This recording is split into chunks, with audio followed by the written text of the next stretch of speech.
do some changing on the microphone. So the speeching comes on this, not from the front.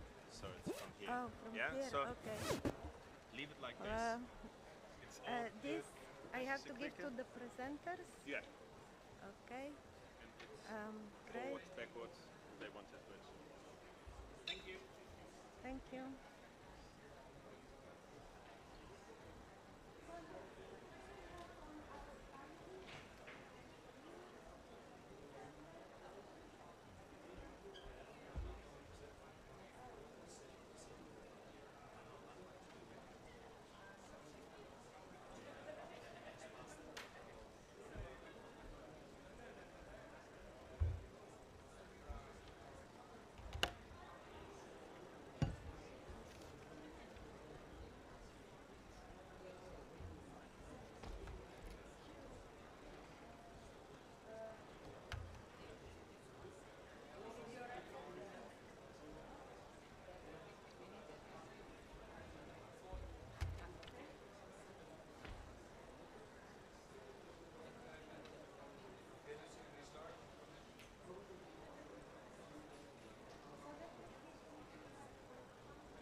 Just one moment.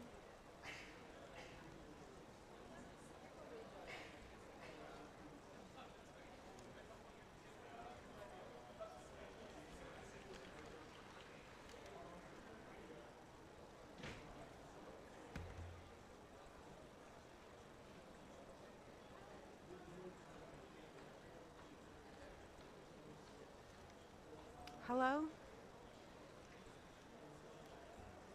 Hello? Can you hear me? Good morning, everyone. Please put on your headsets.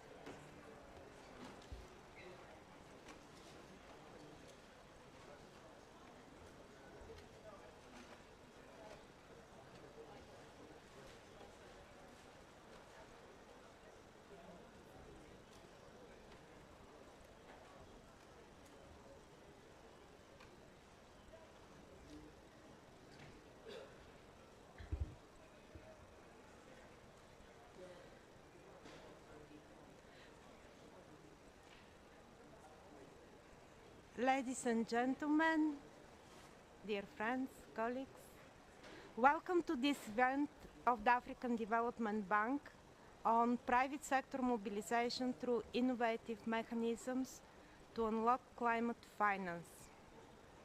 We are featuring today the adaptation benefits mechanism, which is the first non-market approach submitted under the UNFCCC, bottom-up, to serve as a tool for implementation of the Paris Agreement.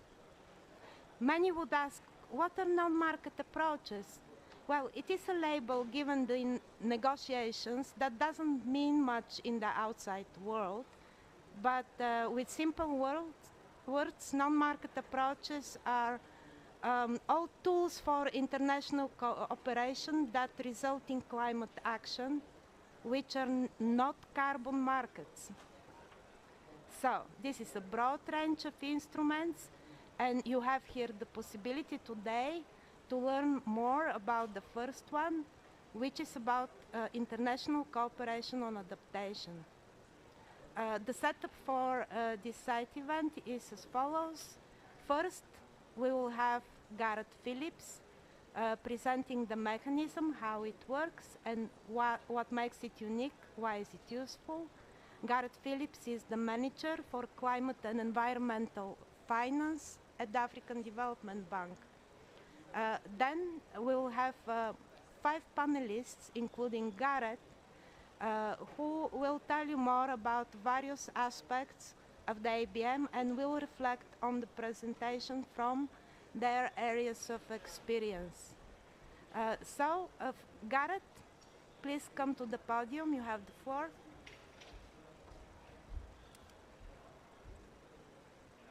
Thank you very much, Lucy. This reminds me of why I gave up doing panels at the COP, because I have more panelists than we have audience. Anyway, I want to thank you all for taking the time to come, it's great. I'm always encouraged that we're live streaming and it's recorded as well, so hopefully we'll have a record of this. Now, I'm going to give you an introduction to the adaptation benefits mechanism, and you see I've had a go at a 4-word slogan starting making. So my slogan is making adaptation projects bankable. I hope you like that, and it's going to be a real catchphrase moving forward. I'm going to start with a little bit of a talk about the context of adaptation finance in Africa and globally. And look, the main problem that we have about adaptation is that emitters are not contributing to the costs of adaptation. That's the bottom line. There's a lot of initiatives around to finance mitigation. We have, some of the emission trading schemes. We have cost-reflected tariffs. You can mobilize concessional resources for renewable energy projects, and so on. There's been a lot of experience originating from the Clean Development Mechanism and then coming through the creation of the multilateral climate funds, the CIF and the GCF, and so on. So there's lots of sources of finance for mitigation. It's not easy to get, but there's much more there. But when you compare that to adaptation, there are no sustainable sources of finance for adaptation. You may get money from a philanthropy or an impact investor or a grant from a government or something, but there isn't a place that you can go to consistently to mobilize money for adaptation. And this then contributes to the problem that most adaptation projects don't generate cash flows. Because adaptation projects tend to deliver public goods. Or if they do deliver cash flows, they take quite a long time to mature. For example, climate resilient agriculture improves cash flows for farmers, but it can be 3 to 5 years before they can complete that transition. And during that period, they need time to live. They need to have an income. So as a result of the fact that these projects don't generate cash flows, they can't access the capital markets. Now, what does that mean when we talk about capital markets? That means that they can't go to a bank and borrow money, and that's where we get this term bankable. These projects are not bankable because they can't go to a bank and borrow money. And if you can't borrow the money, or if you can't attract an equity investor, then you can't get money to build your project. And that's the fundamental problem that we face. We have all these other instruments, green bonds, blended finance, guarantees, and insurance mechanisms, so on. But if you don't have a cash flow, you can't access them. And so adaptation and, to an extent, biodiversity, nature conservation projects, they're cut off from all the other instruments that we have to do the financing. And so this is what we want to try to do with the adaptation benefits mechanism, is to provide a cash flow to these project developers so that they can access these instruments. Also, we know that many of the projects are small scale, and the project developers, they don't have any collateral to help them borrow money. So they may be women, they may be youth groups who have no access to credit, the ABM can help them achieve these kinds of money. And then the final point I'll just say on this is, and it's the graphic, although you can't see it, it's the climate finance landscape diagram from the CPI. It shows that out of $1.3 trillion of climate finance, about 68 billion is going to adaptation. So that's 5%. And yet in the Paris Agreement, it says that parties will aim to balance investment in adaptation and mitigation. So, we're way under in terms of that. Now, the experience that I had in my career, which was quite formative and led to this, was really working with the Clean Development Mechanism. And we saw there how the promise of an additional cash flow or an improved cash flow revolutionized the economics for renewable energy projects and also enabled pure mitigation projects to take place just by providing a cash flow. Things that didn't have any other source of income became viable. And that's the lesson that we want to take from the Clean Development Mechanism, and we want to bring that to adaptation through the creation of what we call Certified Adaptation Benefits, or CABs. So, what are certified adaptation benefits? Well, a certified adaptation benefit is a certified record of outputs, outcomes, or impacts arising from an activity which the host country agrees contributes to their adaptation needs. For our new guests, you need to put your headphones on if you want to hear. This is important on the host country letter of approval, because that is what would give access to the enhanced transparency framework, and we'll come back to that at a later point. But I also want to just highlight this point about the outputs, outcomes and impacts. You may be familiar with those terms from the concept of logical frameworks, where you identify the inputs and then you look at a stream of outputs, which are typically some things that happen quite quickly inside a year. Sometimes outcomes happen then after that, maybe inside 2 or 3 years, and maybe the impacts take 5 or 10 years to develop. And so it's very important that we have the ability to identify outputs that lead to outcomes that lead to impacts, because that will help us speed up the process of financing these projects and increasing the churn. And maybe Axel will touch on some of those points in the talks about the methodologies. Next point is that the certified adaptation benefits are not fungible and they're not tradable.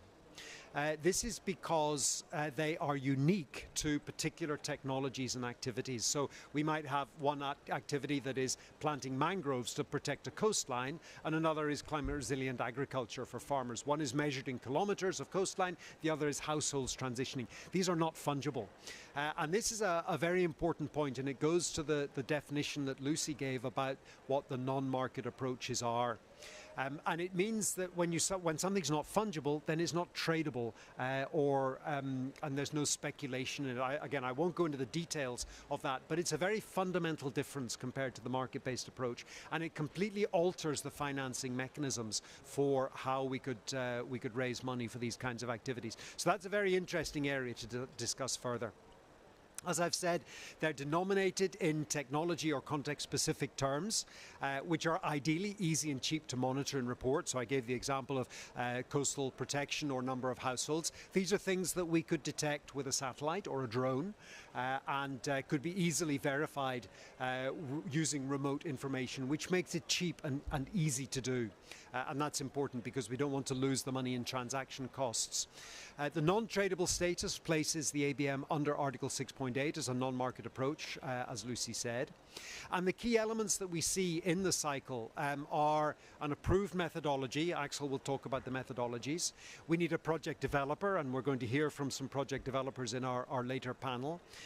We need a willing buyer, so somebody who says, yes, I like this definition of adaptation benefits, and I'm prepared to pay for that. And ideally, we need this host country letter of approval, because that gives us the link to the National Adaptation Plan and the Enhanced Transparency Framework, and enables these activities to be reported within the context of the Paris Agreement. And my final point on the certified adaptation benefits is that because they're not fungible, it means we don't have a benchmark price. And that's a key point, and this relates to how we finance the project. In the carbon markets, we have a benchmark price, and project developers compete to find the cheapest projects, because then they can maximize their profit against a benchmark price. That's a model that we saw very strongly in the Clean Development Mechanism, and we see that coming through now in some of the early projects under Article 6.2 and 6.4. Because we don't have a benchmark price, our certified adaptation benefits are priced at a level that closes the financial gap for the project. So it means we do a cash flow and we look at how much money do you need to make this project attractive to the private sector developer, and then we mobilize that amount of money through the pricing and the number of the certified adaptation benefits. And that equates to what we describe as a minimum concessionality model. It means we give just enough money to make the project attractive, and is not a profit-making activity where somebody sits on an asset and continues to generate revenues from it, even though it's already paid back. So that minimum concessionality model is a much better use of scarce climate finance.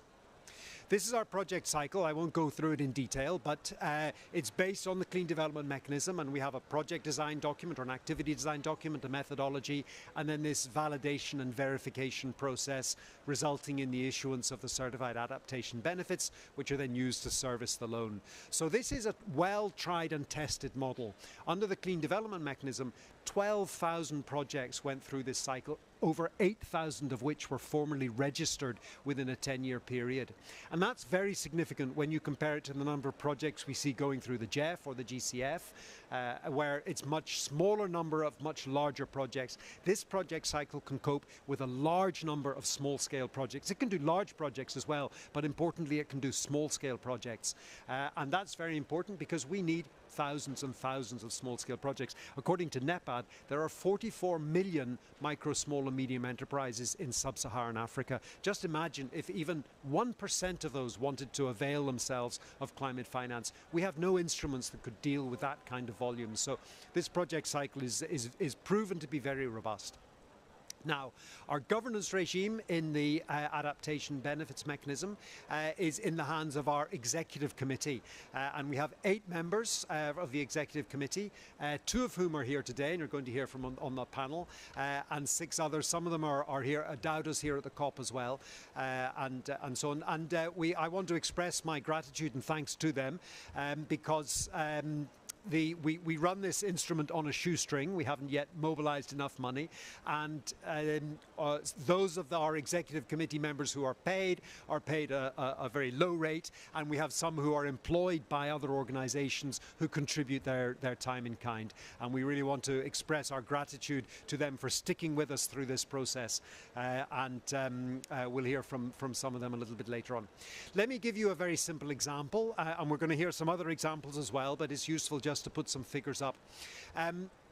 Let's just imagine, and this is based on one of our methodologies about climate resilient cocoa plantations in Côte d'Ivoire.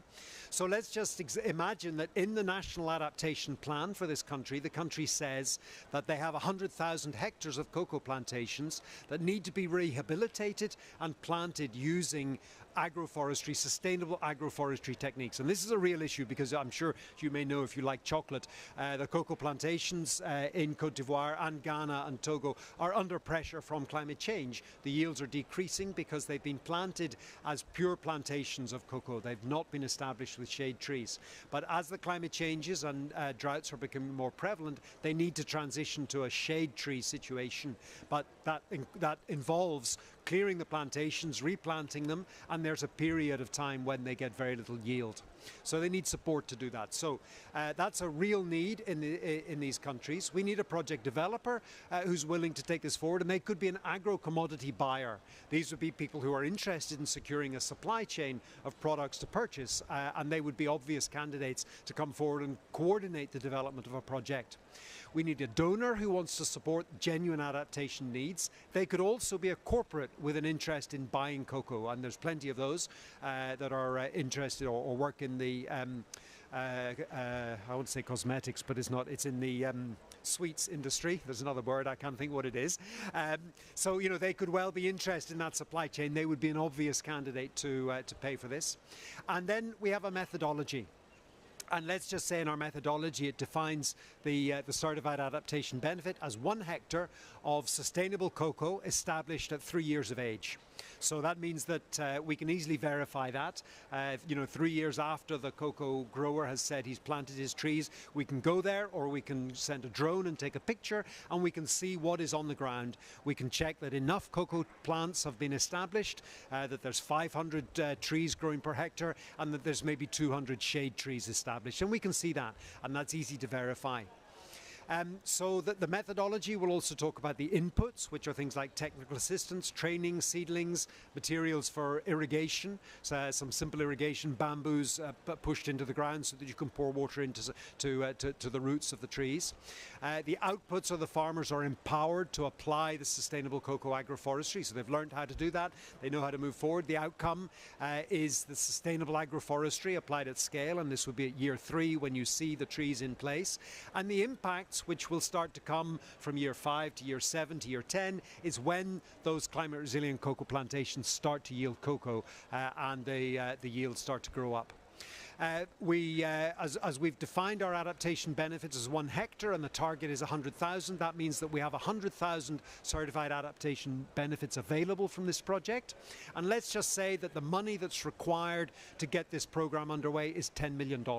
What that means is we're going to price our certified adaptation benefits at $100 each. And we are then looking for a donor who is willing to sign a contract that says, I will pay $100 for each of these certified adaptation benefits when you deliver them to me in 3 years' time. And with that construct, we can then finance the project, we can mobilize the loan, the lending for the project developer to help them pay the costs and get the project underway. So that's basically how it works. Let me give you a quick update on the status of our pilot phase of the ABM. We launched it in March 2019 and we are planning to complete it by the end of next year. We had planned to do it by 2023 but for the global stocktake, but we got a bit delayed because of COVID really, so we put it back 2 years. We have our ABM Executive Committee appointed. We have terms of reference, project cycle guidance, we have a methodology panel and our roster of experts. We have multiple methodologies and pilot projects under development and we're going to hear about some of those in a few minutes. And now, as you heard from Lucy, the ABM is in the process of being reported under Article 6.8 on the platform. And that's quite a significant development because once it goes onto the platform, we will be in a stronger position to go to donors and say, look, parties are now asking for funding for capacity building support and for piloting projects, which will help us move forward. We are now seeking to capitalise what we call the African Adaptation Benefit Fund, and we're looking to raise $30 to $50 million. And we will use that money for 3 things. First of all, we'll support the Secretariat and the Executive Committee and so on. We'll launch some technical assistance activities, training and awareness raising, and then the bulk of the money will be used through a call for proposals to sign purchase agreements with adaptation project developers. So basically, we would say to pilot scale adaptation developers, you can have $1 million of cash flow. Come and tell us what kind of adaptation benefits you could give us for that money. So we want to kind of stimulate that kind of entrepreneurial approach to see what we could do. And then we would sign the purchase agreements. Because it's a pilot phase, we'll have to advance some of that money. They can't borrow money yet from the capital markets, but we'll do what we can to facilitate the initiation of the process, and we'll kickstart that. Now, some of you who are involved in the carbon markets, this might sound familiar. This is exactly what the World Bank did with the Prototype Carbon Fund back in the early 2000s. So again, this is a tried and tested model. We know that this works and it's not something that we're just dreaming up. And finally, contributors to that fund will get a basket of certified adaptation benefits coming from a range of different projects that they'll be able to cancel and report. So we're inviting developed country governments and those who can afford it, that's my acronym, ATWCAI, those who can those who can afford it, to create an enabling environment by communicating to the private sector that they will regulate for adaptation in the future. This is an important point. This goes back to my point about the fact that nobody is contributing to the cost of adaptation, and we really need governments, to developed country governments, to tell the private sector that they are going to regulate for contributions in the future and invite them to come and work out ways that work for them. This is what the European Union did with the EU emissions trading scheme. They said, we're going to regulate you for greenhouse gas emissions, so come together, let's work out what works. And that was how we piloted, first of all, the UK emissions trading scheme and then the EU emissions trading scheme. And countries and companies got on board with it. So we want that same kind of enabling environment. And for example, governments could invite the corporate sector to spend, to commit $1 of funding for adaptation for every tonne of CO2 emissions. If the European Commission were to say, you know, let's pilot this is the sort of thing we're trying to do, that would generate $2.5 billion of finance for adaptation just by communicating that kind of signal. And then in 3 to 5 years, governments could regulate to level the playing field and say, right, now everybody has to contribute towards the cost of adaptation. So, with that, I'm going to hand the floor back to Lucy. That's our website, abmechanism.com, and there's an email address if you have further questions. And we're here this week and next week, so we're happy to engage with you further. And I'm going to hand back to Lucy to call the panel up. Oh no, sorry, I've got moderated Q&A first before we go to the panel. So I have some Q&A, so you can come and take some questions.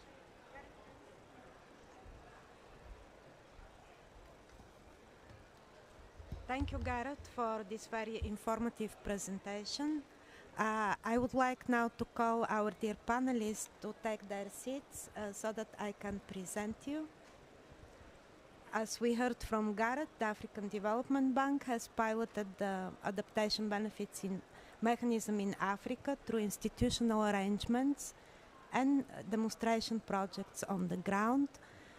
They have advanced this work quite a lot, and the mechanism is now ready to scale up and deploy widely across Africa, but it has also been developed in such a way that is applicable in other regions. So, we have here as panelists some of the people who were with us from the start, and just one new face who we really like to be involved more with us.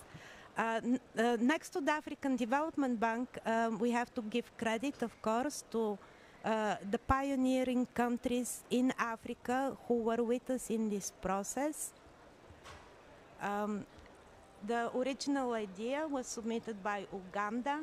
Uganda is also the country that submitted the ABM for recording under the UNFCCC. Next to Uganda, we have a number of champions, which are Kenya, Cote d'Ivoire, Nigeria, and Eswatini. The submission was joined also by Nigeria, Kenya, Madagascar, Gambia, and Guinea. We need the frontrunners and the pioneers to pilot and de-risk such innovative mechanisms before they're ready for broader use. So, the panelists here today are, as you see, Mr. Gareth Phillips, Manager Climate and Environmental Finance at the African Development Bank. Next to him, we have Mr. Dr. Axel Michailova. He has many important functions. First, he is here today with us as the co-chair of the ABM methodology panel. He's leading the methodological work on the adaptation benefits mechanism. Next to it, he's the co-founder and CEO of Perspectives Climate Group. He's also the head of climate policy research at the University of Zurich and has been involved in the work of the International Panel on Climate Change, IPCC, with climate policy in the climate policy area for the 4th and the 5th assessment reports. Next to Gareth, in the middle, we have Grace Mberia. Grace is a partner at KPMG East Africa. She's managing the MasterCard Foundation Fund for Resilience and Prosperity. Next to Grace, we have Louise Brown. Louise Brown is an ABM Executive Committee member, but she is also a director of Triple Capital think tank based in Namibia. She has been active in many vulnerability countries and has also history with the African Development Bank as a colleague in the past. So, as last, at the end, we have Omar Saleh. Omar Saleh is the managing director of Slamdam. He is representing a private sector company that is providing adaptation technology for one of the most pertinent climate hazards happening in Africa, flooding. So we will hear now the different perspectives around various aspects of the adaptation benefits mechanism, and at the end we will take questions from the floor. Axel, I will start with you. We sometimes describe the methodological work for the adaptation benefits mechanism. Slides. Axel has slides first to present, and then you come to questions after. Oh, I didn't. Slides. Please sit down. We sometimes describe the methodologies for the adaptation benefits mechanism as the jewel in the crown of the ABM. Can you present to us some of your work on them and then explain How are adaptation methodologies different than mitigation methodologies? What makes them so useful and specific? Please, Axel, you can sit on your chair and you can project your slides, or you can come to. Thank you. Do you hear me? Good. I see the microphone is on, so thanks a lot, Lucy and Gareth, for bringing me as non-African into this African endeavor. And of course, I note that the adaptation benefits mechanism in the end is scheduled to become a global mechanism. But of course, that Africa is the kind of the pilot territory for implementation. So what we've done in the context of the executive committee is that we've defined climate change impacts to which we actually adapt, because a recurrent problem with adaptation is that adaptation is seen as a relatively fluffy by actors.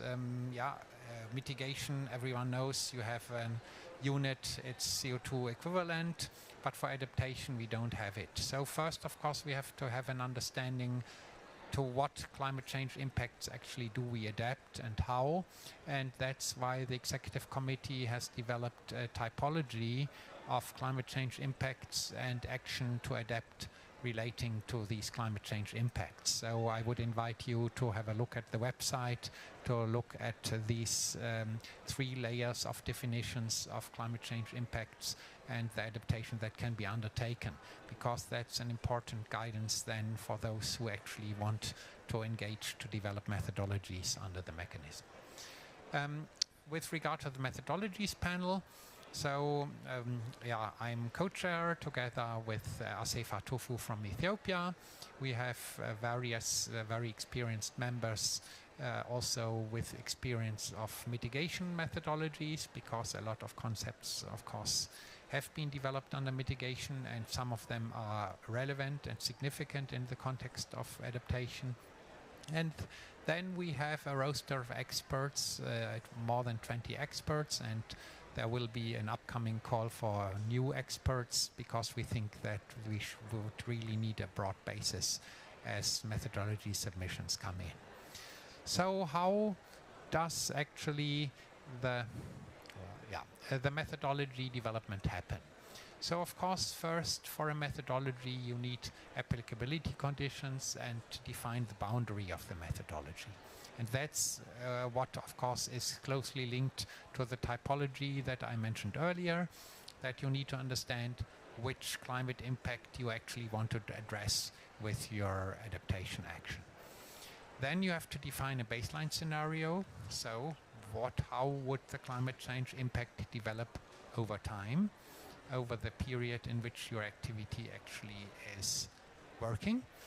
And then you need to define what actually would be the type of adaptation benefits that you want to get. And Gareth has described for the COCOA activity how this could look like, and I'll give the example of the first approved ABM methodology a bit later in this presentation. Then, of course, you need to specify how you monitor that you actually achieve the adaptation benefits, and then you assess the project scenario. So how long does your intervention last? What actually does it plan to achieve? And this is all then fed into an activity design document that is submitted along with the methodology, and then the METH panel will look at it, and the executive committee on the recommendation of the METH panel will eventually decide on the methodology submission. So the first approved methodology under the ABM relates to reduction of food losses in the context of potato production through improved storage facilities, and this relates to East Africa. So we have the situation that in the highlands of East Africa there is a lot of potato production. Now, of course, potatoes have a certain temperature range in which they can be stored after harvest, and if this temperature range is exceeded, they will start rotting and be lost. So there is a relatively clear understanding how this temperature influences the rotting process. So of course that means you can look at the baseline temperature under the unchanged climate. Then you can make projections for climate change that will of course influence the temperature distribution. So you know how in the future the excess of the critical temperature from which the potatoes start rotting will be increased. And that of course then you can for a certain volume of potatoes estimate how much additional losses due to the warming will occur in the future. So with that, and of course that needs some meteorological measurement, so you need a historical trend. You of course need to have models that estimate how the temperature distribution develops during the time of the activity. And the activity itself would be a storehouse which regulates the temperature, so you no longer have the risk of exceeding the temperature at which the potatoes start rotting.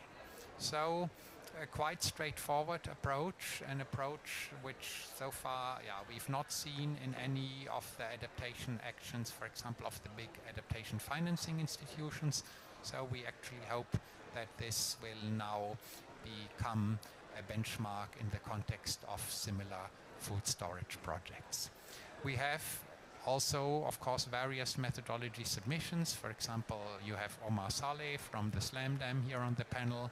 So Omar already in the past submitted a methodology proposal. The Meth panel has been working on the proposal, has requested certain changes, and of course we are looking forward to receiving the revised methodology and hopefully approve it soon. We also have various other methodologies that have been slated for submission, so we hope that in the year 2025 we'll be able to have 3 to 5 approved methodologies available. With that I would like to thank you, and I'm really looking forward, because in the context of the UNFCCC, you of course have heard about the UAE Bilan work program on adaptation.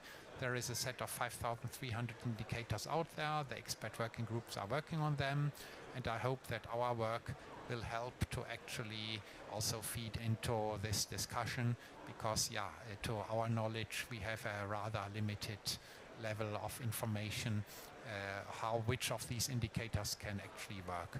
So we hope that our work here contributes also to the success of adaptation in the broader UNFCCC sense. Thank you. Thank you, Axel. We saw that the adaptation benefits mechanism has a very robust methodological process, approval process, and approach. You have a lot of experience with methodologies for mitigation in the past. From your experience, in short, what would you say are the key similarities and differences between mitigation and adaptation methodologies? Maybe perhaps you can say again what's the added value of a methodology for adaptation, and repeat the example of what is an adaptation benefit. Thank you. So what we've seen in the past with adaptation finance, public adaptation finance, for example, through the GEF or the GCF, they apply very fluffy indicators for adaptation. So, for example, they look at the number of beneficiaries. Now it could well be that each beneficiary receives maybe 5 cents, so a negligible volume of support, or they receive very focused support, maybe 100,000. So, of course, this means that this indicator that is currently used by the main adaptation funding institution is not really able to achieve its purpose. So with the definition of adaptation benefits that we are undertaking here in the context of ABM, we become much more granular. So we will have, for example, once the Slam Dam methodology is approved, we will have flooding prevention benefits. So we can look at what is the value, the economic value that is actually protected against flooding by these portable flood barriers. In the potato example, yeah, we can clearly establish the value of potatoes that is not rotting due to the intervention. So we hope that with our very disaggregated and granular approach, we can achieve what was achieved in the mitigation field 15 to 20 years ago. Yeah, how to define a certain intervention achieves a mitigation benefit, and that we replicate this experience in adaptation, because often in the academic community it is said you can't measure adaptation. I don't believe this. I think you can actually measure adaptation, and you can differentiate between adaptation and general development assistance and support. So we really want to provide the proof here that this can work. We are looking forward, of course, to the resources of the facility that Gareth has described, to actually then show on the ground how the methodologies are applied, how action is actually then implemented. And with that, and of course, given the Article 6.8 decision, fortunately, that has been forthcoming yesterday, we will have this opportunity to then bring it into the UNFC system. Thank you. Thank you, Axel. We saw from your presentation that the ABM methodology panel works with a roster of experts, international and African. So it offers an important opportunity to gain extra experience and skill in this new area of work, methodologies for adaptation. From your experience, what skills are you looking for in the roster of experts? And do you have any tips for African experts that may wish to join the roster in the future? Well, there's a lot of expertise available in Africa, and yeah, there are many research institutions in Africa. I know there is a young experts network in the context of adaptation, but yeah, what we are lacking in Africa is a kind of people coming together, forming larger networks, and I hope that we really will get in the response to our next call for experts. I'm just giving an example. We have one very long-standing expert in the in our METH panel, Gibson Kiragu from Kenya. So he has been working in the public sector on adaptation issues. He also has some private sector experience. So yeah, people who have a varied experience in different contexts, who have also worked specifically on implementation and not just say a purely theoretical concept. These would be the kind of experts that we would actually like to see as candidates. And yeah, they are available in Africa, I am sure, and also of course in the IPCC process. Lucy mentioned I've been involved in various IPCC assessment reports. Initially, it was always difficult to identify experts from Africa, but now the situation has changed, and it has also changed due to the fact that the capacity building that we've seen in Africa in change matters is now taking root, and that a lot of young, promising experts are coming up. Thank you, Axel, for explaining the opportunities to participate and engage in the methodological work under the adaptation benefits mechanism. We will go now to Luis. Luis is an ABM executive board member. You have been active in many vulnerable contexts. From your experience, Luis, can you set a little bit the context in which the ABM operates? It's just one of the many tools that will come in the future for international cooperation, for adaptation. What makes the ABM unique, and in what kind of situations can a mechanism like this be transformative for vulnerable countries, communities, ecosystems?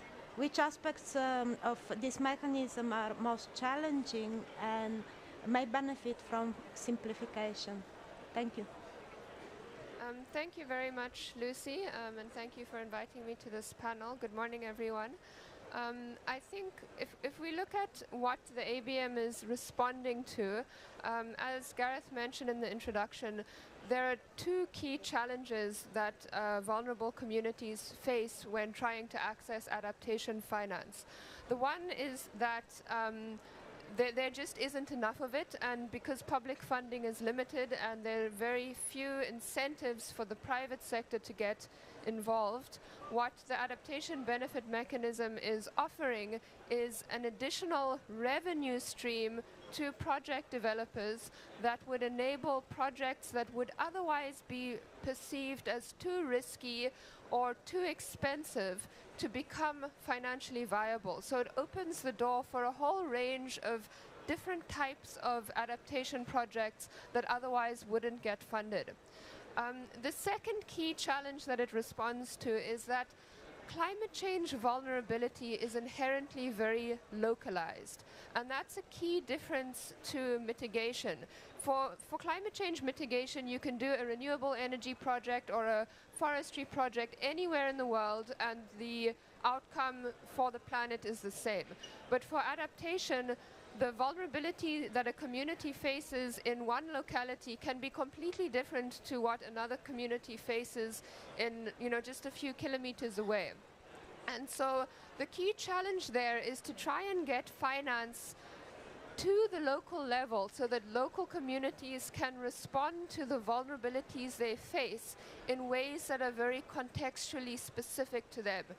And so that means that unlike mitigation, where you can channel large amount of funding to big projects and see big results, for adaptation you need to be able to take a large amount of funding and then disperse it to lots of little communities, which means lots of small projects, which is very difficult for a climate fund or an MDB or any other sort of large-scale funder to do. And what the adaptation benefit mechanism offers is a way of getting that funding to the local level by creating an incentive through this revenue stream for lots of smaller, private sector actors to undertake adaptation activities and to, create that approach for a bottom-up response to adaptation that can be aggregated at, through the mechanism.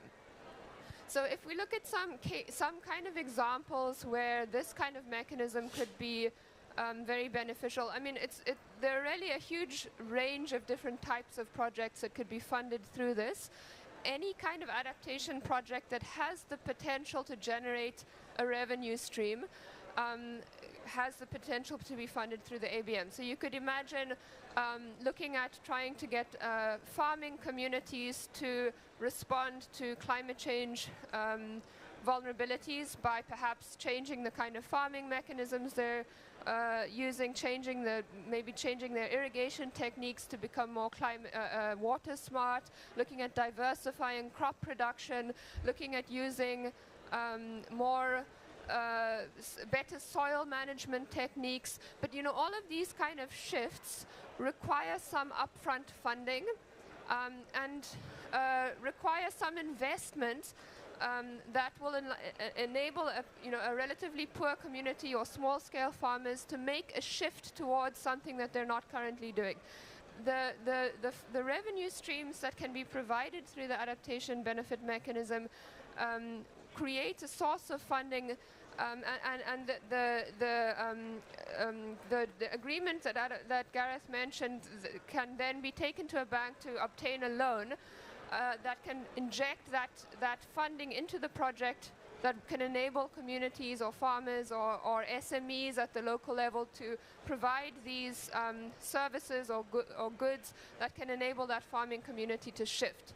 Similarly, if we're looking at communities that are dependent on nature and looking at making ecosystems more climate resilient, making communities that depend on natural resources, forests, or ecosystem services like water provision and so on, we can create mechanisms to get funding flowing into making those community or making those ecosystems more resilient through this mechanism. For example, by partnering with ecotourism companies that could generate these adaptation benefits and obtain a loan from a financial institution on the back of an adaptation benefit agreement to invest in the resilience of ecosystems. Similarly, in the water sector, really any adaptation sector that you can imagine. Now, your other question, Lucy, was around simplification, potentially simplifying. So one of the challenges that I faced as a board member of the ABM is that when we try and explain this concept to people, especially people that don't have a background in the carbon markets, the concept appears to be quite complex. And in some ways it is quite complex, but it's not as complex as it sounds. But I think that one of the, of course there's always a trade-off between simplicity and rigor. And I think that, what Axel has presented now is a fairly rigorous approach to the methodology that we're using and to verifying the adaptation benefits that come out of any given project. I think that there is scope to simplify.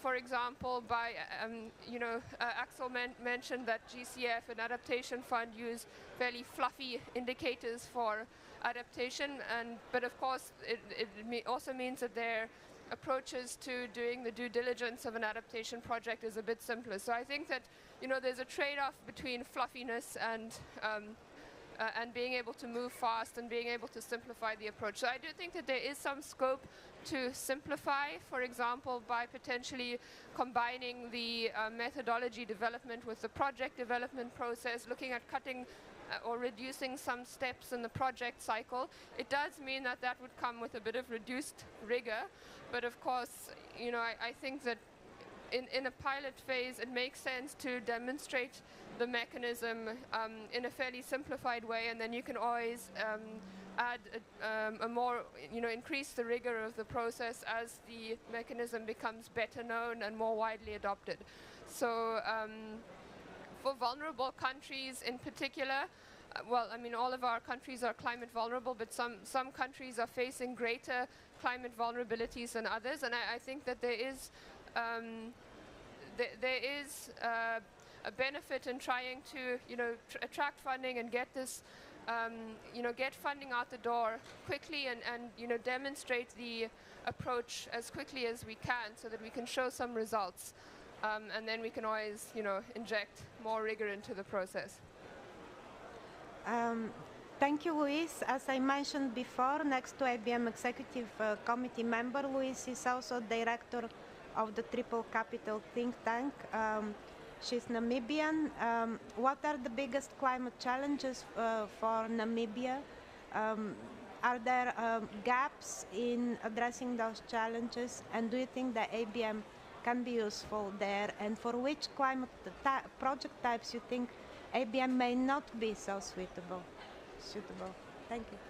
Namibia is an arid country, and what we've seen is increasingly frequent and increasingly devastating droughts, and also increasingly erratic rainfall. So when it does rain, it often comes with very intense rain and flooding and damage to infrastructure and so on.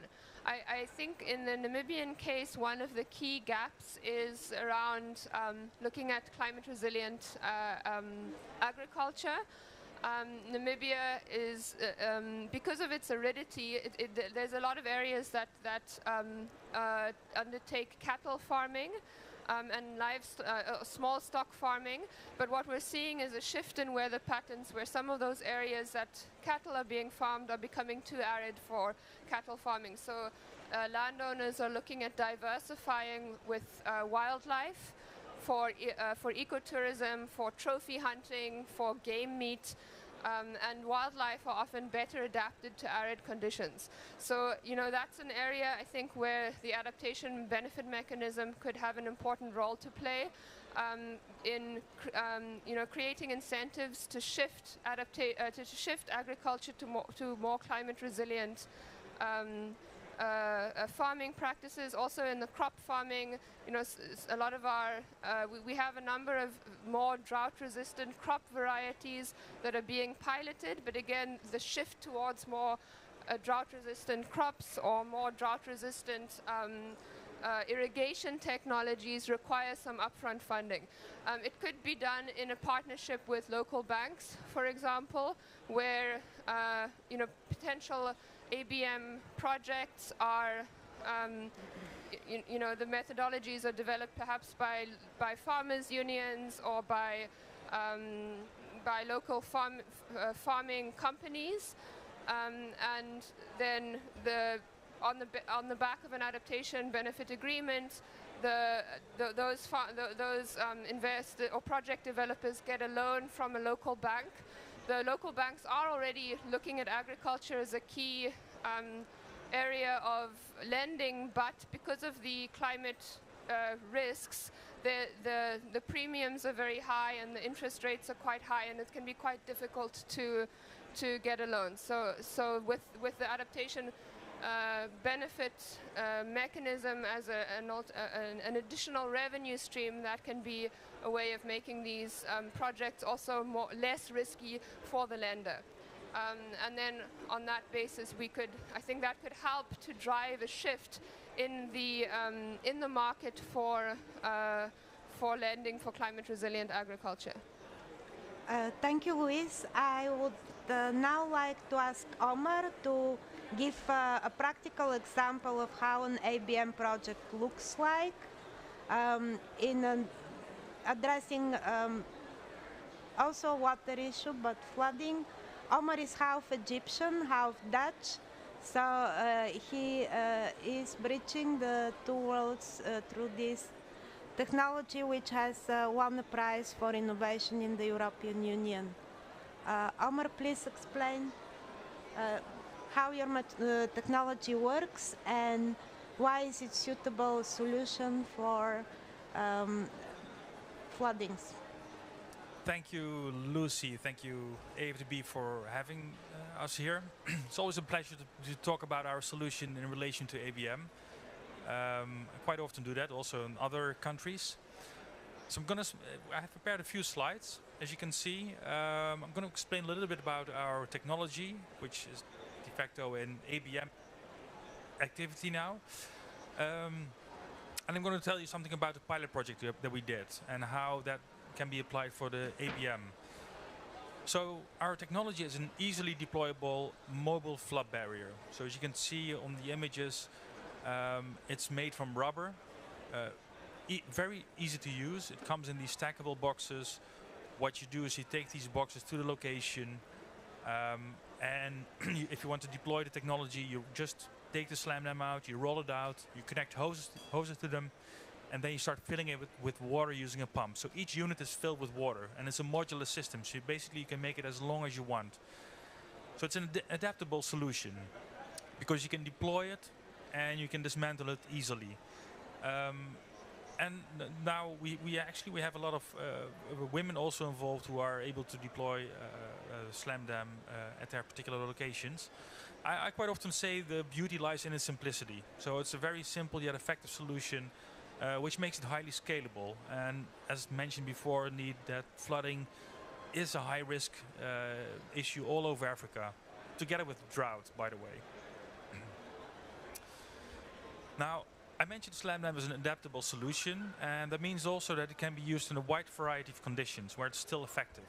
So it can be very cold environments near glaciers in Pakistan. It can be in an urban area in the Netherlands. It can be in a rural area in Uganda. There was actually a few weeks ago where there was flooding, and they deployed the slam dam, or they were able to protect that area from flood, from inundation. We have the army in the Netherlands that is using it. We deployed it in an urban area in Fiji. Now at a harbor in Iceland they're using it. And we've been very active in Africa all over. So Nigeria, we've done a project, Kenya, Uganda, Burundi. And in Burundi, we're even selected to scale up our project through another source of funding. So I think that's indicative that they're quite happy with the solution that we offer. Thank you, Omar. Yeah. Do you have oh, please continue. Okay. Okay, I'll finish up and quickly if I don't have that much time left. Okay, so the pilot project. I'm going to tell you a little bit about what we did using SlamDAM to as part of the ABM methodology. So we selected a community in Kenya. Now maybe people are here from Kenya, so this is in Laikipia County. What we did is we selected this area because we know that flooding happens there frequently. So this was a location where SlamDAM could work effectively. We knew that, we did the analysis and together with local communities, with vulnerable communities, with local government, NGOs, we decided that this is a really good location to implement this project using the SlamDAM technology. Now here you see one of the things we did is doing an analysis. That actually is quite often what we do in a project. We start off with this analysis. So we want to determine what are the flood characteristics to really assess if a mobile flood barrier is a good solution, and if so, how can it help? I think Axel already mentioned in the beginning that we're talking, when you talk about ABM, we're talking, you need to identify the baseline situation and the situation in an adaptation scenario. So that's visualized in this slide. On the left-hand side, you see where flooding, which is the baseline situation. We analyzed if a flooding takes place, so what is the flood extent, what is the flow direction, what is the flow velocity. That gave us an idea of how a flooding would take place without SlamDAM. So then we did the analysis. If you deploy SlamDAM, maybe it's difficult to see, but we drew in a red line over there. We said if we deploy SlamDAM at that location, we knew it's suitable, it would be effective, highly likely. What would be the impact? So that's basically the adaptation scenario.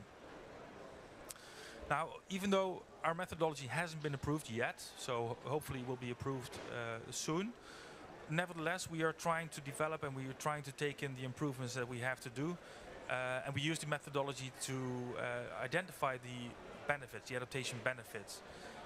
I'm not going to discuss all the numbers, but you can imagine that if you implement a project to prevent flooding, you can reap a lot of benefits. You can protect people, you can protect men, women, you can protect assets, the environment.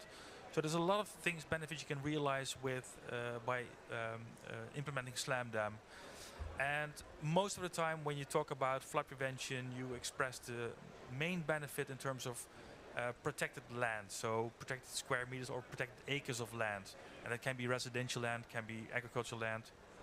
In this particular case in Laikipia it was residential land, so it was in the town Rumuruti, where we said if you deploy SlamDAM at that particular location, what do we expect in terms of adaptation benefits? So how many acres of residential land will be protected? In addition, by the way, we had here also a water treatment plant that normally gets flooded, or that could be flooded, and that was now protected as well. So we identified the impact, we train the people. Obviously capacity building is always a key aspect of our projects, making sure that people can deploy SlamDAM independently. This year we had the flooding. Flooding took place as a consequence of El Nino, and the flooding took place exactly according to our analysis. The people trained SlamDAM exactly as we trained them. So actually this was a textbook project for us. So we're quite happy with the result. And they were able to protect hundreds of people, a lot of acres of residential land, some important assets like a hotel. The water treatment plant stayed dry, which normally has a huge impact, by the way, because it really prevents the water treatment plant from operating effectively. And in addition, we were able to protect some horticulture.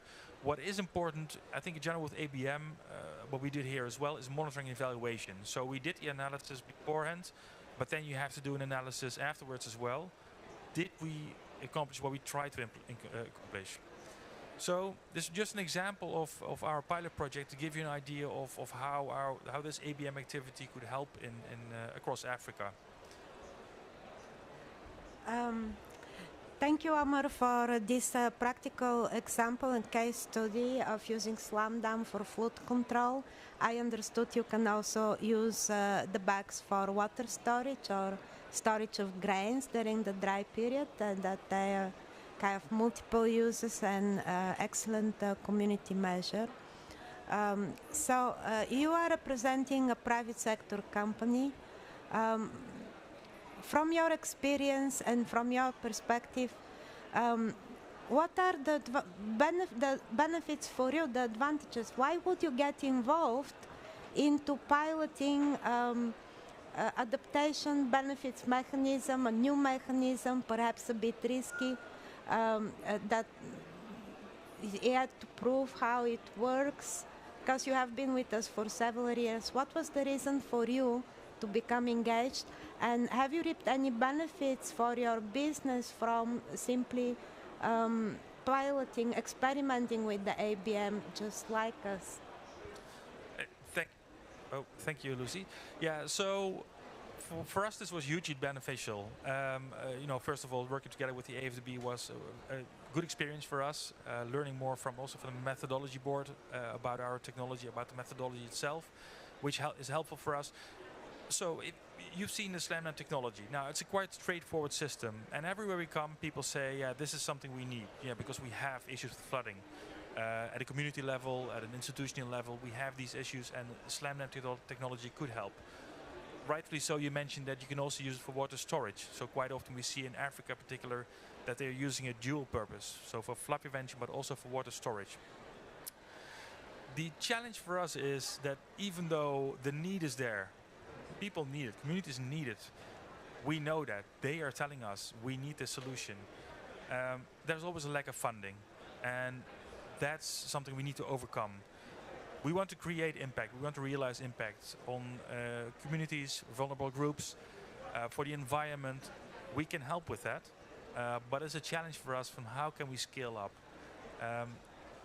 So that's something, and that's the ABM is really beneficial for us. We hope, obviously, that it will take off, and I'm certain that this will enable us to scale up more rapidly. I mean, thus, creating more impact. I think eventually that's all what we want for Africa. So that's, I think, could be a good solution for us. So I understand your company wants to make profit, but also wants to do good. So I can call you a social entrepreneur. Thank you for sticking with us. As Gareth explained, the ABM is being developed as a results-based mechanism, which means that eventually it will have to work as follows. So you develop the methodology, apply it, you showcase what adaptation benefits and other co-benefits it is going to deliver, and you sign a purchase agreement with a potential investor which will pay upon delivery of the results. Do you think that such a model would work for a private sector company? Yeah, I think so, for sure. I mean, obviously as a private company, we need to have financing to in our case, to manufacture the SlamDAM technology. So we need that funding to implement the project. But the model itself, I would say, that works. And in our particular case, I think it's quite it's doable to measure the benefits, the adaptation benefits, and that can be linked quite well to our projects. In fact, we are doing it even though the methodology hasn't been approved yet. For us now, it's a standard practice in our projects. Whether we go to Fiji, whether we go to Bangladesh, it's now a standard practice for us to use adaptation benefits in our projects. So yeah, I'm certain that it will work for us. Thank you, Omar. Now I would like to give the floor to Grace. Grace, just to remind the audience, because some people entered later, Grace Maria is partner at KPMG East Africa. She's managing the MasterCard Foundation Fund for Resilience and Prosperity. Grace, you have heard an explanation of the adaptation benefits mechanism. You have heard about the robust methodological approach. You heard from Luis in which situations the ABM could be transformational for local communities and ecosystems, and where it may not be so suitable for, and you have seen a practical example of how the ABM can help to protect vulnerable communities from flooding and the private sector perspective. So from your area of expertise, MasterCard, they're making a significant voluntary contribution to adaptation already, correct? So is voluntary action sufficient, or do you think we need to operate in more regulated environment? And if so, how do we do that? How do we ensure that it's not only the MasterCards of this world that take responsibility for the negative impacts of climate change? Please. Okay. Thank you so much, Lucy, and really happy to be here. So just to give a bit of context, so I'm representing the MasterCard Foundation Fund for Resilience and Prosperity, which is a $126 million fund, which will be running for 7 years across 20 countries in Sub-Saharan Africa. And the main objective of this program is to support moderate to high potential small and medium enterprises that would essentially grow and unlock opportunities for employment for young women and men. And this includes young people with disabilities and young refugees. So just in terms of the relevance to this conversation, we rolled out an agribusiness challenge fund earlier this year, and this challenge fund was to attract these SMEs so that we could provide support through grant funding with matching funds, and we would also support them with technical assistance and connect them with investors eventually, just to ensure that sustainability, and also convene them so that they could be able to discuss, you know, the pertinent issues that they're facing that are preventing their growth and preventing the employment of young people. So we do know that private enterprises are very important, and I think it's great that we've even gotten examples from private enterprises that are actually implementing adaptation activities. So this, you know, this is a very critical conversation, especially in the agriculture sector, and you know, where SMEs are adversely affected, and smallholder farmers. I think we've talked about drought, we've talked about flooding. This is happening across most of the 20 countries that we are implementing in, and that's why we thought, you know, even with the Agribusiness Challenge Fund, would also look at businesses that are implementing climate smart agriculture. We'll also be rolling out a climate impact challenge specifically for climate mitigation and adaptation projects that we can then onboard and fund and support. So in as much as you know, we are looking to support these businesses, our ultimate objective is that employment for young women and men. So looking then at, you know, what has been discussed here about the ABM and about the certified adaptation benefits, if we were to look at ourselves as a fund, as a potential buyer, you know, it's definitely a great way to direct climate finance into climate adaptation initiatives. One thing that we would consider as a buyer, as the fund, is, you know, when we're looking to purchase these certified adaptation benefits, is how do we bridge the gap between our objective as the fund, which is creation of employment for young women and men, and the structure of the ABM. So it was really exciting to see that there's actually underlying information on these projects that we can check and see whether they're actually aligned to the objectives.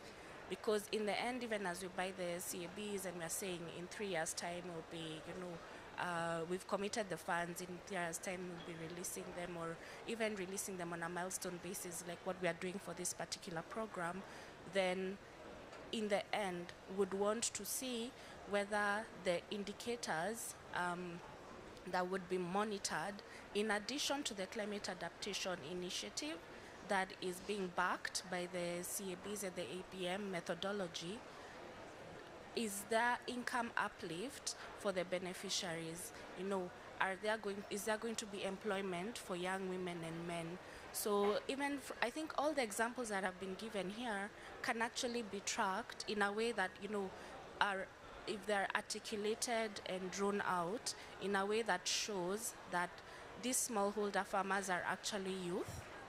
For instance, in the potato farming, even in the cocoa farm that Gareth talked about, if we can, you know, if in the project methodology and the documentation, it's very clear that these, say, 10,000 smallholder farmers, for instance, that are farming in these 100,000 hectares, are young women and men, and this adaptation initiative would actually lead to an income uplift for them and improve the livelihoods of the community, then that would be actually, you know, a project that would be interested in. So I think I was really excited by that, because I think, like you said, you know, it takes out all the fluff. It also allows the buyer to, because, you know, these are charitable funds, so we're also, you know, we also need to report to the source of the funds, you know, that we have actually met the charitable objectives. So that was the exciting thing, that you're not just buying certified adaptation benefits that have no underlying instrument, no underlying methodology. That would have been difficult. But because there's that underlying methodology, and I think what Axel said about the fact that it's scalable, and more, you know, private enterprises can actually utilize this methodology, get to sell the CABs. I think, to your question, Lucy, then it's more regulated, because, of course, there's always that challenge of investing in a project, but in the end, you don't get those climate benefits, you know, adaptation benefits that you are looking for. So the fact that it's guaranteed right from the beginning, I think that is also a benefit, and something that would appeal to an investor who is looking at, you know, the impact side of their investment as well. Thank you, Grace. I understand that actually knowing what the benefits of a project will be in quantified terms in advance, and delivering towards the interests of a potential buyer or donor investor is very important aspect of monetizing the adaptation benefits and creating an additional revenue stream for adaptation projects. You're managing a fund, but speaking about the capital markets, like commercial banks, it is normal for mitigation projects, it is already an accepted practice that they can easily access the capital markets and borrow money to implement, for instance, renewable energy projects. It has been very difficult to do the same for adaptation projects. Do you think that an instrument such as the ABM that actually provides a contract that guarantees future payments upon delivery of results can be a de-risking factor for commercial banks, can help adaptation projects to easily access the commercial capital markets? I believe so, because I think even from the example that we were given about the flooding, if you were to go to a bank without, you know, having gone through this methodology and give them the idea, it's possible that they would want to understand, you know, more. They would want to see whether it's a proven concept. You know, sometimes, you know, adaptation initiatives are innovative, and, you know, for innovative ideas, you can talk about proven concepts running back 10 or so years. So, you know, the banks would probably want something to hold on to guarantee their funding. So if they then have this methodology that is regulated. We've talked about even the government signing off on it. Then it means that, you know, it gives them that comfort and guarantee that they'll actually get a return on their capital, because, you know, the banks want their money back in the end. So if they can't see how that deal is going to close and they're going to get their funds back with interest, then, you know, initially they may not have been interested. But with the CABs, I think the fact that it's a proven methodology, it's been certified, and there's that level of guarantee. Nothing is 100% guaranteed, of course, but yeah, I think with that level, they would be more interested. And I think for funds like ours, we look at ourselves as a catalyst. So we may be able to, you know, fund initially, but through, for instance, our Connect intervention, one of the things we are doing is, for the businesses that we'll have onboarded and have supported, we're actually going to connect them to other investors.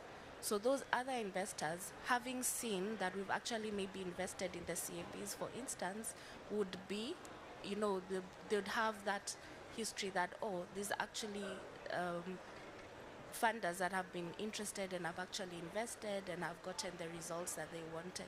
So that also builds that track record that we're looking for. Thank you, Grace. Those were very useful recommendations of how to advance the ABM to the next stage.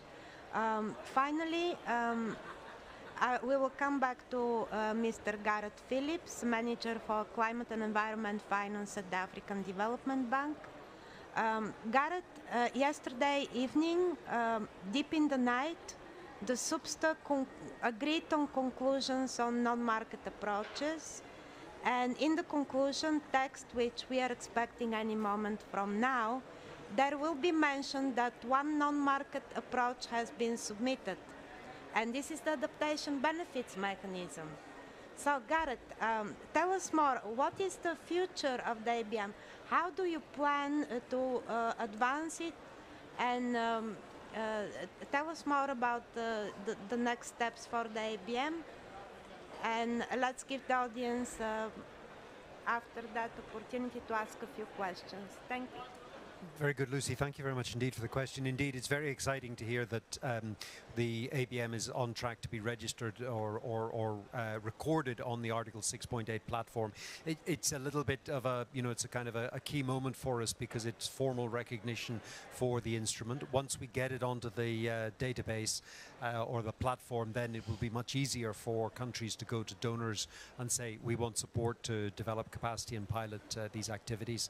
So it's a big stamp of approval, effectively, and it represents the culmination of, well, actually many years of work to get to this point.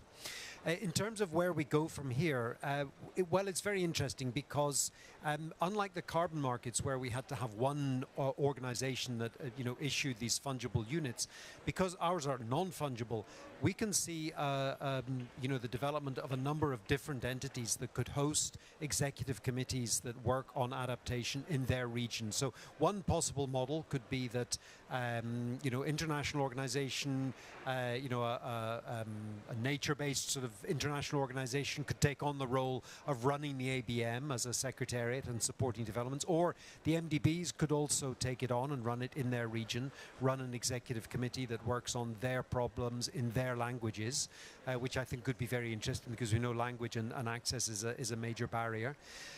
So these are possibilities for how we might scale up.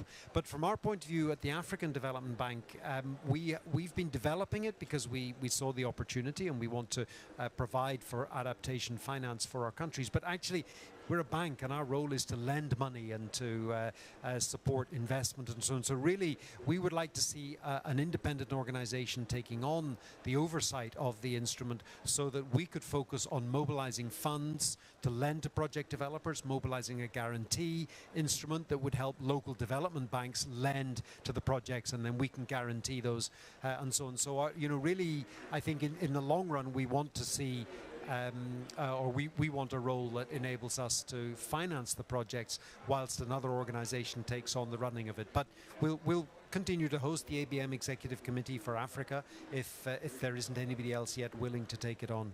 Thank you. Thank you, Gareth. I understand that the African Development Bank has played a very important role in developing and de-risking this groundbreaking mechanism, and has reached to the point where the mechanism is working and is ready to be rolled out. And from this point, the bank is looking for partners and conversations with donors and on how to take it forward so that it can be more massively deployed.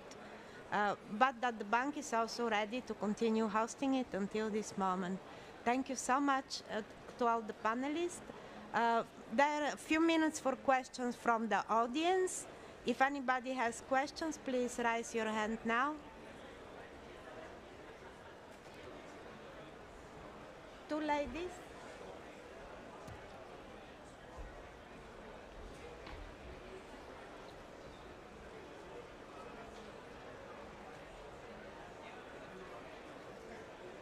Okay. Thank you so much. Je suis Dorothée Lisenga, une femme autochtone. Dorothée Lisenga, I'm an indigenous woman from the DRC, Congo, and I work with the local communities and indigenous populations. As you know, you are showing the AFDB, but please know that for small farmers don't understand and don't know the banking system. So how will you make this work to make sure the project gets all the way to the small farmers and indigenous population? And how do you make sure the indigenous populations at the local level can have access to the financing? This is where things don't work at the current level where things stand now. Merci beaucoup pour la parole. Je suis aussi Madame Prudence. Thank you very much. My name is Prudence, and I come from DRC Congo as well. And I did listen to the woman talking about the experience of her country when it comes to the financing of adaptation projects. And I would like to ask the AFDB, they mention microcredits. Is microcredit, is that some support, or is it rather about accompanying farmers? The youth don't have access to credits. Here in the DRC, they are poor and they don't have access to credits. They don't have access to, they cannot borrow money. So what mechanisms will you have to make sure the youth, they do have land. They have land and they could actually be embarked in the projects, but they don't have the funds to get started. So what will the mechanisms that will make sure the youth without financial resources can benefit from it? Because you know very well that the DRC is a country with a lot of solutions, and there's a 65% youth, and they do have land. At least they do have that. So what are the mechanisms that can be used to make sure the youth can intervene and we can tackle together the adaptation to climate change? Thank you very much. We are called on to leave the space to make place for the next event. But I invite you to move to the back of the room, leave your card so that you can receive the presentation, and have an exchange with Gareth and our panelists in the back of the room while the next event is preparing. Thank you. Thank you for coming here. Please stay a little bit longer with us, but make space for the next event. Thank you. Yeah, you can take a photo. Please, panelists, stay for a group photo.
always.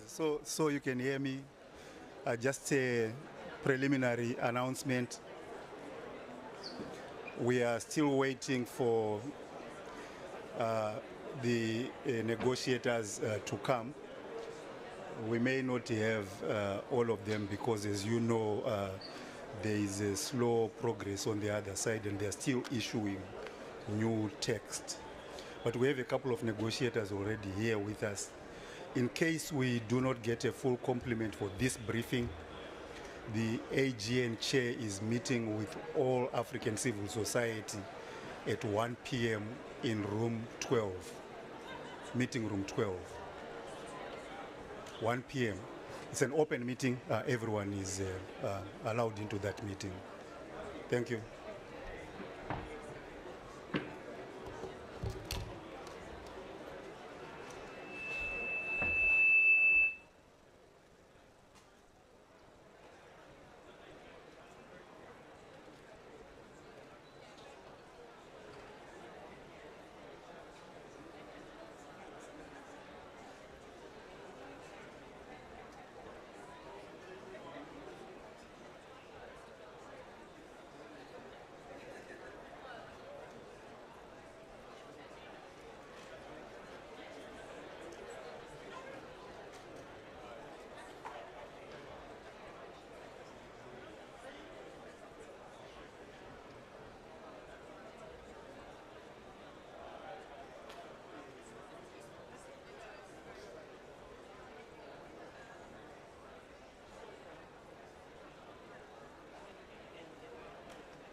Good morning once again, colleagues. And so it has become traditional at COP that the Africa group of negotiators take this opportunity to come and interact with non-party participants in the COP to brief us on the status of the negotiations, but particularly to share with us the positions that Africa is taking in those negotiations, and also to hear from us how we would like certain issues in those negotiations to be addressed or resolved, as the case may be. At the beginning of the COP, you will recall that the COP president said that there were certain priorities for this COP. And those priorities for this COP almost matched the priorities of the African group of negotiators. And they included resolving the finance issues which are being negotiated under the new collective quantified goal on climate finance. The other priority was resolving adaptation with a particular focus on the report of the adaptation committee, which has been submitted to this COP, and which also focuses on two things: mobilizing the $300 million for adaptation, but also ensuring that adaptation finance is included in the new quantified collective goal. So that is the negotiation on the GGA. We are aware that the Belém work program on adaptation is to be concluded at the next COP and not at this one, but we still expect that we'll get an update on the status of that negotiation. Loss and damage was also a priority, as was the finalization of the rules of implementation of Article 6. And then, of course, the finalization of guidance on the next generation of NDCs in the context of the global stock take. So those are some of the, and then of course for Africa, I think the just transition work program, the status of negotiation on that work program is also important. So there are many other issues that are under negotiation, but we are going to get briefing on the NCQG, on adaptation, on GST, and on loss and damage. As I say, the challenge we are facing is all the negotiators, all the negotiations are scheduled to submit their text, their final text, to the COP presidency today. And as of this morning, many of the streams are still reviewing the negotiation text. And so it is challenging for the negotiators to leave those rooms and come and be with us, while at the same time they are expected to put to contribute to the evolution of the text, as it were. We do, however, have a few of the negotiators with us, and I would like to invite our colleague Mulune. Sorry, Yared, not Mulune. Mulune is not here. Yared from the Ethiopia delegation to please come and join me. Yao Osafo, if Yao is here already. Yao just sent me a message to say he's on his way. Yao. Olisa. Okay, so Yao and Olisa are going to be joining us, but I think, Yared is one of the negotiators on the loss and damage stream, and Yared is going to give us a briefing on the status of the negotiation on loss and damage, and then we will have Yao and Olisa talk to the GST and the NCQG. Thank you very much, Yared. The floor is yours.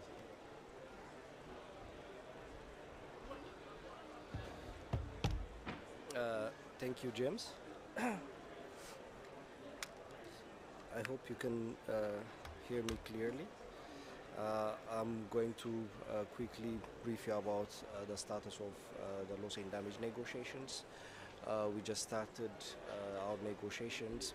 Just before joining to before just briefing you the negotiation status, let me just quickly touch up on what are the main issues in the loss and damage discussions. Of course, this time the main agenda item was on Warsaw International Mechanism and Santiago Network for loss and damage joint review and joint report. So mainly the WIM is the one which is going to be reviewed every 5 years.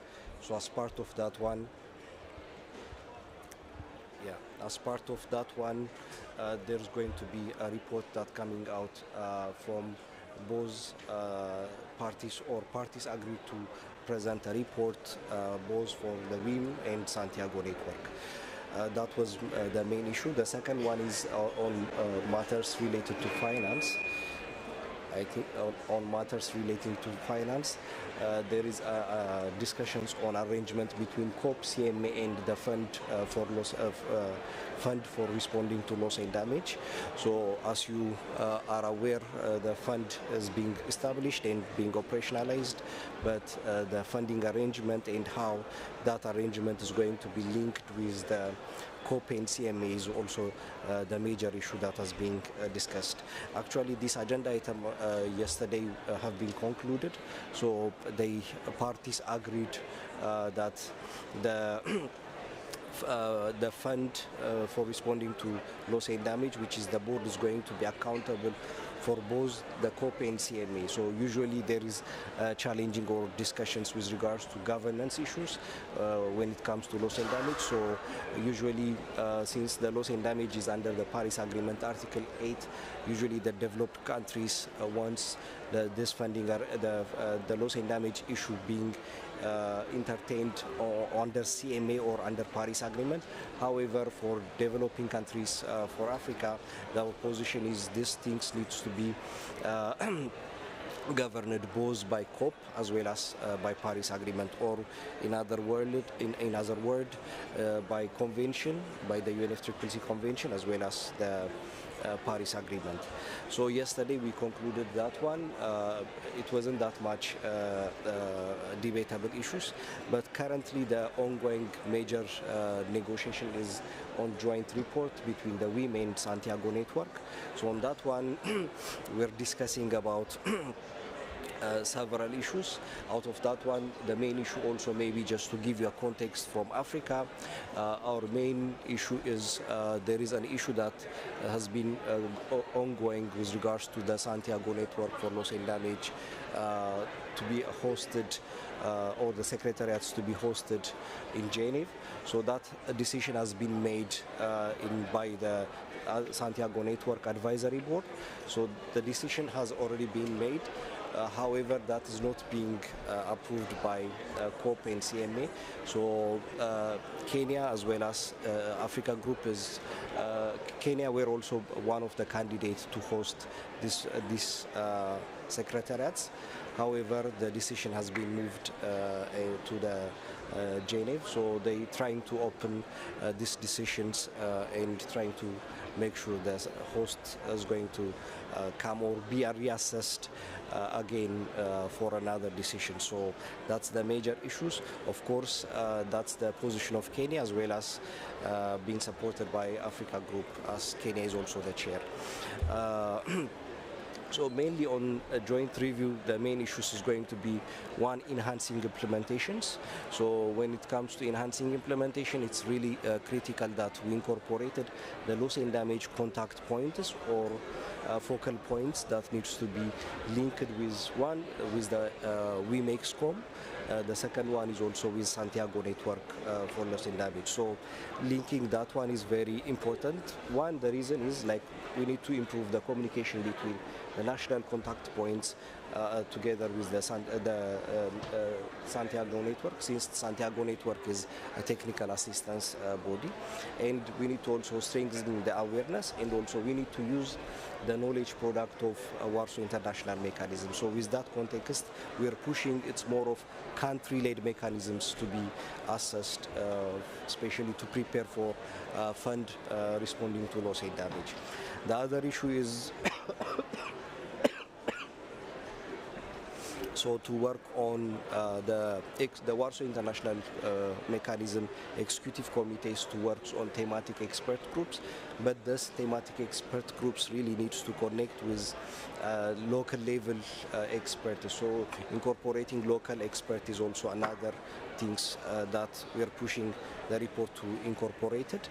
The other one is also there are different thematic issues on action and support. So one of the work of the WIM or the EXCOM is to have an action and support. However, for that one, I think there is a huge limitation with regards to financial things. So we are pushing as Africa to incorporate that finance segment. However, our developed partners are really hesitating towards that one. Of course, the location of the Santiago Network Secretariats and to include regional hubs or regional offices. So as I mentioned earlier, there is a debate on again reopening the Santiago Network host. However, maybe the way forward might be there is another proposal coming up, which is to have regional offices. So that might be maybe the way forward. But again, we are as much as possible from Africa side. We are pushing the host to come to Kenya. I think more or less. Yeah, finance, another one is maybe the main debatable one is financing the work of Santiago Network. So usually we don't know, we haven't yet tracked or we are pushing how much support is being given for Santiago Network. So that needs to also be tracked and to be incorporated in this report. However, still we haven't reached any consensus. The last one maybe on this report we are discussing is the enhancing coordination and complementarities. So that one, how the Santiago Network, the WIM, as well as the fund is really have a coordination is another major issues. However, these are some of the issues that we are discussing under the report, the joint report. However, there is not any consensus yet. We just finished an informals now. It might not be passed by the both the SPI chairs, and it might not pass for the next one, but we're discussing to have procedural decisions, taking notes of these discussions rather than just disqualifying or maybe going through Rule 16s on those outcomes. So these are some of the things on loss and damage negotiations. If you have questions, you are welcome.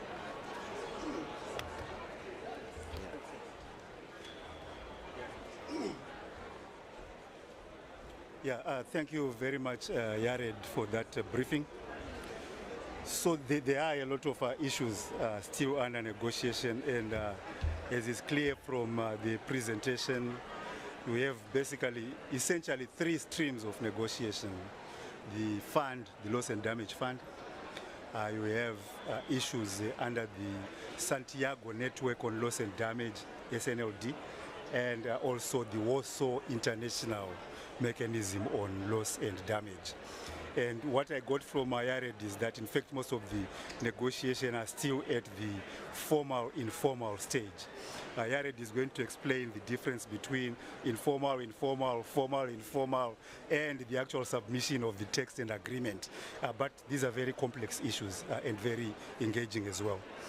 So, Yared, I assume you will have a bit of time to engage with us after this, but we also have the lead negotiator on the global stock take, GST, Mr. Yao Osafo, who is also a member of the Ghana delegation. So Yao is going to talk to us about the status of the GST and what happens after this COP regarding the translation of the GST outcomes into real actions. Yao is not going to have much time because he is leading the conversation and he has to go back immediately afterwards. So maybe Yao, you give us your presentation and take a few minutes to engage with us. Thank you.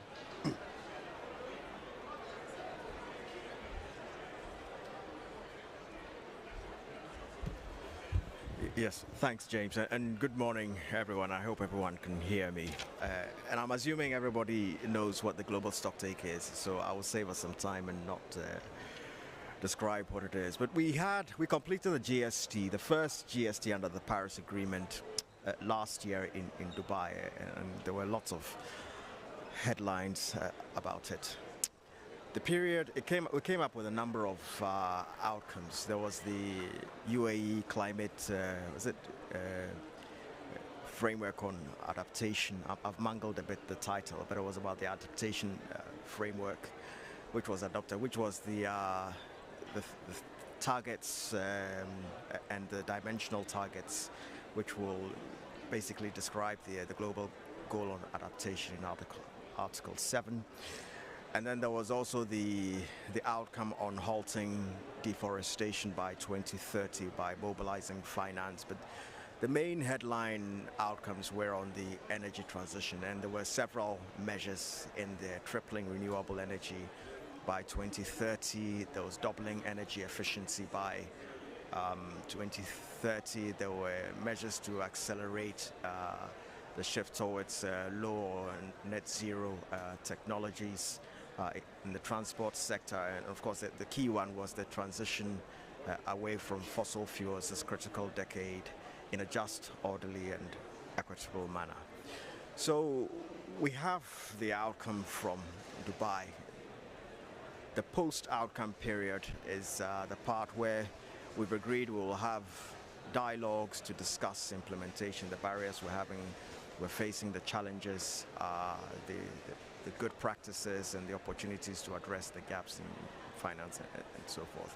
I mean, that's the nice way of describing it. What the parties in the room intend is to have that period focus on accountability and monitoring. To be very candid, there are aspects of the GST outcome that all of us would have preferred to change. Of course, these are negotiations. You won't get exactly what we want. But you want to make sure that everybody's implementing it in a way that enhances transparency, of course, accountability, and that you have some input in how countries are interpreting it. So from the African perspective, I mean, we've got about 18 countries who are producing oil and gas, and it's important for the economy and their trade balance and so forth. The language we had was that the transition will be just, orderly and equitable, and then you look in paragraph 26, 27 and 28, the chapeau, and there are references to multiple pathways, the principles of the Paris Agreement, which includes equity, and then also national circumstances. So we want to hear how parties are implementing that particular provision. More specifically, the North is issuing lots of exploration licenses and essentially taking the remaining carbon space. We want to have a discussion with them about how what they are doing is equitable. So that's from the African perspective. There are other countries who have, and regions who have their own priorities.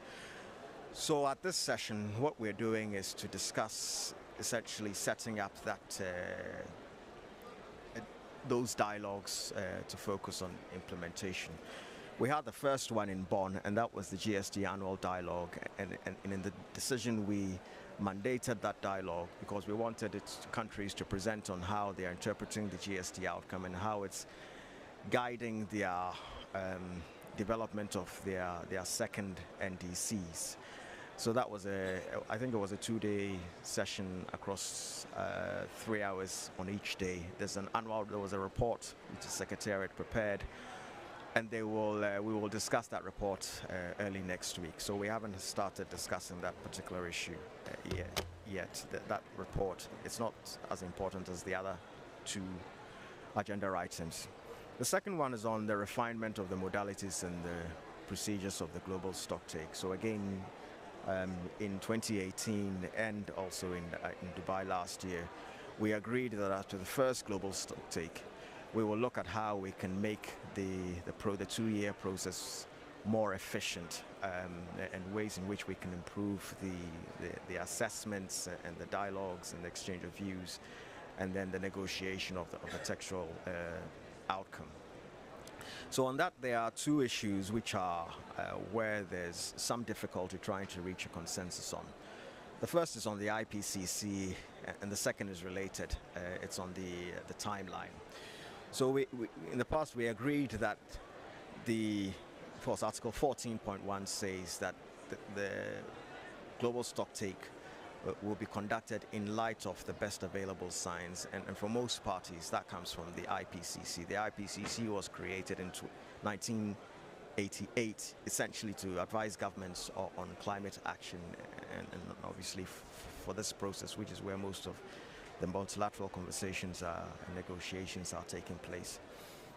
Unlike the first global stocktake, the 7th assessment report is not likely to be available until the end of the global stocktake.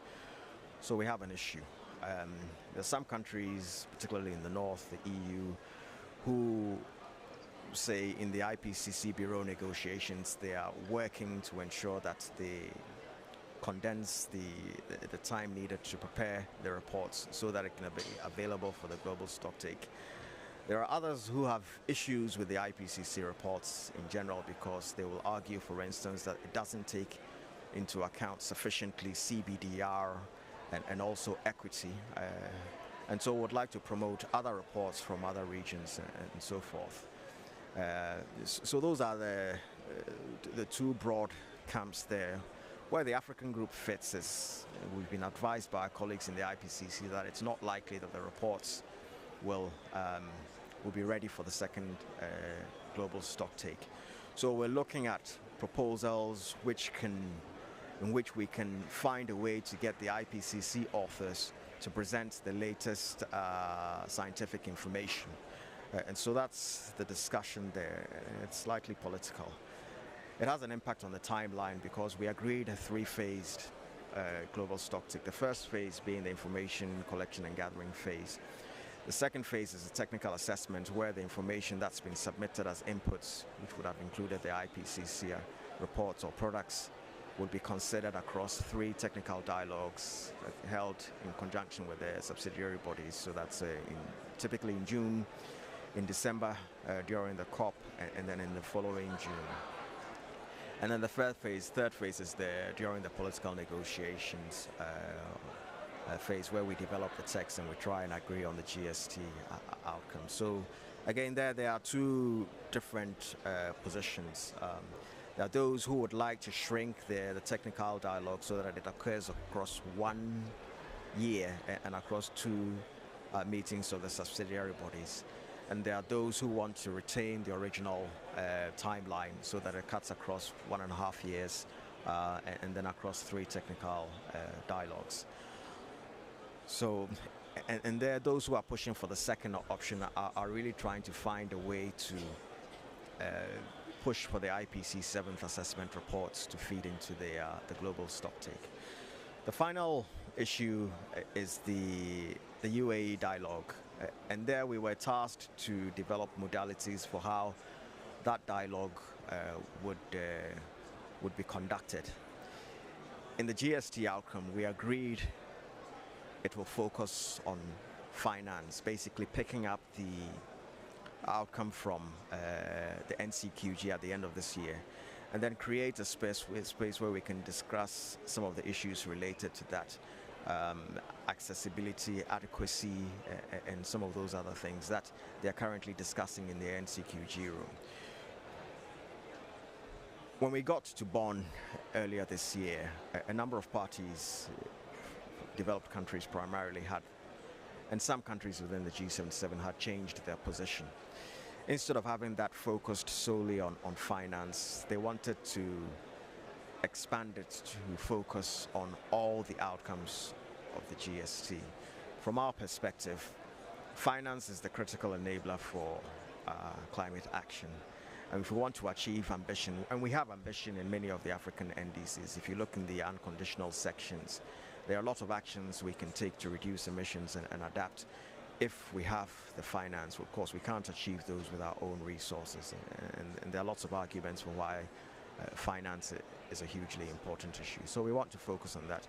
If you expand it to focus on all the other outcomes of the GST, you're essentially diluting the focus on finance, and practically there's not enough time in the dialogue to devote to each of the outcomes of the GST. At the most, we'll probably be given 2 days to cover all those issues.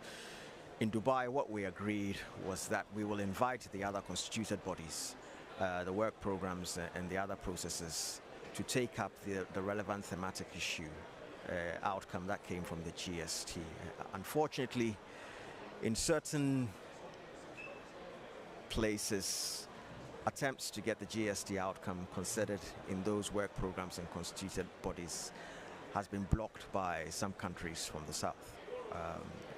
And mitigation and the energy transition is the main one. So some countries took the position that they will block the finance discussion from going forward until that issue is resolved. So it's a scope issue, but it's become political, and it's going to be very unlikely that we will solve it at our end. We expect that particular issue is resolved at the ministerial, and in the last consultations we had with the presidency, what he was minded to do was to ask the Secretariat to do a mapping to identify which of the GST outcomes is supposed to be discussed by which constituted body or which processes within the negotiations, so that every GST outcome has a place where the follow-up conversation can take place. We expect that there will be more conversations early next week, and especially at the high level. But once we have consensus on what the scope is, and we will insist that it remains on finance, then we'll be able to finalize the rest of the modalities. The rest of the modalities involves, obviously, the type of inputs that will be considered in the dialogue. Of course, it will also affect a bit the timeline, how much time is devoted to discussing the issue and so forth. So, James, I'm sure I've used up more than my 10 minutes. I'm happy to stay for a few seconds to answer any questions that anybody might have.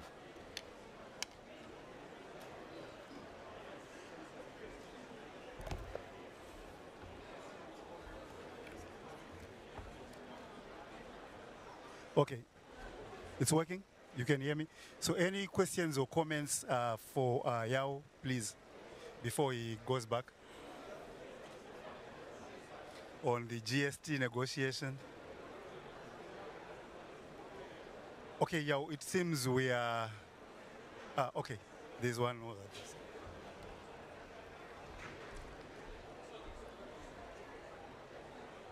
Hello, Yao. How are you? Makalia from UNECA. Good to see you again. Question. Good to see you too.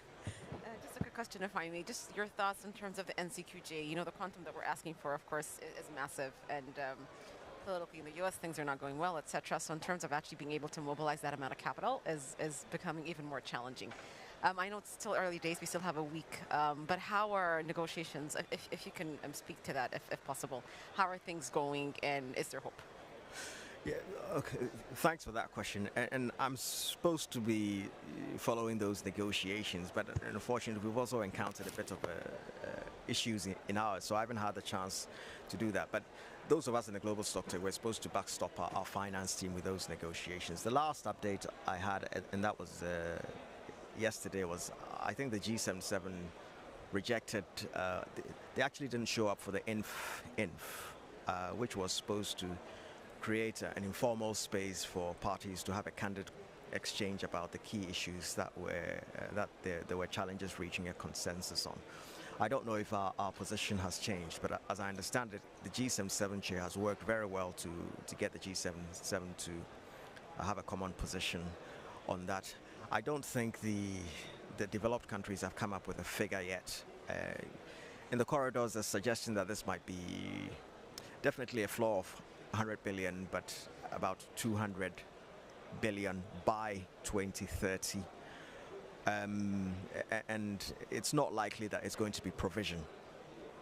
It's probably going to be mobilization, and I suspect that they might expect the private sector to contribute to that. But my involvement in those discussions earlier this year is that the developed countries are very keen to link it with the discussions around 2.1c, which are about finance flows in general. And that's likely to be the major issue next year going to the COP in Belém. So the text is now at 24, 25 pages, which is still a bit more than the 8 pages that the co-facilitators of the NCQG proposed. I think it's a lot. I suspect what might happen is what happened with the GST last year. They're probably not going to open the text to informal consultations, because typically when you get there at the technical level, everybody fights to get their issues well reflected in there, and the text is going to balloon. What they're likely to do is have the ministerial pair conduct bilaterals, call in each region or negotiating group, and then pose a series of questions to them. And then based on the answers, they'll start tinkering with the text, which is essentially what happened in Paris, and then try and finalize it. I expect that there will be a lot of pain when the text comes out. You might have some wins here and there, but maybe we might. I mean, it's essential that we have that mobilization and provision goal, because that's what's going to leverage the finance from the private sector. So that's probably the one to keep a close eye on, but it won't. We shouldn't preclude the prospects that the conversation will also continue next year, because the finance, the outer layer, as the North are calling it, is the ones where the private sector and private capital crowds in. So unfortunately, I can't give you a very detailed response, but I hope that gives you enough to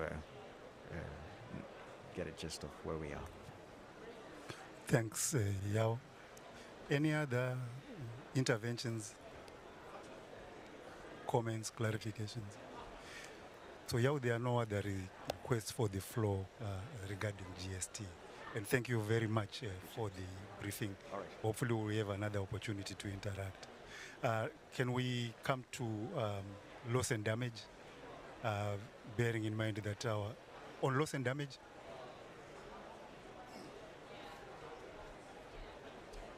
for you.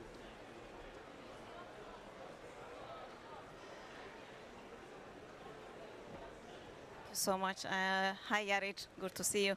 I wanted to ask, in the NCQG negotiations, developed countries were saying that the LND should not be mentioned. Canada actually said that it should be out of that text. So I would like to understand, number one, why they are insisting that it should be not mentioned in the text of the NCQG, and the other is what is the position of the African group, and what are the rationale that you are using for it to be mentioned in that text. Thank you.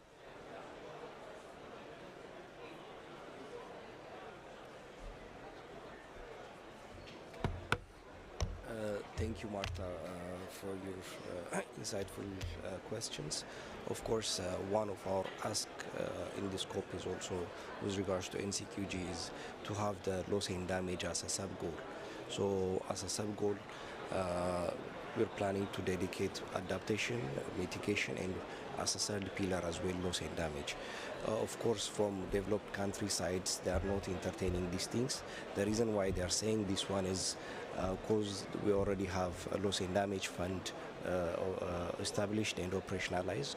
So that's that they want to entertain the loss and damage issue separately. That's one of the rationale they are pushing the loss and damage out of the things. However, also there is in the negotiation there are tactics that they are trying to use, because they are trying to use this loss and damage as they're bargaining with regards to contributor base as well as with regards to the quantum. So earlier Yao already mentioned about the numbers that are being discussed, and now the proposal, or especially from the US side, they are interested to discuss these issues on layer basis, so the outer layer and inner layer. So of course earlier, I mean, with inner layers, it's most probably 100 or 200 billion is the expected one. However, on the outer layer, they might say trillion. However, we can't make sure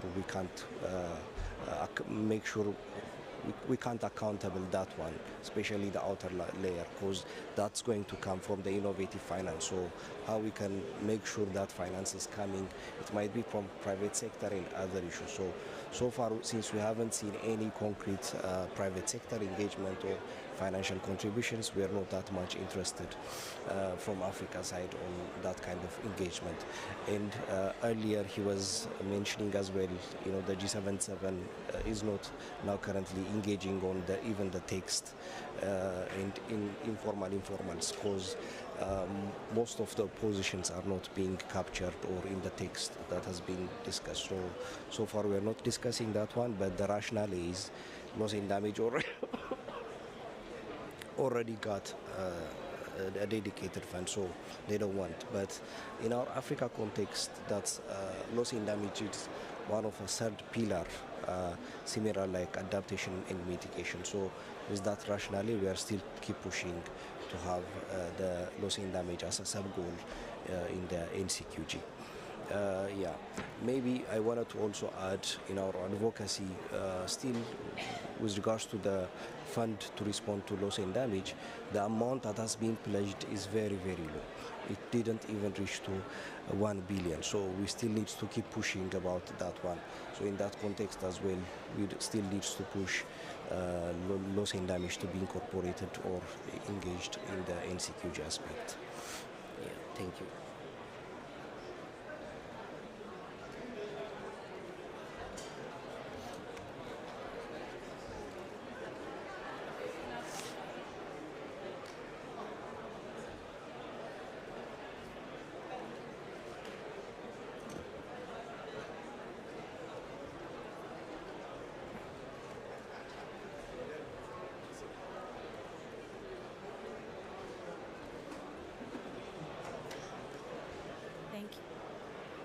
Hello? Hello? Hello. You hear me? Oh. Yes, we can hear you. Sorry. Hi everyone, Gogetso from South Africa. My question is on the operationalization of the Loss and Damage Fund. So I sat through the Loss and Damage Fund landscape discussion or dialogue, and they had an example of how Bangladesh is basically implementing some of the technical reports to substantiate how they can access this funding eventually. And from my very layman's perspective, it seems like there's a significant burden of proof on developing nations to actually demonstrate that they have been impacted and consequently that they need to be provided with the funding. So can you maybe just indicate through your discussions how that is actually being considered in the text? And also, as I understand it, there are cost implications to actually proving that impact. So who then bears the cost? Does the developing country then bear the cost to access the funding? It seems a bit counterintuitive from that perspective.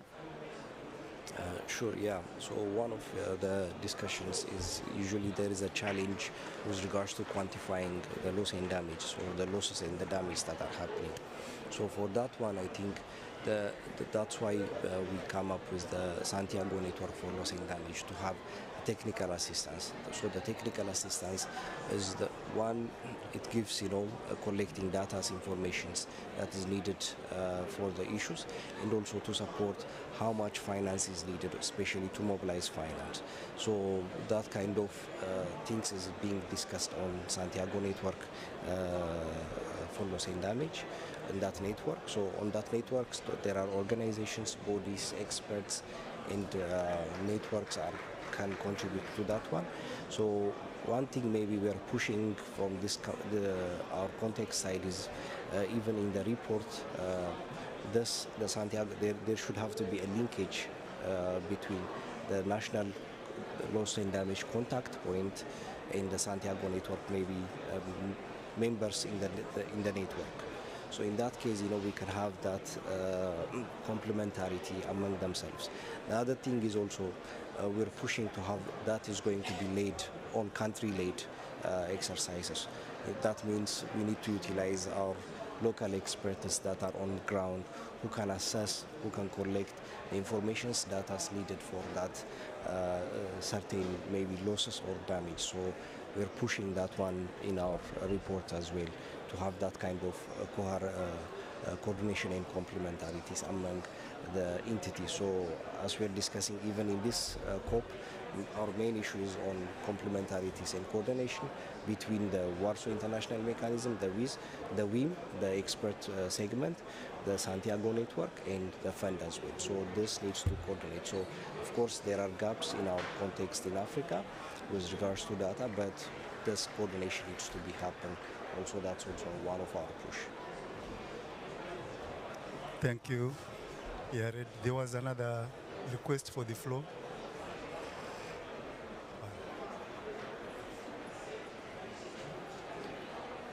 Thank you.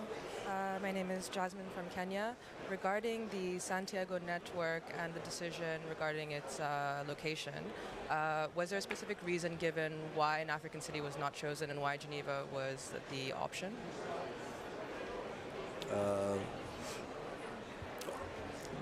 There was a criteria which is developed by parties to assess the host of the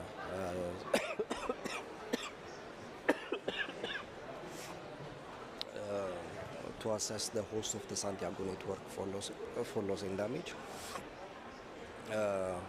So the assessment has been done by the advisory board of the network, and I think based on their assessment, the advisory board decided to host it in Geneva. However, I think in just general terms, like based on our understanding of, I think Kenya is much more better with regards to cost effectiveness. So that's why I think Kenya is putting as an argument why they selected. But it's a decision made by the advisory board of the Santiago network based on the criteria that has been put from the last decision during COP28. So that criteria has been developed by the parties, which we also, as a negotiator, we also negotiated. However, I think maybe Kenya is requesting to reassess that decisions and to be reopened and to be discussed, and that's also still in debate in the negotiation at the current status. Thank you very much, Yared, for the updates. Much appreciated. So my name is Linus Mofo from the African Climate Policy Center of the ECA. So my question, maybe I missed it, but in the negotiations, right, because what we know so far is that the commitments to the loss and damage fund was about just over 700 million at COP28. So in the negotiations, are you talking about what is the quantum? How much should the loss and damage fund be? Should it only be voluntary contributions? And also, are you having a connection between whatever is committed or mobilized under loss and damage as part of the new collective quantified goal, or these are separate things? But most importantly, are the negotiators talking about what should be the quantum of of the loss and damage fund? What should that be, and who should contribute, and so on? Thank you. With regards to loss and damage quantum, we're not discussing explicitly loss and damage, but the quantum under the NCQG is being discussed in general.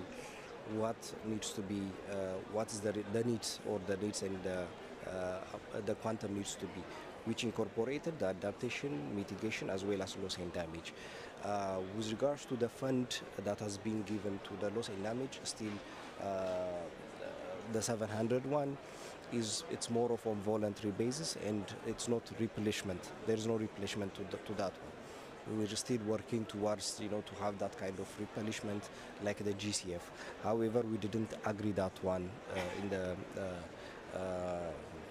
Dubai when we discuss about the operationalization. And the amount that has been discussed, of course, still what we're pushing is like to have a separate one. However, if they considered the loss and damage as a sub-goal in NCQG, definitely that amount is going to be as well considered as part of the quantum. That's the context that I have. There's no any consensus on these issues, but this is my opinion or what we can understand from the conversation. But still, there's no any replenishment, or it's more of voluntary basis so far the fund. That's why we're still keep pushing to have more pledge in that list to reach to 1 billion.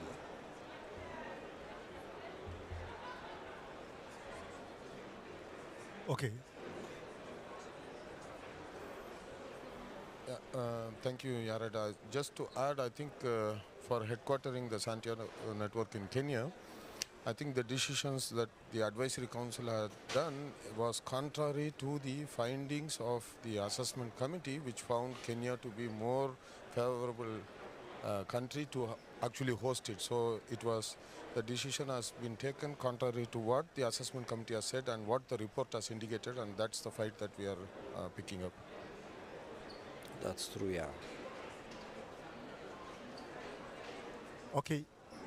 So thank you very much. If there are no other requests for the floor, just to say that as we indicated earlier, there will be a comprehensive briefing from the chair of the Africa Group of Negotiators at 1 p.m. in meeting room 12. It's 12. 2. Meeting room 2, apologies. Meeting room 2, not 12. 1 p.m. So the AGN chair is meeting with the with African civil society to brief us on the status. But thank you once again to Yared and to Yao in his absence. And we'll see you at 1 in meeting room 2. Thank you, colleagues, for participating.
daban ne mun hada fashion sai mun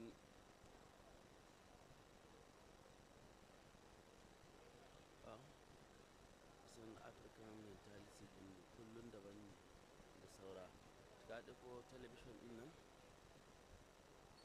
karo television dan sake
photo, yeah.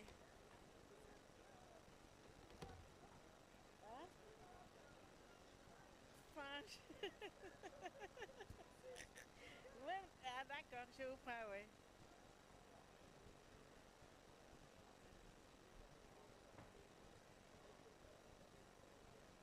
Wow. Du Sénégal. Sénégal. Oui. J'ai visité Dakar. Ah bon? Le Forum mondial social en 2011. En 2011, le Forum mondial social. Bien sûr. Moi, je suis l'ex-ministre.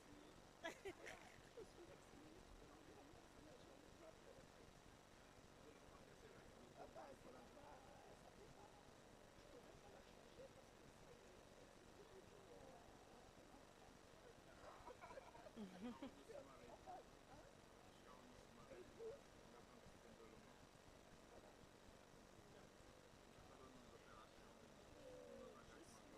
intéressée par tout ça qui touche l'Afrique. Parce que je suis africaine. Magnifique. Voilà. Magnifique. Machallah. Je suis en train de vous dire que j'ai déjà visité Le Sénégal. j'ai déjà été à l'île Le Gorée. j'ai même pris des photos. Ah, magnifique. Comment on faisait. Et on a besoin toujours de mettre notre histoire devant nous. Absolument. Avancer. Absolument. On n'avance jamais si on la laisse derrière. Mais bien sûr, c'est très important. L'Afrique, elle a perdu beaucoup de choses pendant les décennies parce qu'elle a essayé de mettre son histoire à côté. L'histoire. Et de faire avancer. Voilà, mais bien au contraire. Elle a fait des concessions tout en les contrôle. Moi, je suis militante à l'île des féministes. Magnifique. De la société civile. En Algérie.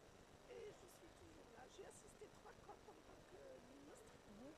La 23e, la 24e et la 25e. Oui, effectivement, c'est vrai, je m'en souviens, oui. Mais quand j'assistais, quand j'étais à Nairobi, lors de la COP concernant l'environnement, on a fait un plaidoyer au nom de l'Afrique. Et c'est moi qui a demandé la parole. C'est pour dire que vraiment que l'Afrique a besoin d'avoir toutes ses chances pour le développement. Et je suis solidaire de la femme. Je pense que vous avez entendu parler de la rencontre qui va se faire la fin janvier à Johannesburg concernant 1000 femmes. 1000 femmes, non? Oui, 1000 femmes de l'Afrique. C'est quand? Ça sera la fin janvier. Et c'est la femme de l'ex-président de l'Afrique du Sud qui est à la tête de cette préparation. C'est intéressant. En tant que membre de l'organisation arabe de la famille, je chapeaute la participation des femmes algériennes. Des conditions que ce soit des femmes qui sont très actives dans leur vie, mais qui n'ont jamais eu la parole, qui n'ont jamais voyagé, qui n'ont jamais représenté leur pays. Ah, Et d'accord. ce sera African Women in Dialogue. Super. Les femmes africaines en dialogue. Mais Il va y super. avoir 1000 femmes. Ah, mais Moi, il j'ai faut... fait un casting qui m'a... Mais travailler j'espère avec que... 1000 J'espère hommes et pas avec, avec 1000 femmes. Mais j'espère que le Sénégal est concerné par... Oui, c'est tout... Et qui fait ce choix par rapport à ces pays-là? 15 femmes plus la coordinatrice, 16 femmes. Il y a peu de pays qui ont mis 16 femmes. Pourtant, il va y avoir une prise en charge dans la sélection. Il y a La sélection est déjà faite. Ils se sont appuyés sur des... Parce qu'il y a des Sénégalaises qui n'ont jamais participé, qui n'ont jamais pris la parole, qui n'ont jamais voyagé. On peut les choisir et qui sont des transformatrices et qui sont dans le domaine. En photo. En photo. Belle photo comme ça. Voilà, moi j'ai l'habitude au podium. C'est juste. J'aurais aimé. Est-ce qu'il va y avoir quelque chose ici? J'aimerais bien participer et assister. Hein? Oh ben, je ne savais pas. Parce que je viens d'arriver hier. Et puis là où on habite, c'est un peu très compliqué. Vous savez, moi je sors... Vous savez, moi je sors de la... Ah, je vous donne...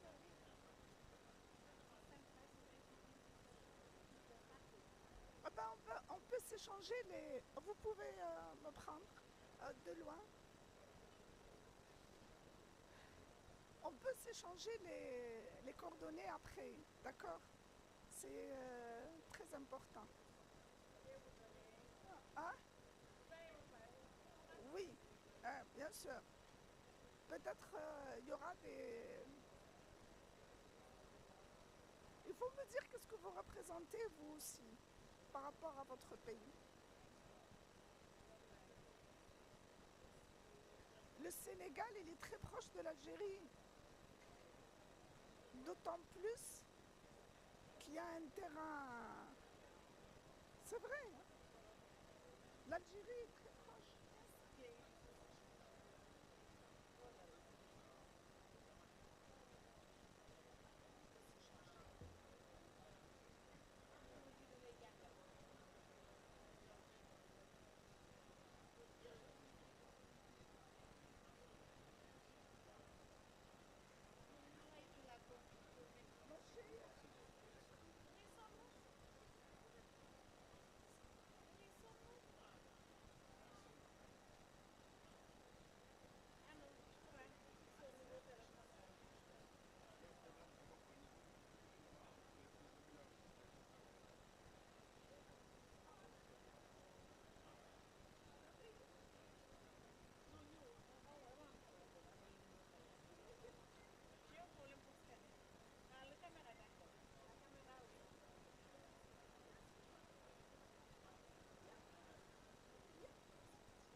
job.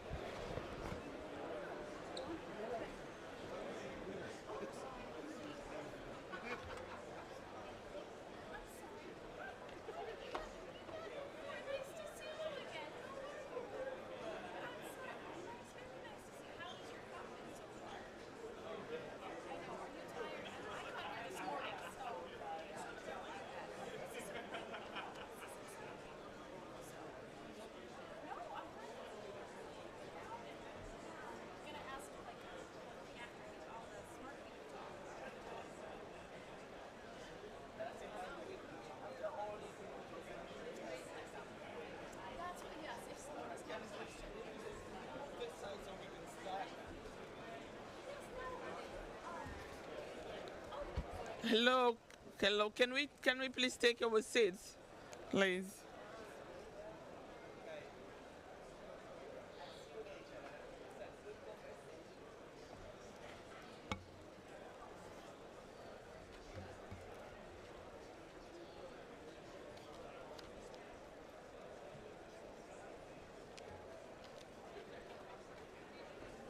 Hello, can we take our seats and can we?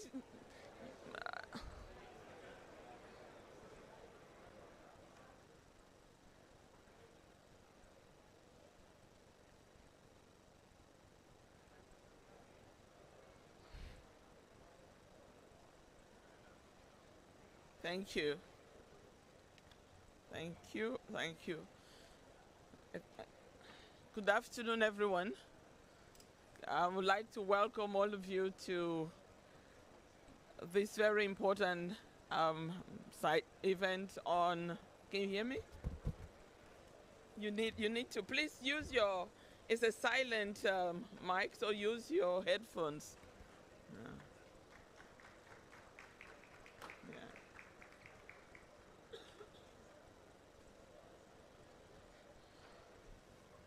Thank you. Good. Thank you. Thank you. Welcome to this meeting on integrating climate action into Africa food systems for improved resilience. It's a pleasure to see so many old friends and leaders who are committed to the issue of bringing two very important agendas for the continent together, the one of climate and that of food, and adding, of course, infrastructure and trade into it.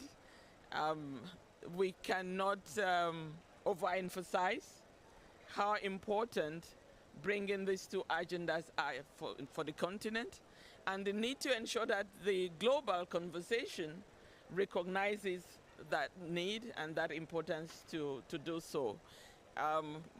We are pleased that we are making significant progress in making that bridge from Dubai.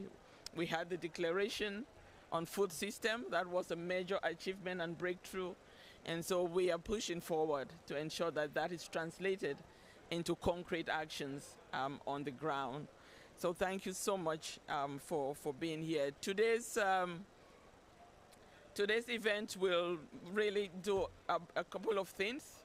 One, we will be launching a continental program that AUD and NEPAD is implementing, and that's supported by the government of Italy on the Italian presidency of the G7, and under the technical collaborative initiative. So we are really, really happy that that declaration is already being translated into action through the funding that we have received. So we'll be launching that initiative, and of course, given all the brains and knowledge that is in this room, we'll be fostering collaboration between the actors that are here, as well as I mentioned, raising awareness continuously. Is important to raise that awareness between these really important agendas on climate and food security in the continent. So that's what we'll be doing, and for that, we have an excellent high-level panel that will be addressing us, and of course, an interactive session thereafter to further discuss the issues. So we will have also a presentation, a short presentation of the program before going into the panel discussions. So if you will allow me, please let me invite and welcome our distinguished panelists to come in front. So let me start by inviting His Excellency Haile Mariam Desalegn, the former Prime Minister of Ethiopia and the Agra Board Chair. Your Excellency, please come in front, please.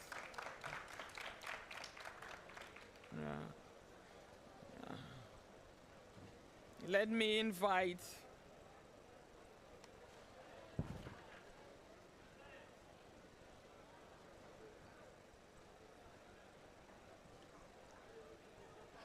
His Excellency Ambassador Grati, the Director General of the Ministry of Development of Italy, and the person who have been behind the G7 presidency of Egypt. Please, Ambassador Grati. Okay.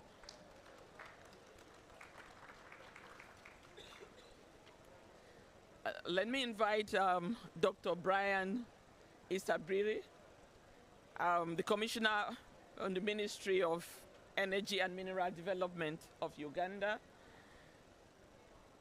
Let me also invite Mr. Peter Ohengo. I'm from the Ministry of Finance in Kenya.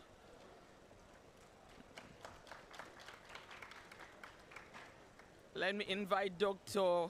Obafemi Oyewole, the Executive Officer of PAFO, the Pan-African Farmer Organization.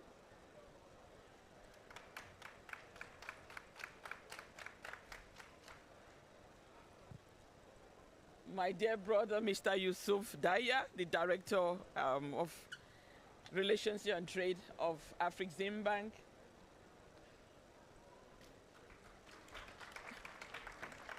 We need one more chair. I have to invite the Senior Advisor on Food Systems, Mr. Zach Bliha, representing UAE, coming from the last COP28 that they hosted. But I'm looking at, look like we are missing one chair.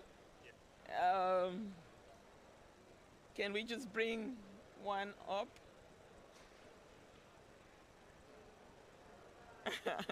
Sorry, Zach. That chair.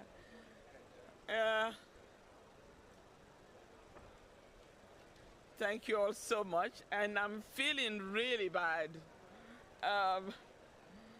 because that panel is really gender unbalanced.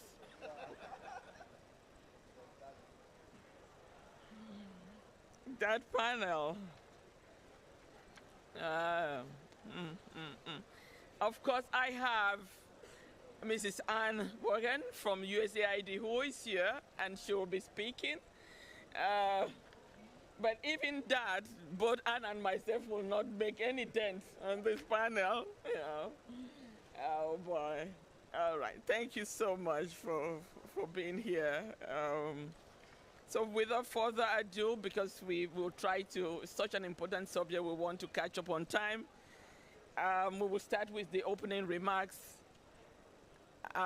If you allow me, I will speak on behalf of Madam Nandos Bikele-Thomas, who sends her apologies. She had to leave yesterday for unforeseen reasons.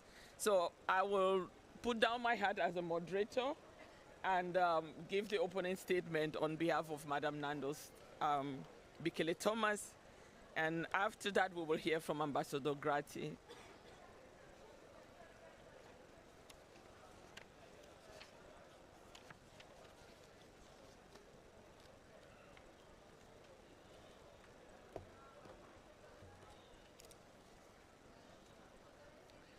So I'm reading a statement on behalf of Madam Nandos Bikele-Thomas. Your Excellencies, the former Prime Minister of Ethiopia, Your Excellencies, Ambassador Grati, Excellencies, the ministers here present,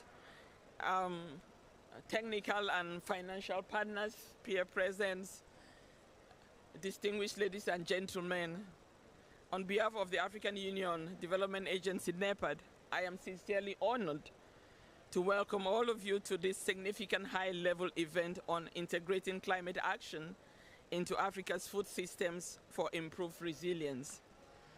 Africa faces an increasing complex challenge, that of feeding a rapidly growing population while grappling with the escalating impacts of climate change on its food systems. Climate change is impacting food systems more than ever before. The continent's food security is highly vulnerable to climatic variability, which strengthens agricultural productivity and food availability. Integrating climate action into food system is not only essential for survival, but also an opportunity to build resilience, improve productivity, and enhance economic growth. Food systems are increasingly vulnerable and impacted by climate change and its effects, while cascading effects on food security and nutrition, poverty and livelihoods, particularly in Africa. Food systems contribute a significant portion of global emissions, meaning that a sustainable food system transformation is fundamental to the achievement of the Paris Agreement. Distinguished delegates, partners, combating hunger and poverty in Africa amid a deepening climate crisis stands as the utmost challenge of our generation. At the forefront of our development agenda, that of Agenda 2063, is the imperative to construct resilient and inclusive food systems for our continent, with over 300 million Africans currently enduring hunger. According to the World Economic Forum, for example, changes in rice cultivation practices can reduce methane emissions by up to 40% with no negative impact on crop yield. To further underscore the scale of the challenge, food system contributes to approximately 70% of biodiversity loss on land and 50% in fresh water. Collectively, they account for an average of 35% of global greenhouse gas emissions on land and 70% in fresh water. Your Excellencies, colleagues, addressing the global climate crisis necessitates a more convergent approach, highlighting the crucial need for collaboration and integration of climate action and sustainable food systems, while leveraging sustainable agricultural practices, innovative finance, trade, infrastructure, and policy reforms to collectively promote resilience. At COP28 in United Arab Emirates, food systems were placed centrally on the agenda. The Emirates Declaration on Resilient Food Systems, Sustainable Agriculture and Climate Action called for integrating food system strategies into countries' national determined contributions and their national adaptation plans, as well as their national biodiversity strategies and action plans. This move signifies a substantial commitment to placing food systems transformation as core to the climate action outcomes and making it a tangible reality, and is consistent with AUDS NEPAD focus on advancing Africa's agri-food system transformation, attracting significant investments for climate change adaptation. The African Union Development Agency NEPAD, as the African Union Development Agency, together with the Commission and the REX, spearheaded the development of CAADP, Post-Malabo Agri-Food System Agenda. So, expected to be adopted by our heads of state in 2025. That will be done in Kampala, so we are hoping we will have a Kampala declaration and strategy that defines the next 10 years of agriculture and food policy for the continent. The agenda embraces an agri-food system approach to better support African countries address challenges across the entire food value chain while aligning policies with broader developmental goals. This approach emphasizes environmental sustainability to safeguard future food production and tackle issues of malnutrition and undernutrition. Furthermore, it supports economic inclusion, benefiting approximately 70% of African population that relies on agriculture, strengthening market access, regional trade, as well as the potential of significantly boosting intra-African trade and enhancing food and nutrition security while promoting local food variety and strengthening partnerships to build resilient value chains. Ladies and gentlemen, on behalf of the African Union Development, our member states, allow me to express our sincere gratitude to the government of Italy, which is also the current G7 president, for support provided to Africa through the Technical Cooperation Collaborative, the TCC, to foster policy and investment coherence around the climate food system nexus. AUD and NEPAD, as the development agency, is ready to lead the continental TCC coordination and services for international technical cooperation, partnership and knowledge exchange program for enhanced national food and climate plans for African countries. In line with the above, this event at COP marks a significant milestone as we will officially launch the continental program, and that is supported by Italy as part of the TCC, to assist our countries and RECs in integrating climate and food system and translating them into investment pipelines with a focus on regional dimensions and infrastructure and trade corridors. AUD and NEPAD remains committed to accelerate the implementation of climate resilient food systems in Africa through collaboration with our member states and partners, including the UN Economic Commission, AGRA, and other partners, ECDPM, broaden that platform to ensure that we have impactful and scalable actions and solutions on the ground. I thank you.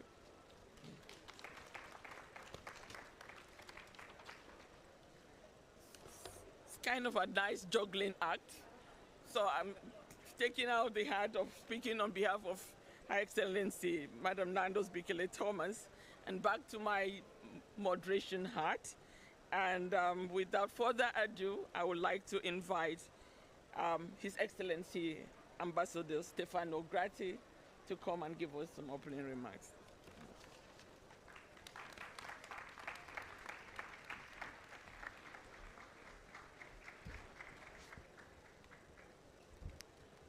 Thank you. Thank you very much to our moderator. I will start by apologizing to the moderator for the fact I'm a man. So I can promise you that I will discuss this with my mother when I go back and to see why she didn't make more efforts to be sure that I was a woman, but it didn't happen. So it's totally outside my capability of effectiveness. Having said that, it's really a pleasure to be here. And I wanted, first of all, to highlight, I think, one important thing. This is a collaboration that originates from the previous COP. So we are at the COP 29, and to sort of celebrate and launch a program that originated there. I wanted also to say to Zach that I took your place because I was not supposed to be in the panel. So that is the reason why you are in the chair there. I was supposed to be here and go away, but you can accommodate yourself in the other seat if you want. So it's in COP28 that we started to have this very important, actually before COP28, when we were last year preparing the COP.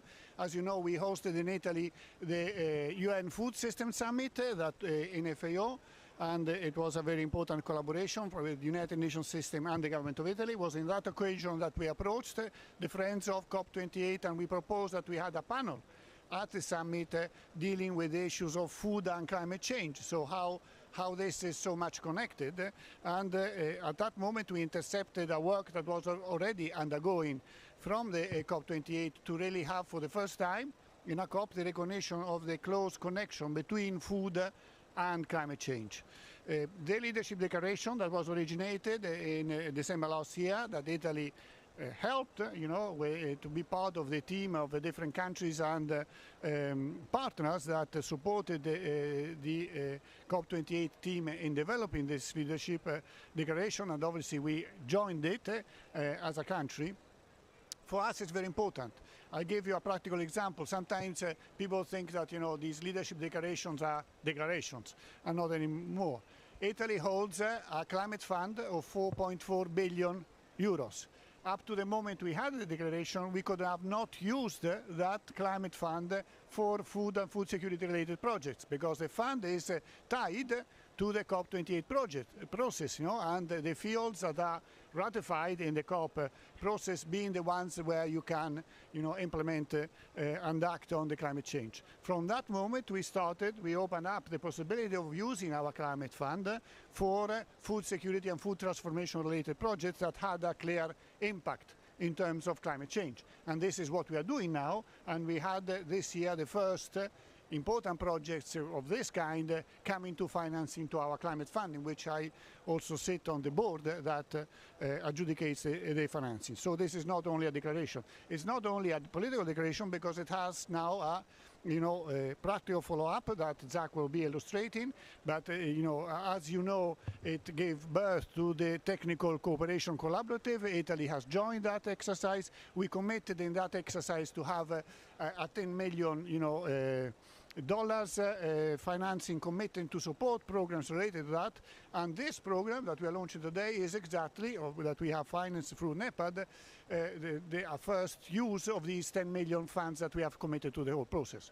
So for us, there is a clear line of collaboration and work there. Let me also stress that not only this project that will be illustrated today is a contribution to this process, but it is also the first ever project in the history of Italian development cooperation financed through NEPAD. So for us this is a first step, and we look forward to additional steps on that. So we are looking forward to NEPAD to propose other projects that Italy is absolutely willing to finance, because one of the drivers of our work now in Africa that is a high priority for the Italian government is to support the development of capabilities, in African capabilities. So NEPAD stands at the center of this process. We have recently opened 320 million of new funds in the African Development Bank, and we look forward to collaborate with NEPAD as the agency, development agencies of the African Union in proposing new programs. And I would dare to suggest that one of the next projects that we would like to support will be with AGRA, that is here present today. So another important, African capabilities that Italy would like, to discuss with NEPAD friends also how can we work together to support. Italy is involved in a number of major projects in different fields in the food transformation sector, the transformation of food system sector in Africa, both in agricultural sector, in the coffee sector, in green city sector, so different important activities that we will be supporting in the next few years through the combined use of our climate fund that I illustrated to you, and the resources, both grant and loans of our development cooperation. So this is the line, of operational work that we are following, and we are extremely happy to be here with a number of partners that are part of this process, and especially with our friends of NEPAD, and we are sure that this is the first step of a long collaboration in front of us. Thank you very much.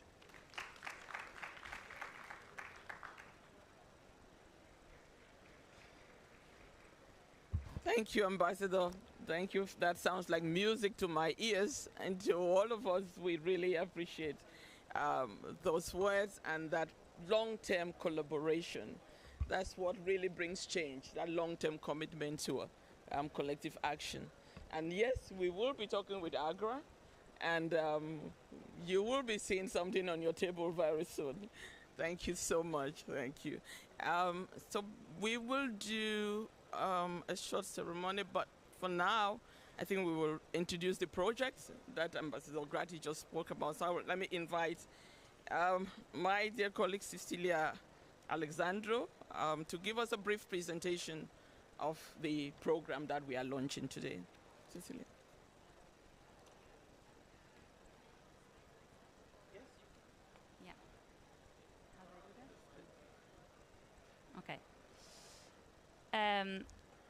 Thank you very much, Esther, for inviting me. It's an honor to be with you today in COP29 in Baku to discuss this critical matter of integrating climate action into Africa's food systems.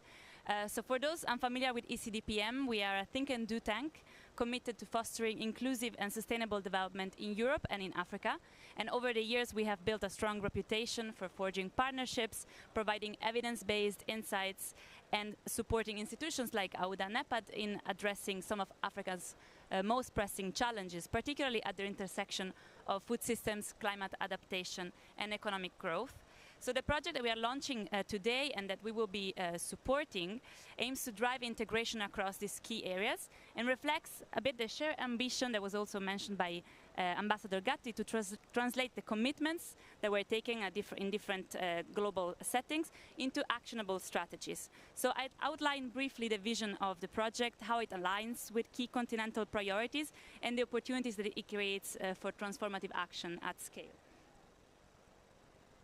So behind me on the slides, you see a bit the background of where the project is originating from. So let me place it a bit in the broader context of existing continental and global frameworks aimed at building sustainable and resilient food systems in Africa. First, this project supports the AUDA NEPAD program's Building Sustainable and Resilient Food Systems in Africa, which outlined a vision to better link 3 of the key continental policy frameworks, CAADP on the agriculture side, PIDA on the infrastructure side, and the AFCFTA on the trade side. Secondly, as was mentioned already by Dr. Ambassador Gatti, the project supports the implementation of the UAE Leaders Declaration that was launched last year at COP, and the TCC, which is the implementation mechanism that was built around it. And thirdly, this project is directly supported by the Italian G7 presidency. Lastly, also as part of the G7 presidency, there was a renewal of the Partnership for Global Infrastructure and Investment, PGII, which focuses on financing climate and agri-led related investments in infrastructure to foster economic development in Africa, reinforcing this climate resilient link, as well as the AU-US Partnership Action Plan on Sustainable Food Systems. So it's pretty broad, the span of initiative that this program is linked to. See, here I've just placed a few of the key objectives of the next phase of the next 10 years of the post-Malabo CAADP agenda. You will see that, as Madame Esther mentioned, will be endorsed in 2025 by African Heads of State. But the program directly links and contributes to many of the strategic objectives of CAADP, such as intensifying sustainable food production, agro-industrialization and trade, as well as boosting finance and investments to transform agri-food systems. This slide, I'll be very brief, is just a visual representation of what I was discussing earlier, this connection between the 3 continental frameworks of CAADP, PIDA, and the AFCFTA, to show you how this can unlock higher impact in Africa, because it can help align policies and investments in support of more agricultural transformation, but also infrastructure development and trade, thus leading to attracting more finance and investments in key flagship projects along selected corridors that can support industrialization based on crop and livestock transformation, and at the same time promote intra-regional trade. And now let me conclude, because we have a panel of esteemed guests waiting, with just outlining the key objectives of the project and the expected results. So in terms of objectives, broadly defined, as mentioned also in the opening remarks of Esther, we aim at fostering policy and investment coherence around the climate and food nexus, especially with a focus on the most vulnerable regions in Africa.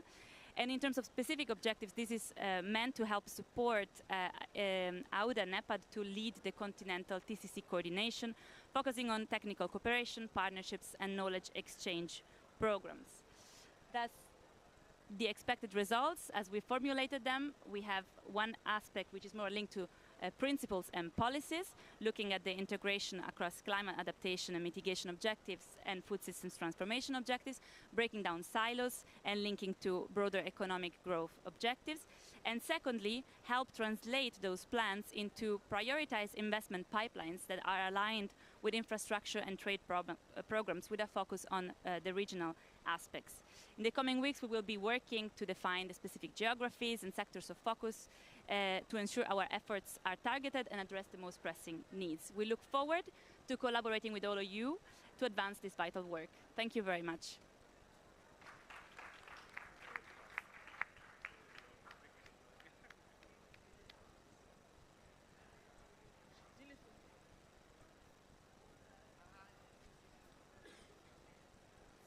So, we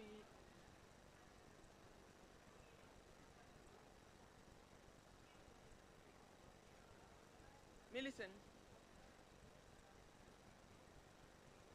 you both, can we, please, we just, sorry, before we go into the panel, we want to just launch the program by a simple, very 2-minute ceremony of cutting this ribbon. I'm just calling this people. Can you bring this in front so at least they can see it? Yeah. It doesn't fall. Yes. Good. And I would like to invite Ambassador Greti and Prime Minister to come and do the honors of launching the program.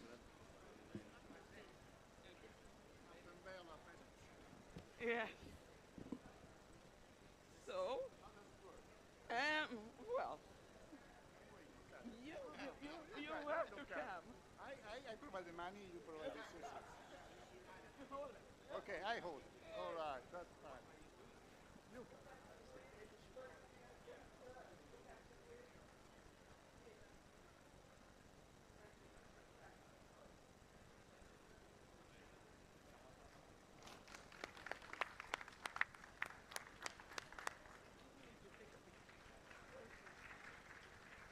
Yes, with it.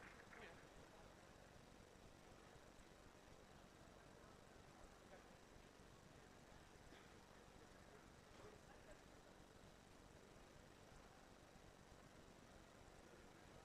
Thank you so much.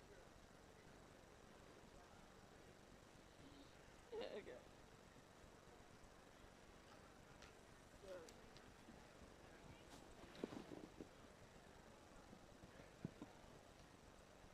Thank you so much. We think that this is such an important program, an important collaboration and cooperation that we needed to show the world that something beautiful is happening here. So thank you.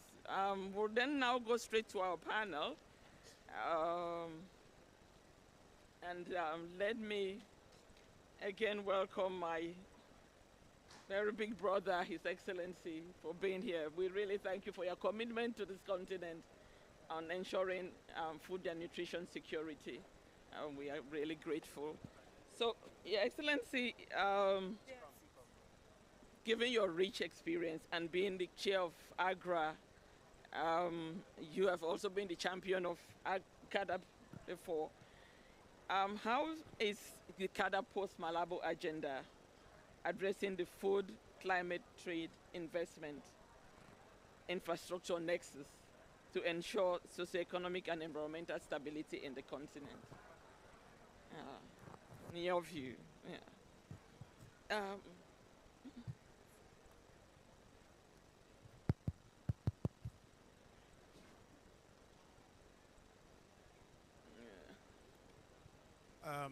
Thank you very much, my sister. First of all, the Comprehensive African Agriculture Development Program, CAADP, is a policy framework that's designed to guide African countries to address the interconnected, challenges of food security in our continent. So I think our leaders has agreed to have a common navigation through this challenge. So they needed a continental framework that helps to progress in food systems. I think we have tried to evaluate the first CADIP for the last 10 years, and now we are embarking into the new CADIP. But what are the challenges that we face in the coming 10 years has to be addressed. And I think the first of its kind is that we do have, you know, a daunting challenge in terms of climate resilience, because our smallholder farmers are always suffering from the climate calamities, and we have to address that. Second, we see that in our food systems, the infrastructure deficit is daunting. I say this because thanks, we have Anne with us from USAID. We have tried to delineate this after the US-Africa Leaders Summit. I am co-chairing with Prime Minister Mayaki on the partnership, which was mentioned earlier. And I think from the African side, when we presented this, we presented that if we do not properly address the infrastructure deficit we have in Africa, the African farmers cannot produce and sell to the market. So if we talk about market again, market is a big challenge, and thanks to our leaders, we have the African Continental Free Trade Area Agreement, which has to be implemented as efficiently as possible. So I think AFCFTA comes into play in this regard, and CADIP also recognizes, the post-Malabo CADIP recognizes this very well into our discussions. So we should have a climate resilient food systems in our continent, and we have to also address this. When we talk about climate resilience, it's a big issue, and we have to transit from conventional agricultural production into, you know, climate sensitive, and which is, you know, sustainable agriculture and farming practices. So we should have regenerative agriculture or conservation agriculture, which is very conducive for climate adaptation. And that also brings about productivity. There are some people might think that conservation agriculture or regenerative agriculture cannot produce the necessary amount of production we saw, but that's not true. The transition might take some time, but it is a sustainable way to produce in our continent, and that is in the CADIP itself after post-Malabo. I think our leaders are set to decide on this blueprint.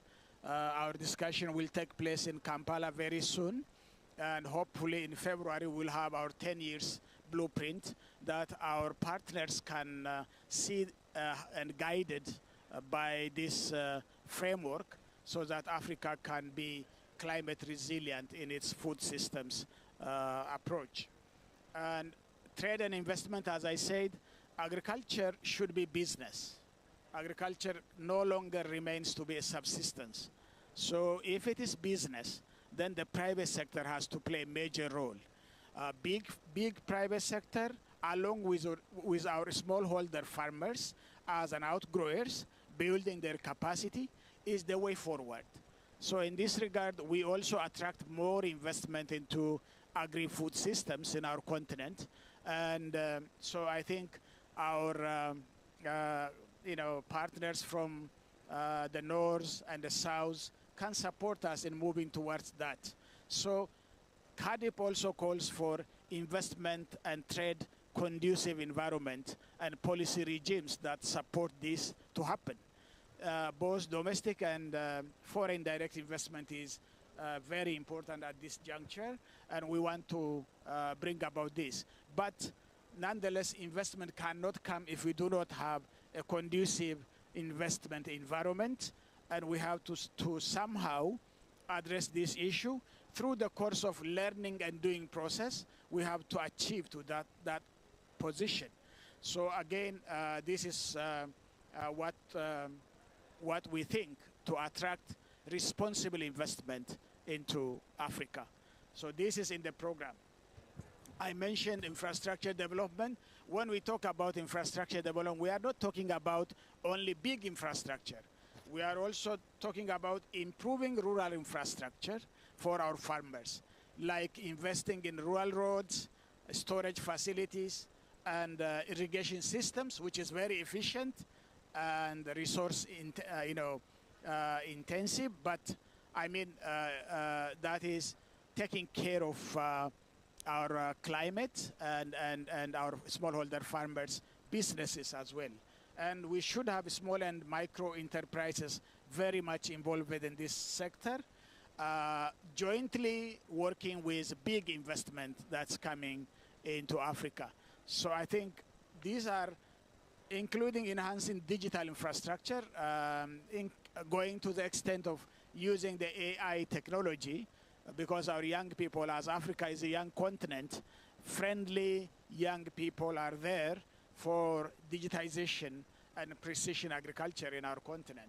So that is also taken care in our next post-Malabo design, and I think we have to look into that.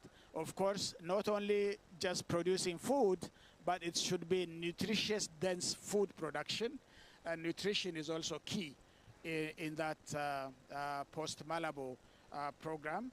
So finally, it should bring also socio-economic stability in Africa.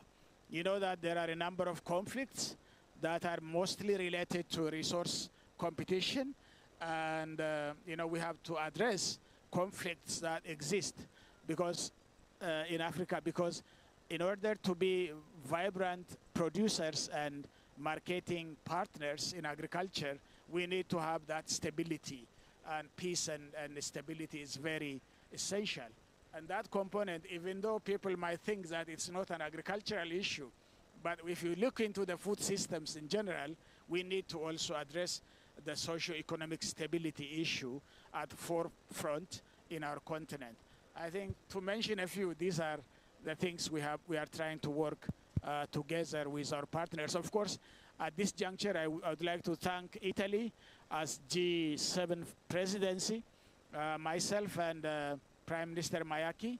Of course, Prime Minister Mayaki has been there for several times with G7 presidency to work with. We also engage with G20 presidency Brazil in this regard, in addition to our US-Africa food security partnership. Also, we reached out to the EU to work with on this agenda. And AUDA NEPAD is always an instrumental for this. As a technical partner, I think we are also working very close to AUDA NEPAD, and I thank the leadership in this regard. Thank you. Thank you so much. Hello? Thank you so much, Your Excellency. A lot has been said there, but just really quick summaries. The new CAADP agenda really brings the food, climate, trade, and infrastructure agenda together.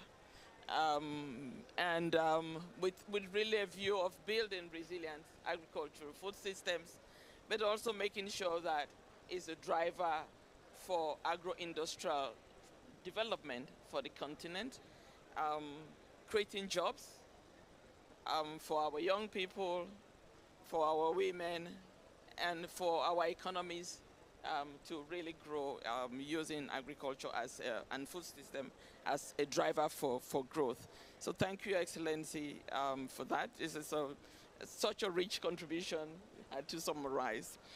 Let me now invite Mr. Peter Obiango from the Ministry of Finance of Kenya, who is the coordinator of the African Green Climate Finance, to speak to us. We've heard from the Prime Minister on the need in this new phase of food system to bring infrastructure. It's not just agriculture anymore, it's bringing all these different sectors together: agriculture, environment, trade, and infrastructure.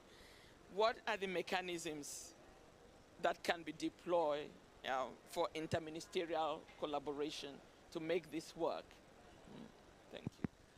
Thank you. Thank you very much for giving me this opportunity to share with us the Kenyan experience, and also to thank Ambassador Gatti. When we met in COP28 in a small room, and we emphasized the need for changing of the policies and the food systems in a holistic manner at the time of climate change, I never knew that I'll come back here again to launch this program. That alone indicates that the things are changing. Ministries of finance are very critical and at the core of the transition at the time of climate change. They are SOCs, which are really affecting the budgeting processes within the ministries or allocating the public resources. Today we have extreme drought. Tomorrow we have extreme floods.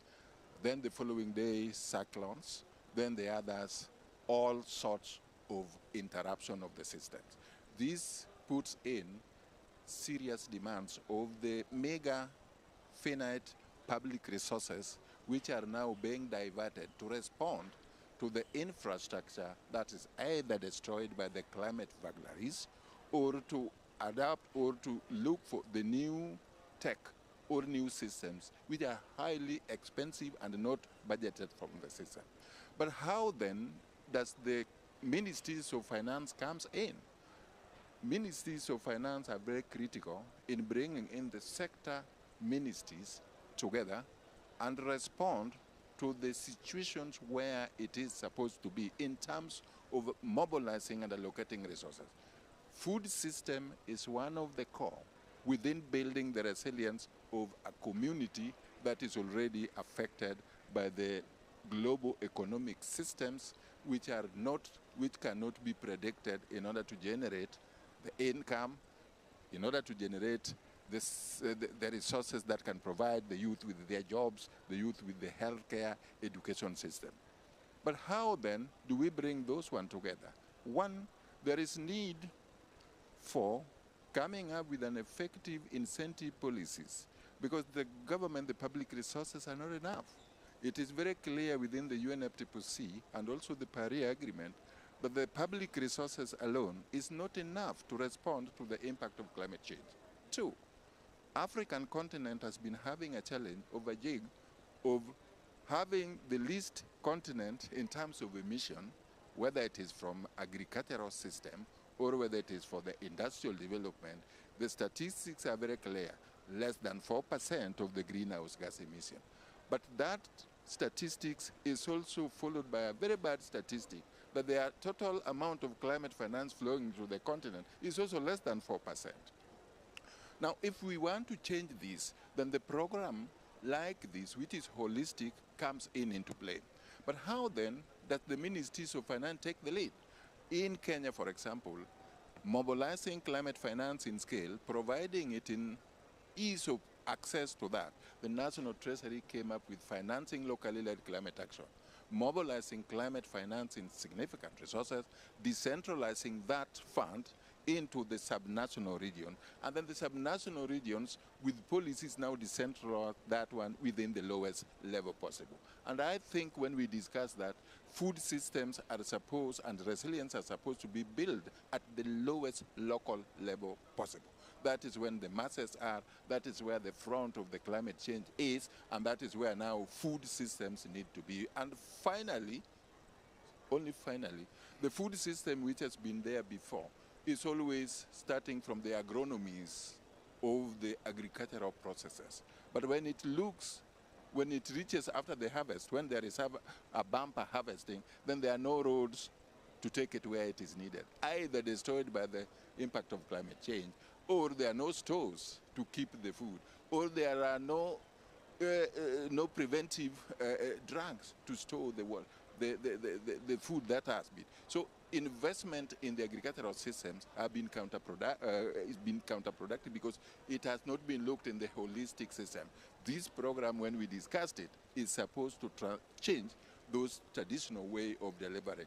But finally, I'm also just not here at the Kenyan platform. Africa needed a collective network for all the continents to come up together and address the situation of climate finance flowing into the continent.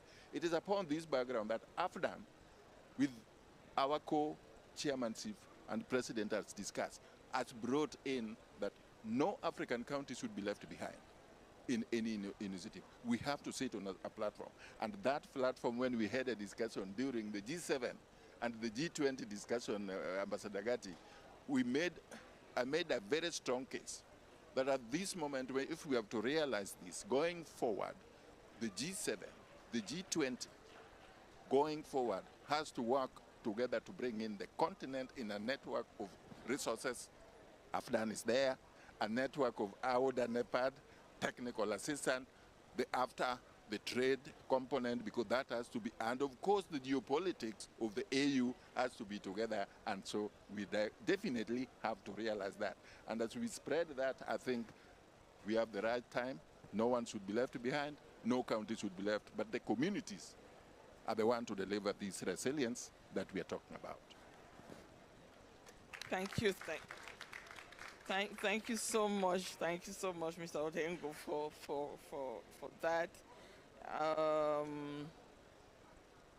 Incentive policies need to be put in place, as you said, mobilizing at scale and decentralizing, making sure those resources get to the local municipality levels where they are going to reach those communities. I think these are important points. And that holistic approach that you said, you explained it so well, that we can invest in production and productivity so we have increased yields. But if we don't have the roads, rural roads, to take them to the markets, we don't have the storage facilities, we don't have the processing plants, then we will not improve our food system in the continent. So thank you for those. Now, it gives me pleasure to invite my brother. We've just been hearing about incentives to talk to us. My brother, Mr. Yusuf Daya from Afreximbank. How can financial institutions better support the execution of integrated climate and food system investment pipelines? Thank you very much, Mrs. Asterian, and thank you for inviting the bank to be part of this very important panel. You know, every time we sit on a panel as a bank, the issue of financing, everyone's talking about the need for financing, what can the banks do, what roles do the banks play. But I want to just maybe take a step back, you know, listening to the earlier remarks and the important points that were made. So for instance, we're talking about 300 million undernourished people in Africa. We're talking about a climate crisis where if the temperature rises by 2%, agricultural production is likely to decline by 20%. We are talking about a situation where Africa will constitute 1 in 3 people by the turn of the century. A massive growth in our population that needs to be fed. We are looking at supporting an industrial transformation in the continent, whether agro-led or manufacturing-led. These are all factors that we need to take into account in the context of how we do things. If we continue to do business as usual, you know, we always say Africa contributes less than 4% to global greenhouse emissions. However, if we try to feed this growing population doing things the way we currently do, we will exceed that 4% by far. We will actually become part of the largest agricultural emissions in the world. And that currently accounts for about 25% of global greenhouse emissions. So looking at an integrated approach is certainly important. And I think something His Excellency the Prime Minister said is critical. We need to understand who dominates the food production system in Africa. We're talking about 33 million, if not more, small-scale farmers that account for 70% of agricultural productivity. So any efforts at climate-resilient agriculture and any efforts at building an agro-led industrialization needs to focus on our small-scale farmers. We cannot ignore that. And I think historically, one of the challenges that we need to take into account is how our small-scale farmers have been organized. An unfortunate legacy we inherited from the structural adjustment programs is that many of our commodity boards or food boards had been dismantled. And those were the institutions that provided an avenue to unlock financing and to unlock technical assistance and support to our small-scale farmers.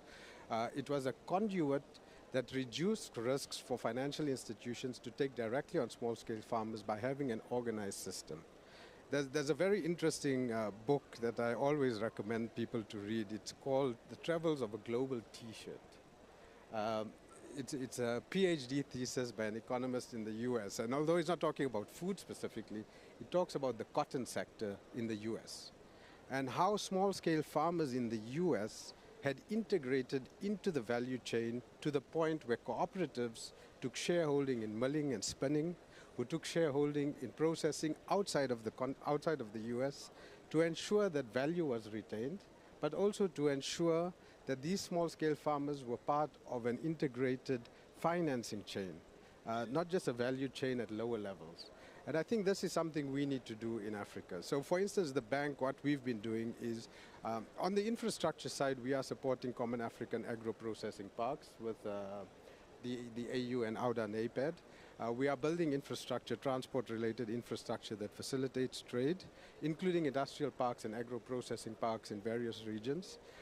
But we are also working on an initiative called the African Trade Distribution Companies.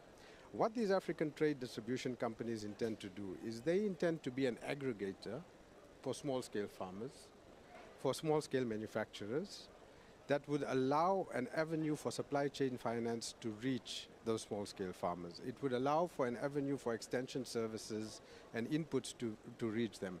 It also provides a feedback mechanism on the market requirements that are out there. We are also facilitating market access. So for instance, you know, we always say that Africa has 60% of the world's arable land. Yet when conflict broke out between Russia and Ukraine, we found ourselves in a food insecurity position. The question is, why are we not ensuring that the production takes place locally and there's an exchange? So we've launched an initiative called the Export Program for Food Security, where we are linking African countries who have capacity to produce specific commodities with other African countries that have a need for those commodities. What that does is, from a financing perspective, it reduces risk because you have a guaranteed offtake. And it allows the banks to intervene. I think as we look at climate resilience agriculture more specifically, we need to look at, I think the Prime Minister and the Ambassador talked about new ways of farming. You know, climate smart agriculture so that we can feed this growing population.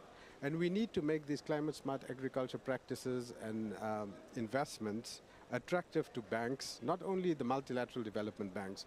We as multilateral banks, we can provide umbrella cover where local banks can come in and finance these projects and finance these initiatives. We need to work very closely with governments. I know under CAADP 1, under CAADP 1 we talked about African countries committing 10% of their budgets to agriculture. I think we need to go further to say, yes, we'll commit 10% to the agriculture, but we need to break down what that 10% would constitute and which areas of agriculture. Climate resilient agriculture should be a key part of it, support to small-scale farmers, and support to trade that will support economic development on the continent. Thank you.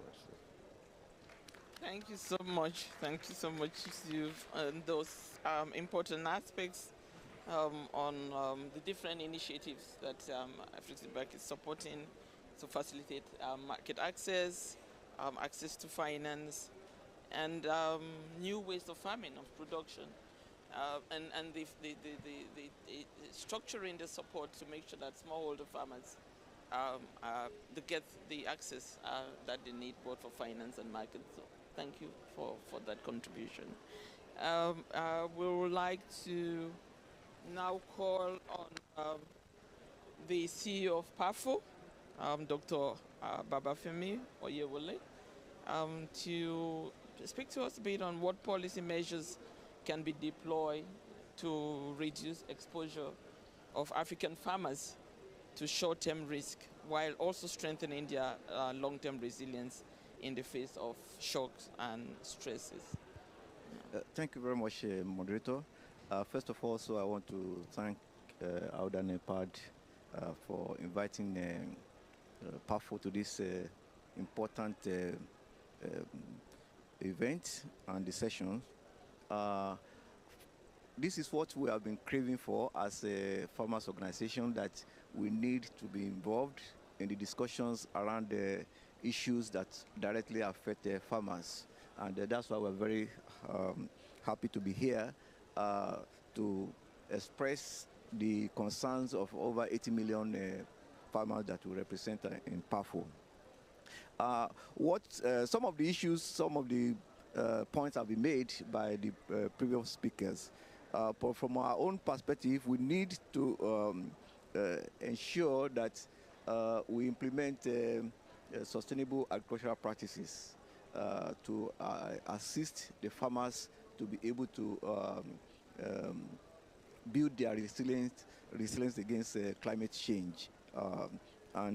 We see that there are now practices that are being approved that we can use to that extent, and some of them have been mentioned: conservation on agriculture, agroecology, biodiversity. These are the areas that we need to look at, to explore in building our resilience. Also, farmers need capacity building in these areas, and also looking at how we can diversify our crops in such a way that it will help us to resist the effect of climate change. Again, we need to, like have been said, also to prioritize climate-smart agriculture practices that will help us and invest in them, because like my brother from the Afrexim Bank has said, the way the farmers are organized is also very important, and that's why farmers' organizations are becoming more professional today, and they are becoming more policy-oriented advocacy institutions to ensure that the vid that was created by the dismantling of these commodity boards, which expose the farmers to a lot of risk, are being covered by the activities of the farmers' organizations. So we need to prioritize climate smarter practices and investments. And we thank God that there are new technologies now that can assist the farmers to do that, but they need their capacity to be built to be able to do that.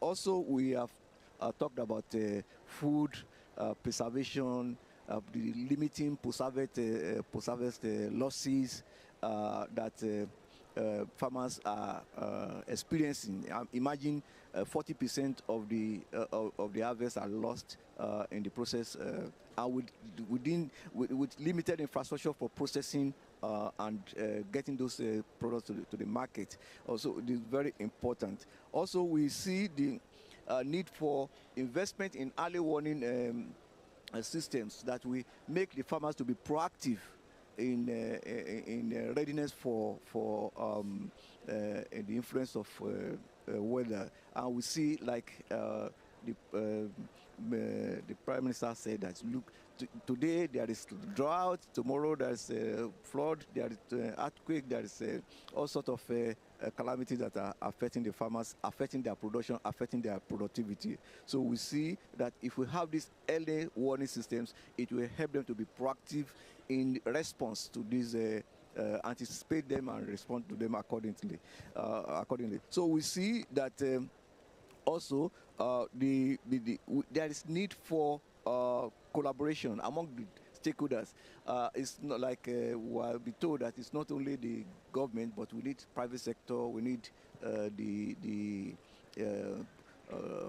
non-government sector also to be involved, and in a collaborative way, as we are seeing here, to be able to solve these issues and make farmers who bear the brunt of the effect of climate change. Today, there's no safety net for farmers, there's no social protection for farmers, and when this disaster happened, directly it affects them, and there's nowhere to go to mitigate those risks. We have some of this risk insurance, but they are not enough for the farmers to be able to be as a part of the risk. Thank you very much. Thank you so much. I'm sorry I'm standing and putting a bit of pressure from you, I just want us to have a bit of time so we can also hear from the floor. So let me please call on Dr. Brian to, we've heard a lot. No, Dr. Brian hasn't spoken, yes.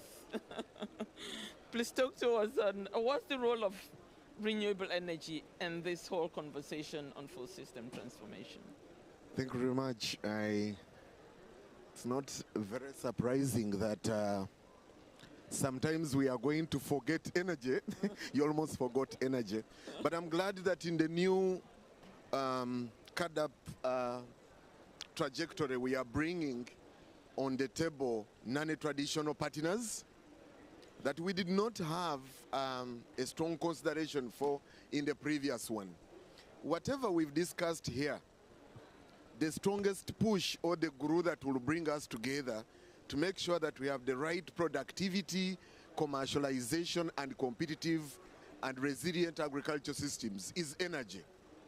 Because this is sometimes forgotten and thought of at a last point. Energy drives whatever we are doing, whether we are talking about water for irrigation, whether we are talking about post-harvest handling, whether we are talking about value addition and limiting the mining of nutrients, you have to have energy. If we start adding value to our crops, it means that we are going to cut down on the mining that comes when you harvest and have to go to the urban centers to be able to process. And if we are able to get clean energy to do the work that we are doing, then we are able to go beyond climate smart farms, but we transition to climate smart landscapes, because then you're able to grow productivity at a bigger level. So going forward, one of the biggest infrastructure investments that we need to have is to see the space for clean energy, because Africa has the biggest number of communities that lack access to energy. Over 600 million Africans lack access to energy. Over 1 billion Africans also lack access to energy for cooking. And all these ends up in cutting down systems like forests and other such systems that provide ecosystem services.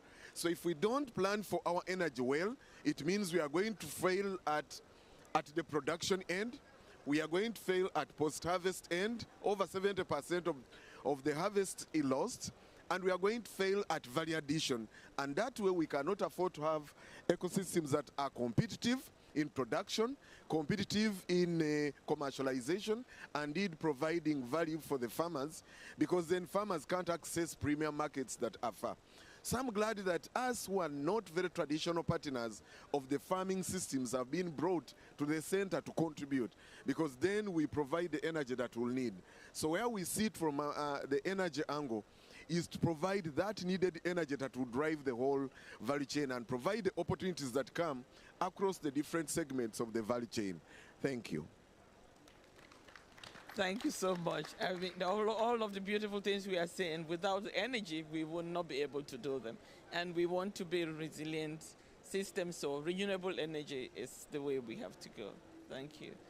Let me now invite Mr. Zach Bishop, the Senior Advisor on Food System of USA. Well, first, congratulations to USA again for the excellent COP that we had and that groundbreaking decision on food system. We want to give you an opportunity to just provide us with an update on the progress so far on the implementation of the declaration through the TCC. Yeah, thank you. Sure, thank you. This is a bit weird speaking like this. Thank you so much. And it's a pleasure to be here on behalf of the UAE. And I'm. Can take this off. Yeah, I can't hear myself. It's a bit strange, but here we go. I guess it's like the radio or something. So really, I want to share the regrets of His Excellency Abdullah, the Assistant Minister for Energy and Sustainability in the UAE, who wanted to be here today, but he's the head of our delegation here and was pulled away, and so asked me to represent him and share some of his thoughts with you on the follow-up to COP28 and how we're working through the TCC and through other initiatives to deliver on the commitment that 160 heads of state and government made last year in Dubai. So First, it's an honor to be here and to be a part of this launch of this continental-wide program, which really on integrating climate action into Africa's food systems. We view this as a concrete and timely way to follow up on the outcomes from COP28, and it's exciting to see this is to help prepare a major platform for further leaning into the connectivity between food and climate at COP30. So this is a big opportunity to work together for the next year as well as we look to come through on the objectives in the declaration. And we're really proud of the declaration. We want to continue to work together with all of you to do it, and we view it as a powerful statement that the global community is ready to invest in climate action through the sector. This new program and the interesting example offered by Ambassador Gatti actually at the beginning about how it's working to shift the way that the Italian Climate Fund even works is a testament to that. And it's wonderful to see these kinds of tangible results of translating words into action, both in Italy and in Africa. We're also pleased that the declaration continues to receive recognition in a wide range of policy spaces since COP28, such as the G20 and the G7. In particular, we welcome the G7 leaders' communique, statement of continued support to the declaration, and its implementation through the Technical Cooperation Collaborative, with an emphasis on delivery in Africa. The TCC itself is now co-led by FAO, World Bank, and the UAE's climate minister. It brings together the key actors and the international actors in the food space that are working in fellow developing countries. It seeks to create an opportunity for the principal actors that are offering technical cooperation to find coherence, scale, and elevated ambition that responds to the objectives of our country partners. The vision in the African context is that ministries can convene the TCC members and ask them to plug into the national food and climate strategy in a unified way. And in that regard, we again commend Italy for its leadership, partnership, and delivery of its financial commitment to this effort. Our aspiration overall is that as many countries as possible, and particularly African countries, will arrive at COP30 next year with updated NDCs and NAPs that meaningfully account for food systems. This will be a key lever to mobilizing climate finance, as well as keeping global resilience and 1.5 within reach. We know already that Brazil will have an exceptional focus on food, nature, and climate as a package, and so strong NDCs will enjoy extra political and financial visibility. If you don't mind, I'll speak to a couple specifics about how we're going deeper on this as well, because we know that acceleration is critical if we are to meet our shared goals on climate action. And acceleration requires us to constantly pursue innovation and scale. Therefore, we're also partnering with the Gates Foundation to allocate $200 million of grant investments in R&D for climate-vulnerable farmers and to support governments in developing a strategic approach to transition to climate-resilient food systems, and much of this will be aligned with TCC objectives. And so far, this includes the following priorities. First, we're partnering with the CGIAR and IFPRI to offer modeling support to 15 African countries as a part of our commitment to the TCC. This can help countries to quantify food system trade-offs and articulate climate investment priorities in their NDCs. In that regard, we're also proud that the UAE became the first donor country from the MENA region to join the CGIAR System Council. We're also working towards developing a global public good in the form of an agriculture large language model that can help bring top context-specific research in the hands of smallholder farmers and agriculture extension agents in lower and middle-income countries. In Africa, where extension services are under severe pressure, such supporting tools can help get the best information to farmers to improve yields and livelihoods. We're also pleased to launch this week the Aim for Scale, with $1 billion in commitments from the Asian Development Bank, the Inter-American Development Bank, and the World Bank to support a weather package for farmers. The package also includes partnership with WMO and the Mohammed bin Zayed University of Artificial Intelligence to scale up AI-based weather forecasting. Going forward and through our support for Aim for Scale, we're hoping to scale up the most promising evidence-based innovations in the food and ag sector. So really, we view the TCC as an overall opportunity for AutoNetPad, Italy, AGRA, and other key partners in this room to coherently support governments to take advantage of this opportunity and realize the ambition of the COP28 Food and Agriculture Declaration. It's been a real pleasure to be here, and congratulations again. Thank you.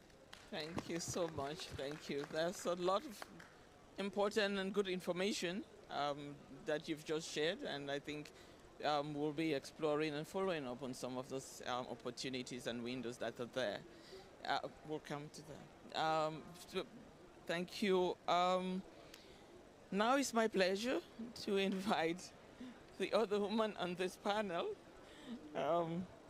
Mrs. Anne Fourier of USAID, who is the Deputy Assistant Administrator for the Bureau for Resilience, Environment, and Food Security. And you have such a wide portfolio that you're covering, the Feed the Future, the efforts on soil health, climate finance, a lot of these things. So What's your reaction to this conversation? Sure. Well, thank you so much for letting me join the panel, a very esteemed panel. And I just want to reflect a bit on what I've heard and what I think we need to continue to focus on. We need climate action in CAADP, which I think we're seeing, and we're really excited about what will happen in Kampala in the new year. And then in our NDCs, we need ag. So we have a lot of work to do, but I think the frameworks are there. I think the partnership that's being launched today is a great step forward in making sure that we can make sure we're integrating climate and ag in everything that we do, because as we've heard from our esteemed panelists, it is so important. So we're excited and have USAID and the U.S. government has long supported the CAADP process and are, again, very excited to see and hope as many ministers from different sectors come and heads of state come in to January to launch the plan and to sign the plan. And I took my Kenyan friend's seat. And I think the importance of having a Minister of Finance attend also who can bring the whole government, because we can't just say we're going to do climate and ag. You need all of the right ministries there. So really thought that was a good point from Mr. Odengo from Kenya. Also, just from the USAID side and how we are trying to support not just the processes, but then how do you fund and actually do some of the implementation. Just as an example of a bit of the climate finance we're doing to help push climate finance towards agriculture. In Zambia, we're supporting the country's first climate-focused investment fund, which is aiming to mobilize $70 million for climate adaptation in critical sectors, including in agriculture, to address that big gap that we've been talking about. And then when it comes to NDCs and agriculture, we hear from the NDC partnership that some of the biggest number of requests for support in drafting NDCs is really for agriculture. So some of the ways we're helping through that is through our Comprehensive Action for Climate Change Initiative, or CACI, that is working with over 20 countries to help make that linkages. So we're having ag in a way that helps on adaptation, and where it makes sense also the mitigation side to really make a difference.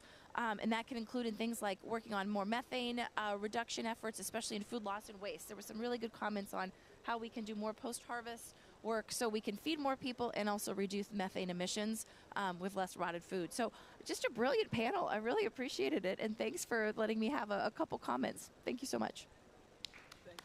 Thank you so much, Anne. And again, let me just thank USAID for the support that you give throughout the CAADP process, the post-Malabo process. The support was critical in bringing make it an inclusive consultative process. So we are really appreciative of that. Excellency. Oh. Thank you so much. Thank you. Thank you. Would have wanted you to be in the picture. Can we do it quickly? Your Excellency, please. Let's, yes, please, before we wrap, because we were almost wrapping, and we would like you to be in the picture.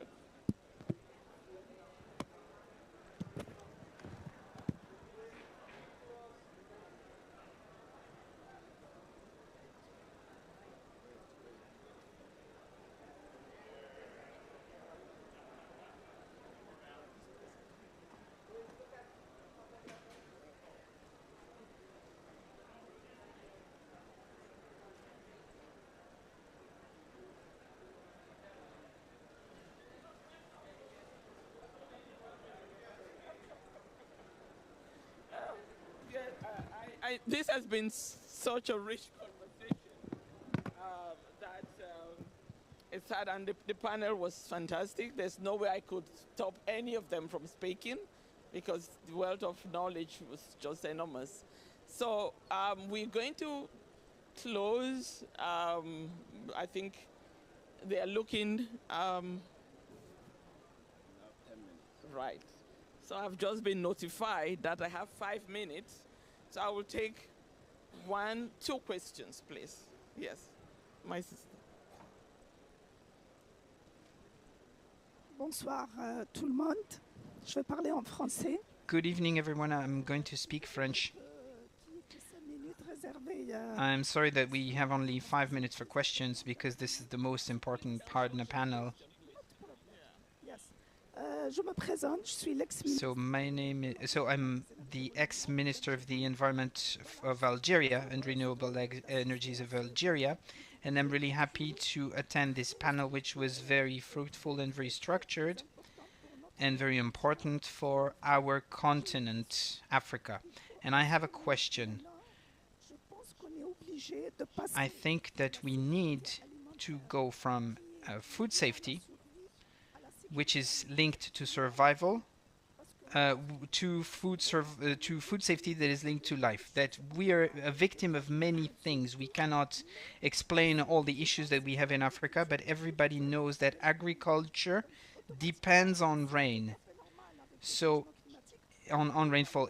Of course, that there's some migration and people flee their land that is not productive enough. Now, for the bank, they really say that we have 60% of rare earth that is being bought, that are being bought, but not by Africans. But to finance the project, it's a bit difficult to actually make sure the population has access to finances. You can see that we need to work on women. Women are very an important part for stability. So we need to take the capacity building needs to take into account the Africa's specificity and in its diversity, in its relation to land. I think that programs that are towards Africa, if we do that, if we have African based programs, we need to take that into account for women, for stability, and so that we make sure we don't export conflicts or problems to the other side of the Mediterranean. So it's really important, so that don't you think that we Africans always think about solutions that we should import from elsewhere, and Europe think that they know Africa and they can implement projects for us, while the success rate may only be 20% for this. Please, just 1 second for your question.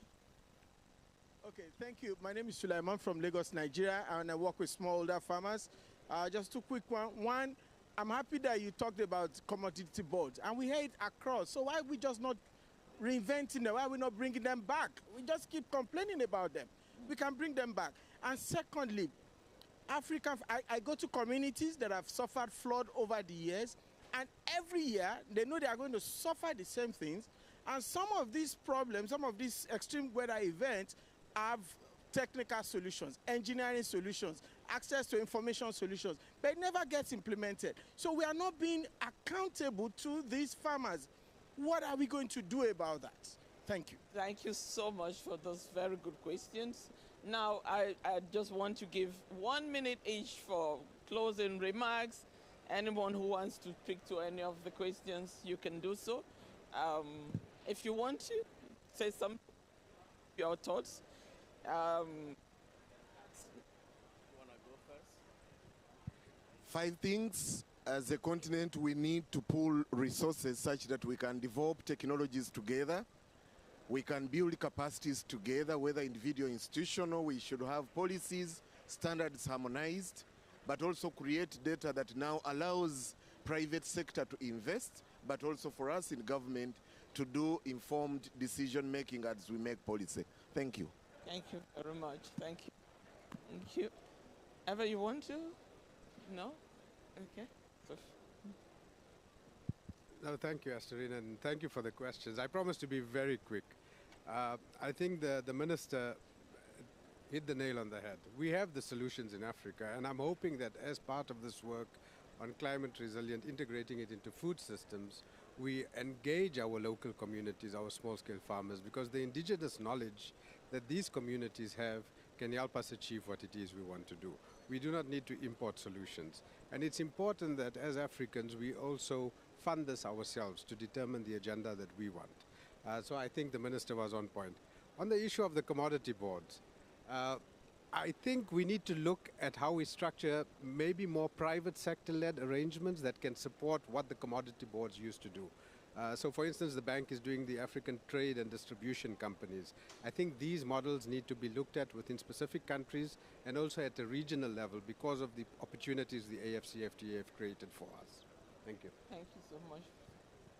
Thank you very much. Yes, just to complete what you're saying, one of the ways we can do that is by strengthening the capacity of farmers' organizations who can organize themselves to really deal directly with the farmers and also constitute themselves as aggregators and input supply producers. That's the only way I think we can solve that problem. Thank you very much.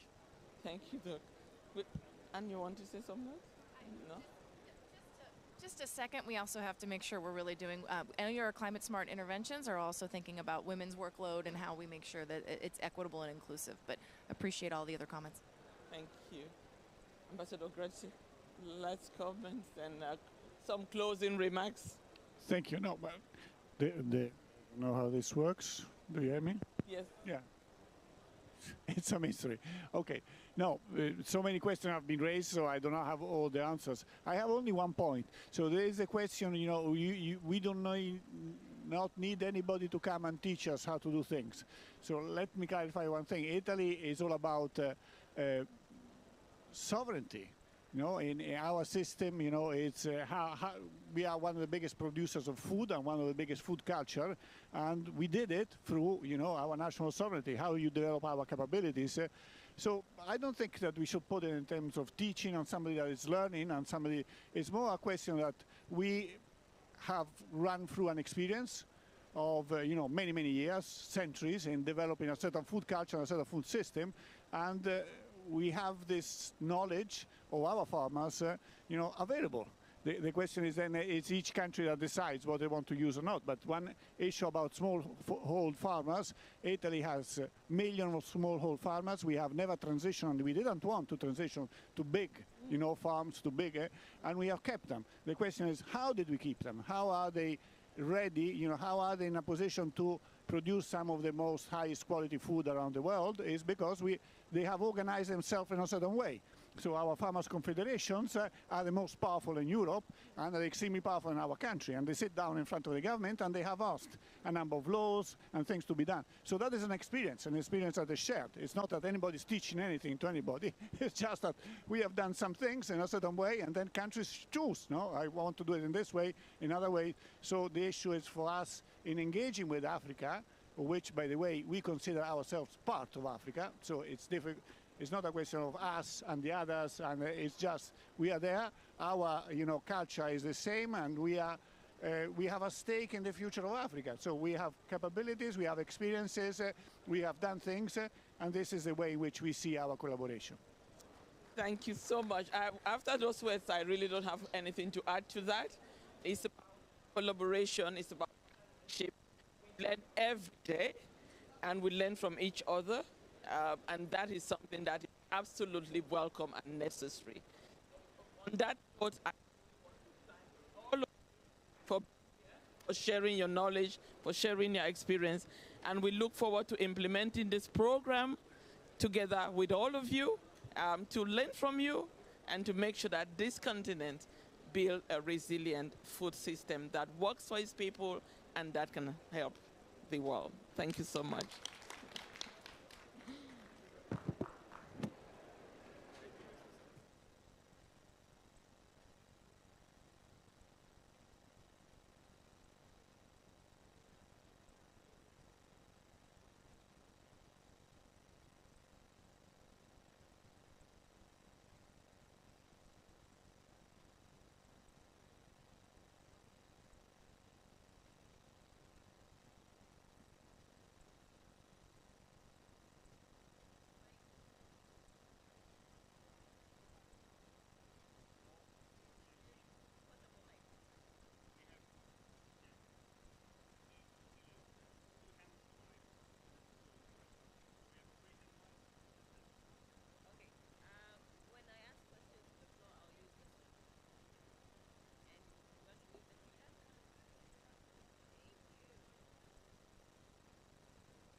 2, 3. 1, 2, 3. Check, check, check. Hey ya. 1, 2, 1, 2, 2.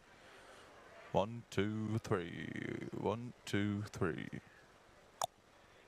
Check, check, check, check, check, check. 1, 2, 3. 1, 2, 3.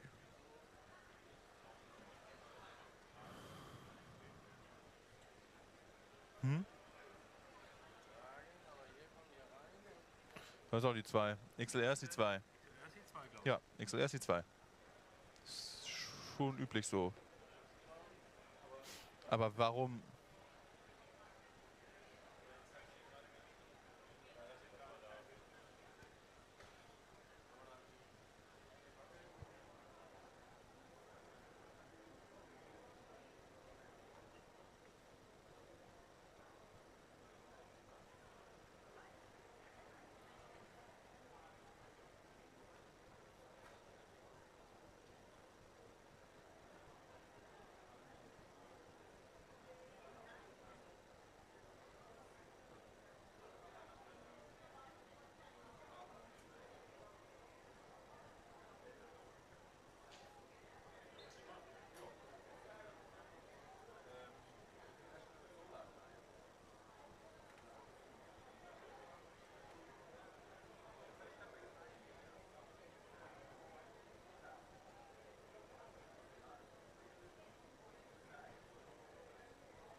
Bisschen laut. Oh. Ah. Das ist die neue PA.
just I want to say something.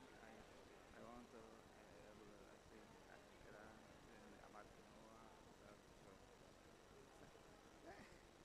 thank you also.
says give us the Marnawa project. Thank you very much.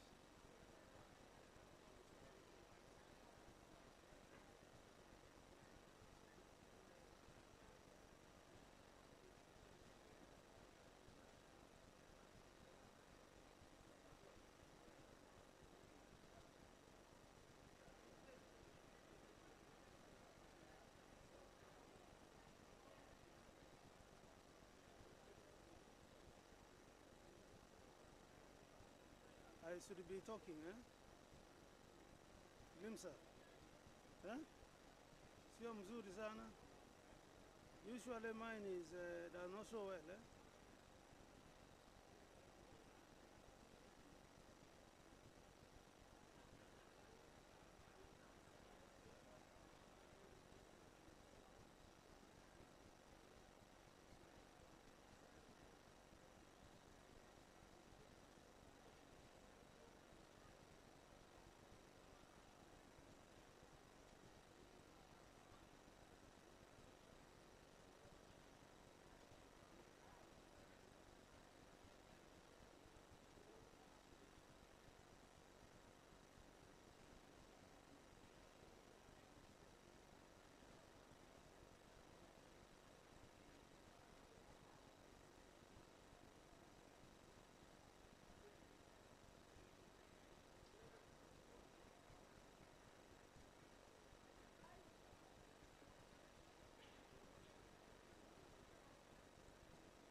Can you hear me? Okay. How do I clap?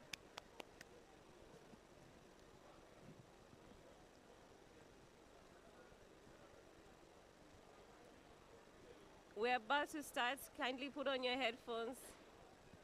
Get your neighbor to put on their headphones, please.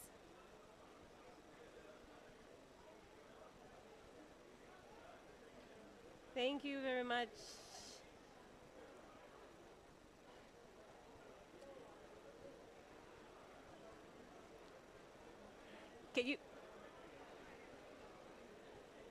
Could the panelists please come sit up?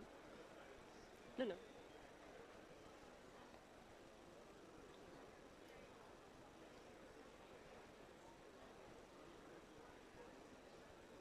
Ahmad.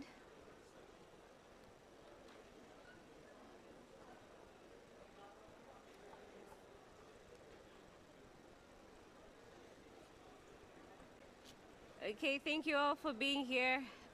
We're about to start our event on mainstreaming climate information in African sub-regions. Kindly allow me to give you a brief introduction just to open the segments.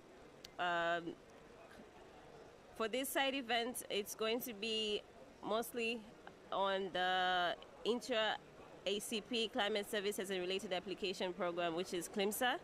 For the ones who are not aware about it, it is a program that is funded by the European Union and aims to strengthen the climate services value chain, from access to information, generation and provision of climate services, to engagement and capacity of users to ensure utilization of these services. One of its key objectives is to mainstream climate services into regional, national, and programming and development plans, thereby reducing vulnerability to climate impacts and variability and ensuring sustainable development across the 6 ACP regions, which is Africa, Caribbean, and Pacific regions. With this, we understand, and we're all here because despite the growing availability of climate data and services, challenges persist in mainstreaming this information into policy planning practices at the regional, national, and local levels. Thus, barriers include limited technical capacity, insufficient data, accessibility and inadequate institutional frameworks, and the lack of awareness among key stakeholders. Hence, you as the stakeholder today, we kindly are grateful for you to be here so that we can engage on aspects of climate services. Without further ado, kindly allow me to welcome my head of division, Dr. Jihan El Ghazi from African Union, to give her remarks.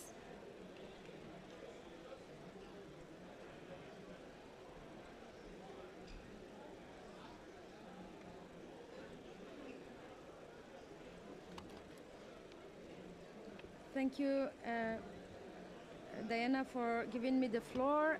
Good afternoon, ladies and gentlemen, Excellencies, representative of the RECs, regional organizations, and regional climate centers, panelists, and distinguished delegates, ladies and gentlemen. It's an honor for me to speak at this side event where Africa regions share experience on mainstreaming climate information services in their various decision-making, development planning, and adaptation processes. Indeed, Africa, like the world today, faces multiple challenges resulting from climate change and accelerated by socio-economic development, such as population growth, urbanization, and as well as lifestyle changes. These together lead to multiple sustainable development issues. Africa together, therefore, urgently need to mainstream climate information into its policies, strategies, and programs, as well as systems to better benefit the wider society. This integration must involve collaboration between producers and users of climate information and collaboration with both international and local stakeholders, including governments, the private sector, civil society, and other interest groups. Africa is among the most vulnerable regions in the world to the impact of climate change, enhancing frequent drought, floods, and unpredictable water patterns. These changes have significant implications on agriculture, water resources, health, infrastructure, food safety, and socio-economic development. Thus, timely provision and effective integration of climate information into policy and decision-making processes are critical for enhancing resilience, risk reduction, and fostering sustainable development. Climate information spans a range of timescale which determine the types of impacts-based climate-related actions that can be planned, whether preparatory response or recovery. The Climate Services, we call it CLIMSA program, supports and strengthens coordinated development, delivery, and use of climate services to assist decision-making by addressing climate-related risks at regional, national, and local levels. In the process, it enables better management of the risk of climate vulnerability and change, as well as adaptation to climate change through the development and incorporation of science-based climate information and prediction into planning, policy, and practice. Despite the growing availability of climate information, challenges still persist in mainstreaming this information. Such challenges or barriers include limited technical capacity, insufficient data accessibility, weak collaboration, shortcoming in institutional frameworks, and inadequate awareness among key stakeholders, among others. As we gather here in Baku, this COP should provide insights into how African continent can improve decision-making process and practices through informed and adaptive options to climate variability and change. It is imperative that we debate how the continent can learn from each other and act together for sustainable development. As a continent, we have the highest political will and commitment, including through frameworks such as Agenda 2063, various specific frameworks including the EU Climate Change and Resilience Development Strategy and Action Plan, the Integrated African Strategy on Meteorology, and the African Regional Strategy on Disaster Risk Reduction and Multi-Hazard Early Warning and Early Action Framework, among others. Even at the recent 2023 inaugural Africa Climate Summit, the EU Heads of States and Governments committed to strengthening early warning systems and climate information services, as well as taking early action to protect lives and livelihood and inform long-term decision-making related to climate change risks. With such high political will and commitment, our task is action. Mainstreaming of climate information services into our policy and decision-making processes, adaptation planning and programming is one of the aspects of our action. We appreciate the support of our partners in this endeavor. While I thank the European Union for financially supporting the CLIMSA program, I invite you all to share experience on mainstreaming climate information in African sub-regions, including in Africa's small island states, for our effective climate action. I thank you for your attention.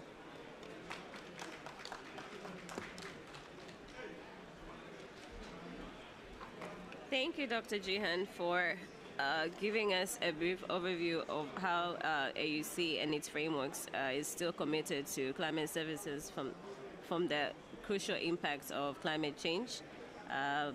kindly allow me to invite the next speaker.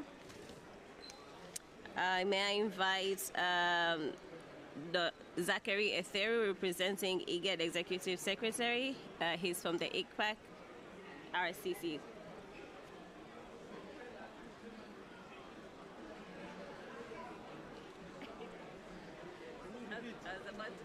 Huh? Can you repeat? Huh? What are you saying? Did you ask the question? Huh? Today? Yeah? Huh? So you want me to go and open? We have to executive IGAD.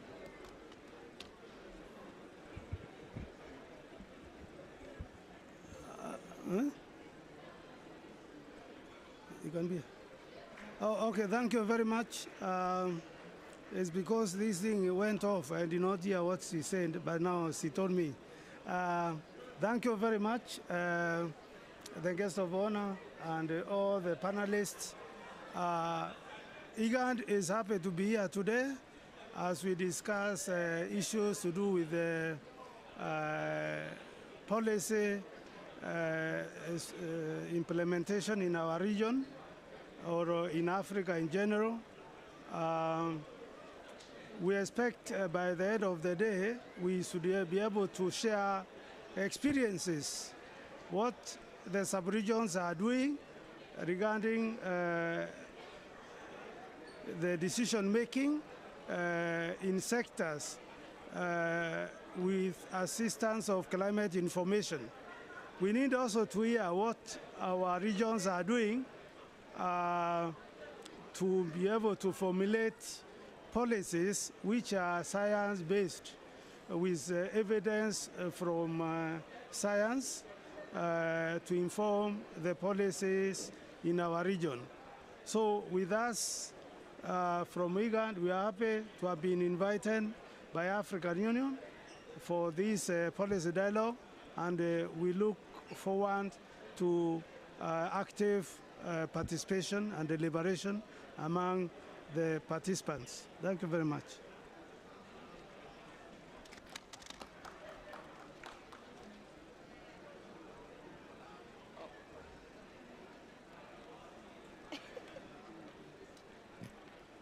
Oh, yo. Thank you.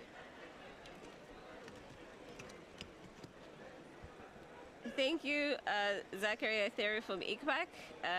As he mentioned, this is an opportunity for cross-fertilization on what the regions are doing to formulate science-based policy in the region, because this is the only way we can get the message across in a scientific data format. Otherwise, kindly allow me to invite the next speaker, which is Madam Gina from the IOC Executive Secretary representing.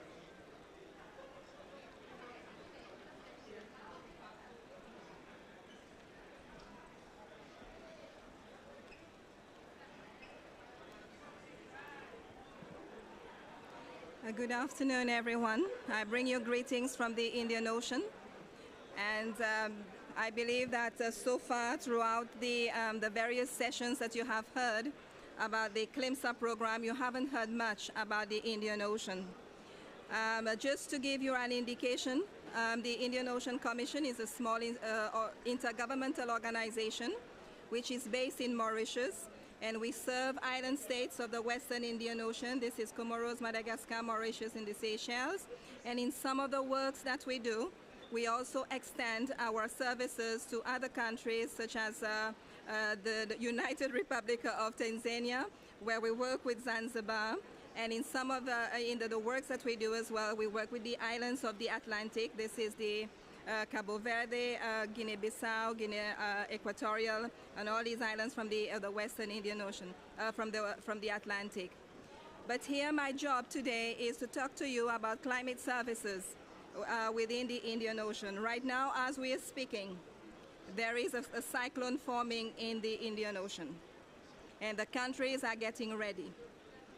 And why this is very important, this program is very important for us, because we need to upgrade the capacity of our Met services. We need to ensure that they work hand in hand with the other sectors, such as the disaster risk reduction centers.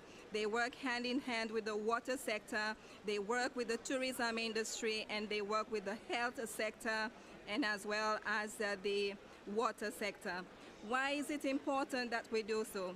We come from islands, very small, except for Madagascar, which is, I believe, 3 times the size of Europe. But what we need to understand as well is that when you live on a small island, you do not have much choices. You need to understand how to make use of the resources, the limited resources that you have, and you need to understand as well how do you do your development.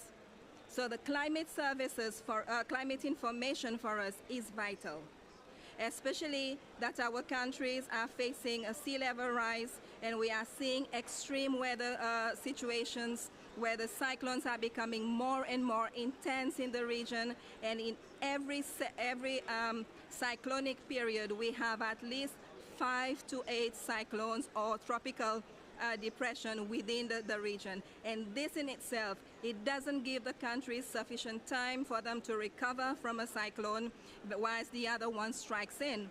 So if we want to be to help our countries, we want to ensure that they have proper planning, they have their adaptation plan developed in a way that they know how to take care of themselves. We need to ensure that we do integrate climate data, climate information into the decision making.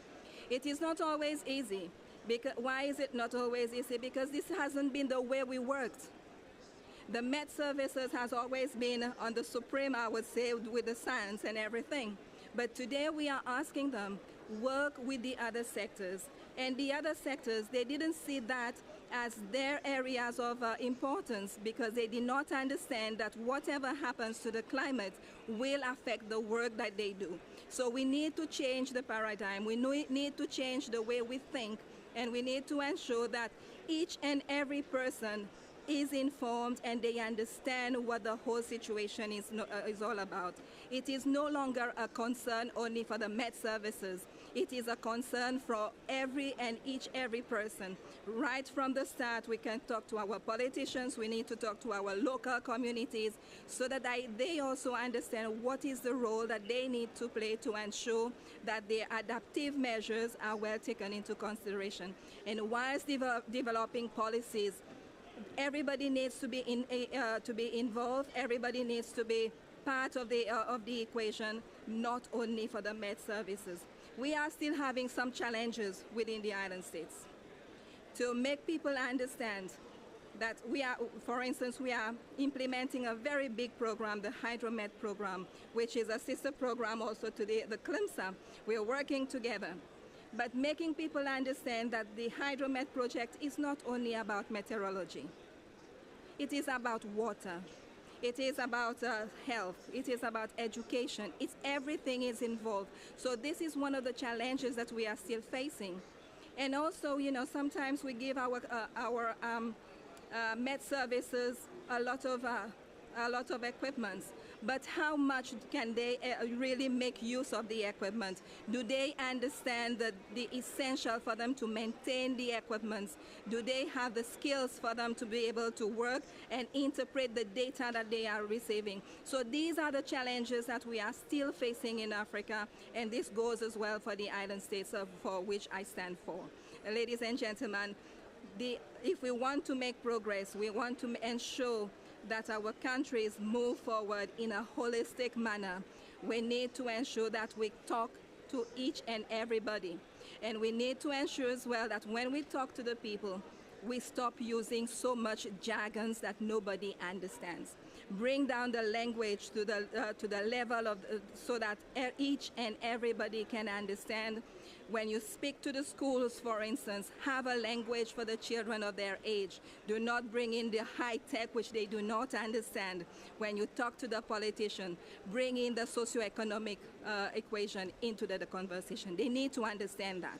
If they do not, if you don't bring that equation to them, it will be very difficult for them to buy into what you are trying to do. So this is, with this word, I would say we need to change the way we think. the way we work if we want to ensure that climate data, climate information is well integrated into policies. Thank you very much.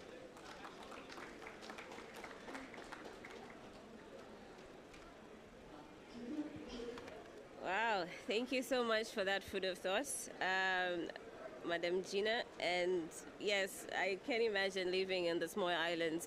You would have to be very resourceful with the scarce resources that are available. And we have heard your challenges.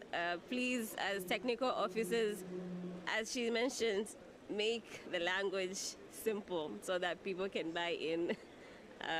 Everybody needs to move forward together. Kindly allow me to welcome the next speaker. I welcome Mr. Lawal from ACMED, our Continental Region Climate Center.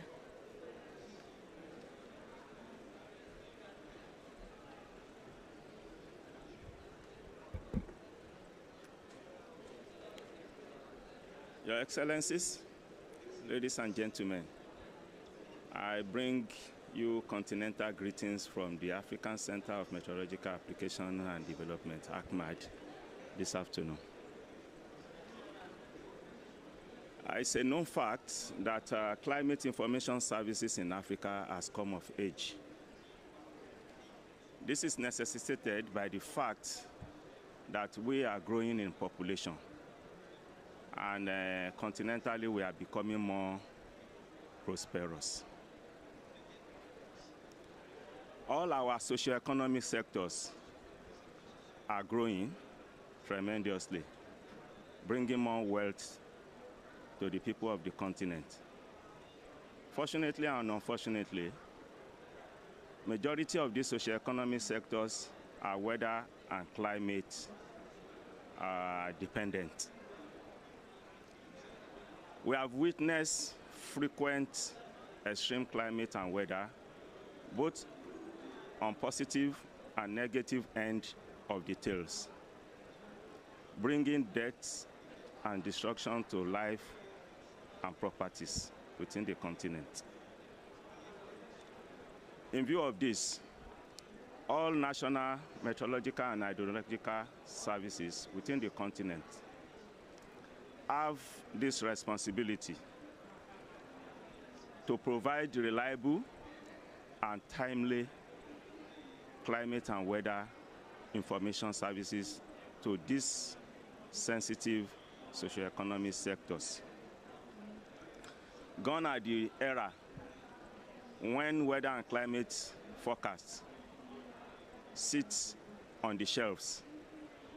Now we have to go out there and engage the stakeholders. Like Madam said, we should try as much as possible not to bother them with jargons and terminologies of science. And kudos must be given to AUC and CLIMSA for bringing together this panel. So standing here, I say thank you to AUC and CLIMSA for all these initiatives. Thank you very much, ladies and gentlemen.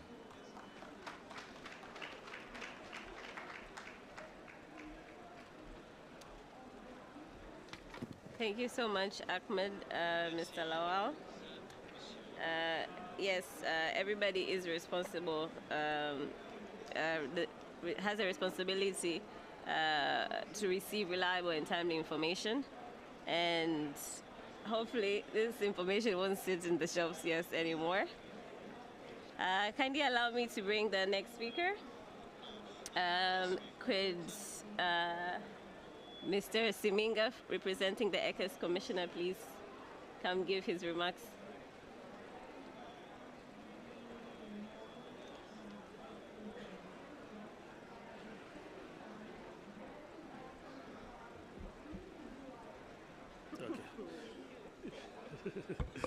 Okay. Hi, everybody. I like the greeting for the ECAS region. And I am here because the Commissioner Tabuna is a little bit busy for this meeting. And now I am here to represent Commissioner Tabuna. First of all, I need to talk in French to make clearly for another colleague here. Le commissaire Tabouna en ce moment. Commissioner Tabuna is very busy. He's got other engagements and he couldn't be present with us today. He's asked me to represent him, and he apologizes. His apologies for not being here today. So I would like to underline three things regarding the region. It's in CAC. It's one of the economic communities with 11 state members, and we are delighted to have the project CLIMSA in our region. The CLIMSA project has moved forward. The team is already there in our climatic center in Douala. We've got a team that is working at the moment. We've left the 19th forecast that took place in Douala, and we have a report, a quarterly report until January after this forecast. So I would like to thank as well the project CLIMSA for its activities regarding the region. As for the project team, we have a number of members in place deploying the activities of the project. So this is the opportunity to thank the CLIMSA program, and we have a support for our students who are and two of them have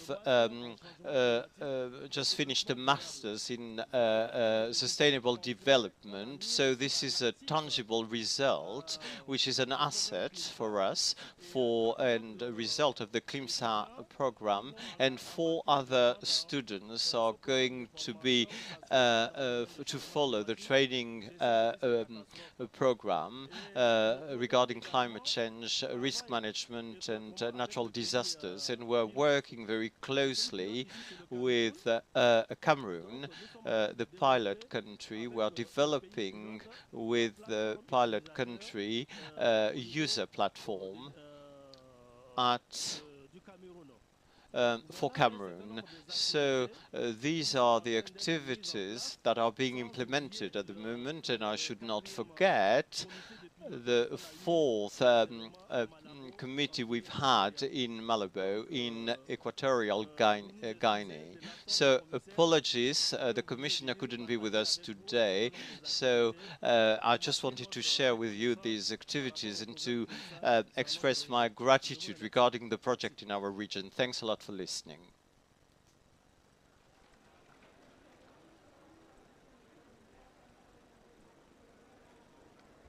Thank you so much, Mr. Siminga, for representing ECAS, and we accept his honorable apology for not being able to attend.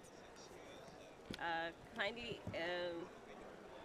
allow me to welcome the next speaker, who has a brief presentation, Dr. Seydou Troll from SIL and Agabus.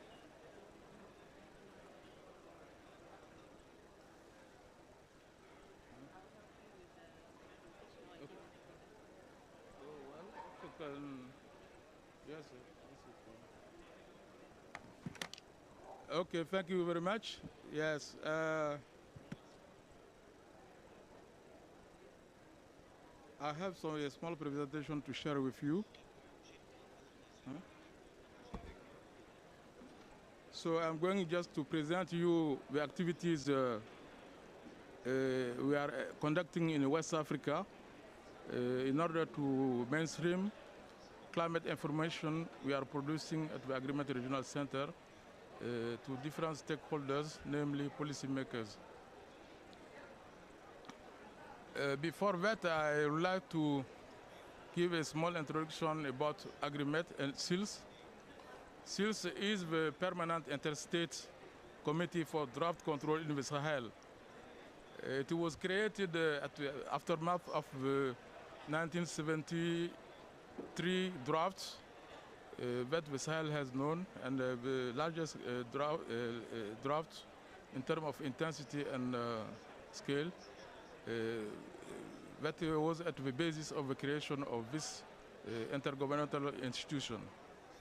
SILS is composed of 3 main bodies: the Executive Secretariat, which is based in Ouagadougou, in Burkina Faso, and we have the Institute Sahel in charge of socio-economic and population activities based in Bamako in Mali, and we have the Agrimat Regional Center, our regional climate center based in Niamey, Niger.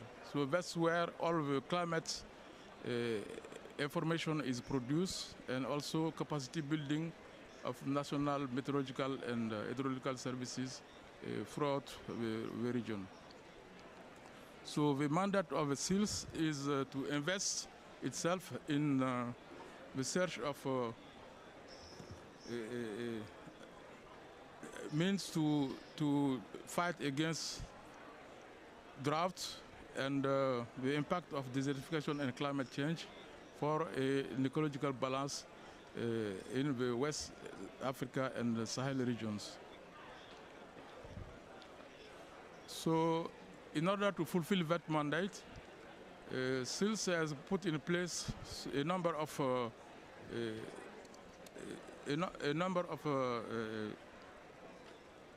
how do you call it, systems in order to inform policymakers, to guide them, to help them take decisions based on the information produced. One of those system is the seasonal forecasting. We have the PRESAS and the PRESAGG seasonal forecasting climate outlook forums. The PRESAGG is the climate outlook forum for the Gulf of Guinea countries, which is held every year in February. And the PRESAS is the climate outlook forum for the whole West Africa region, which is held every year in April. And after those seasonal forecasts, in agreement, we have also the agricultural campaign monitoring system, and where we monitor every month, almost every 10 days, the ongoing situation related to climate, crop conditions, the water levels in rivers, and as well as crop pest status happening in the region. And we also have a regional system based on how to interact with decision makers in the framework of the PREJEC and the RPCA frameworks.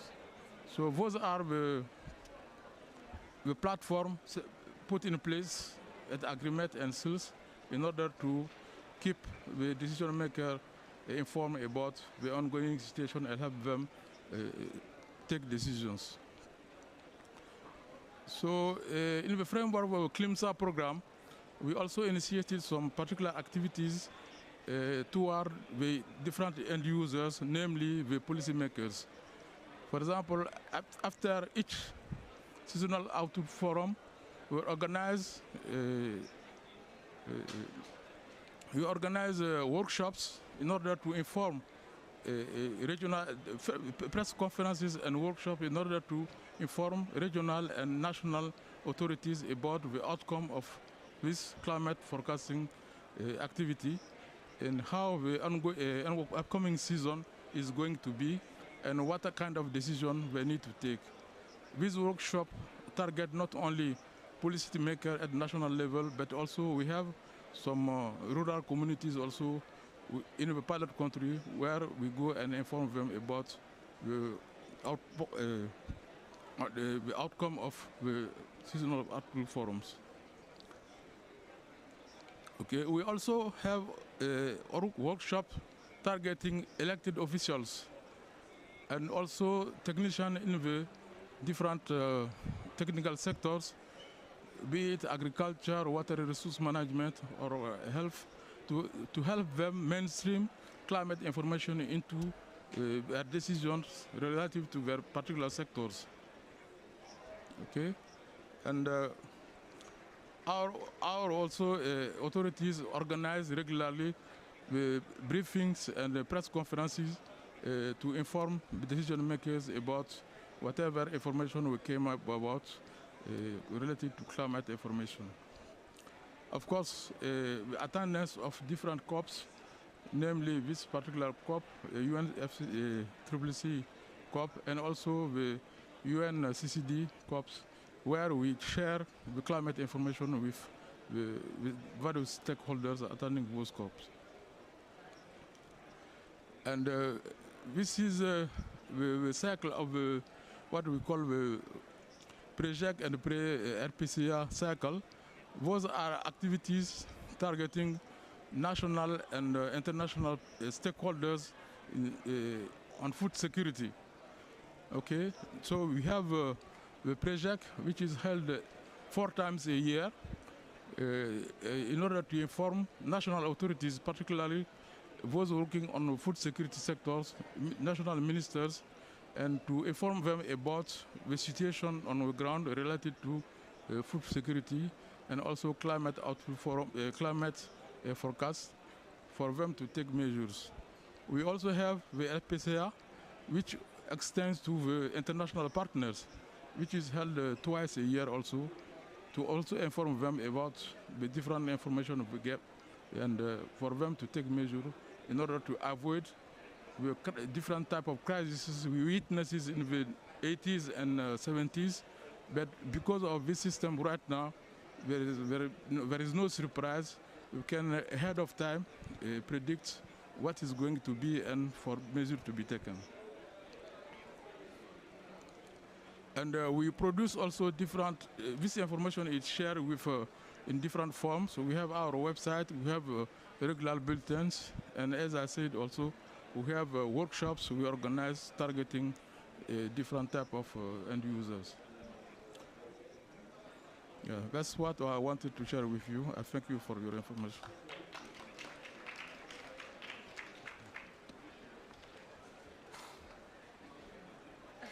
Thank you. Thank you so much, Dr. Tro. I open the event, the session for the panelists to receive some questions that the audience would then add to their experience in terms of knowledge sharing. The first question I pose is to ICPAC. And could you kindly explain to us on how do decision makers integrate climate information into sector planning and decision-making processes? I could bring the mic.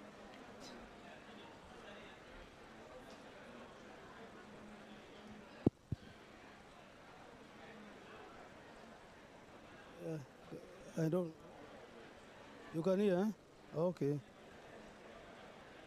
Thank you very much. When you come on the decision makers, what we do is that to make information simple. Like when we have regional climate outlook forum, we don't give the decision makers the information the way it is. We develop a summary for decision makers, which gives information on how the expected rainfall season is going to perform and what kind of decisions can be made. It is good to note that when you are developing the products, they are co-developed with the sectors, not only the climate scientists. The sectors are also part of development of the products so that they can be able to apply. Obviously, there are many levels of decision makers. if you go to the end users, we need to work with the national mail services to further downscale information to go to the end users. So it depends on the user.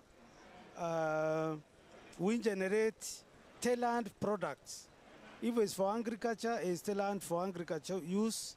If it's for water, if it's for disaster risk management. So the information is tailored to sector-specific use. So the idea really is to simplify the information as much as possible so that decision makers can be able to make decisions. Thank you very much.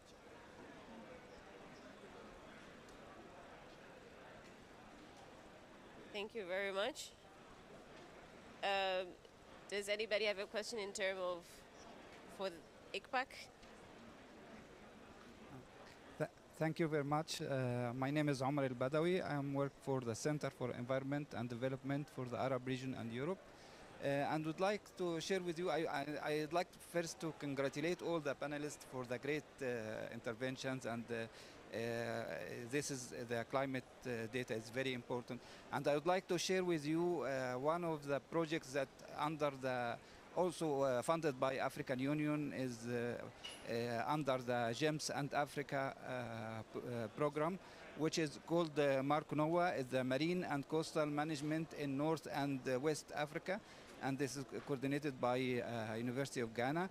And through this project, we provide a lot of the services using Earth observation, such as we have the coastal vulnerability according to the climate change. Also, we detect management of oil spill, and we have an agreement with the governments in all these countries that we provide them with on the spot any oil spill detected in the Mediterranean or in the oceans, so they can take the action very soon.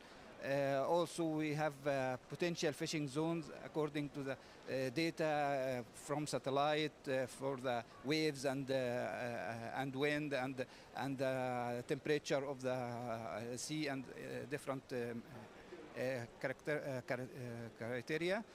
And also, and we have through this project we have an initiative called Jayasun. We involved all the students. We have agreement between 15 universities in the Africa. So we provide each university form teams, several teams, and we provide them with IoT, and they have to make a project in the climate change.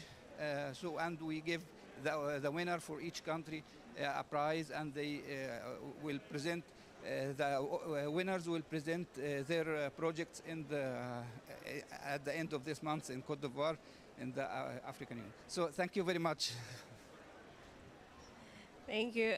It seems that was not an intervention, but we accept it because it's a sister program for AUC. Kindly, is there anybody else with an intervention for ICPAC or the panelists?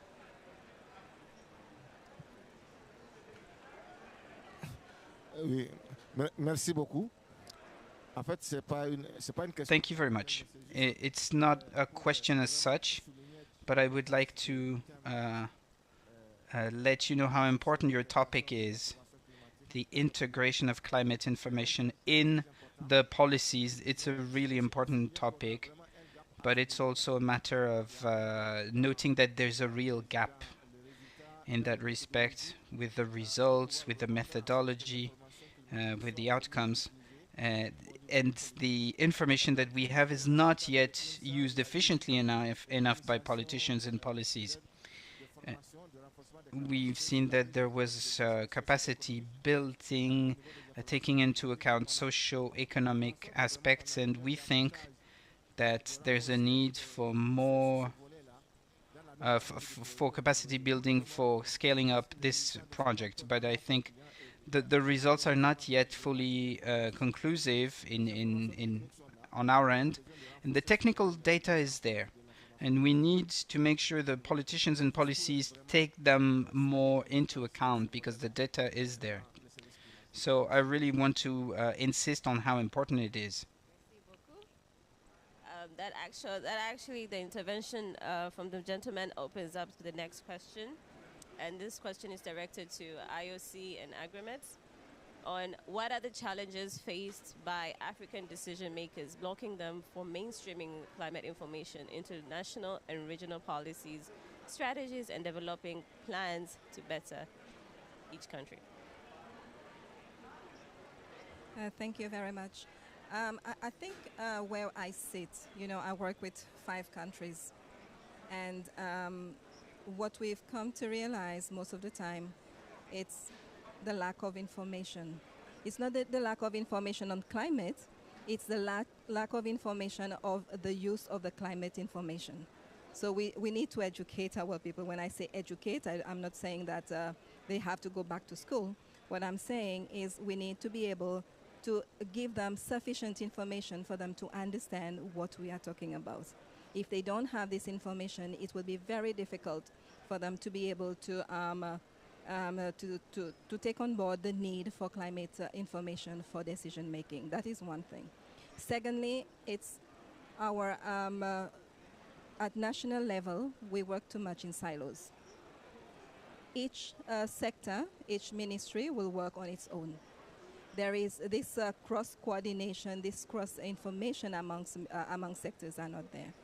And it is very difficult. If all the information sits within the Met services and it is not filtered down to the other sectors, it would be very difficult. I have a very, I would say a very recent situation, I will not mention the country, where the country is developing its national adaptation plan. And it needed the information from the Met services for it to be able to do the work that it needs to be done. But that information was not there, in the sense that it was there at the Met services, but it was not reachable, or it was not freely available for the sector. And meanwhile, we are working within the same government. It was the same government. It was 2 government institutions wanting to have the information to work, but this was not coming. So I think we need to demystify meteorology. We need to be able to understand that whatever you produce is not to be kept within the Met services. It has to go to the end users. And if the end users do not understand what you are telling them, we should be in a position to be able to break down this information into meaningful, make them understand why this information is important for their sectors. I'm very happy I heard from the gentleman about the ocean, about the GMES program. And this is a very important program because especially for island states, we need to understand the vulnerability. We need to understand the shorelines, how this is impacting. And if this information doesn't reach, it stays within the Department of Oceanography Institute, it doesn't reach the ministry who's responsible to do the adaptation plans, then it won't help. So it's a matter of sharing and understanding and working for one country. We don't work for our sector, we work for one country. Thank you very much. Thank you, Madam Gina. Can we please hear Agrimets? Okay, thank you very much. Regarding the challenges to communicate with decision makers, actually the main challenge is that as a regional center, we organize events where we target those decision makers, but it is sometimes very difficult to adjust the different agendas of those decision makers. And sometimes we invite them in our forums and things like that, but I think their availability can be a challenge. And so the way to go around that is to go into the countries and organize specific workshops and seminars for them. And this one also is very costly, and it needs a lot of financial resources in order to go to different countries. So those, I think, in addition to all what Madam Gina said, with regard to the different agencies in the countries working in silos. So those are some challenges we might face as a regional center. Thank you.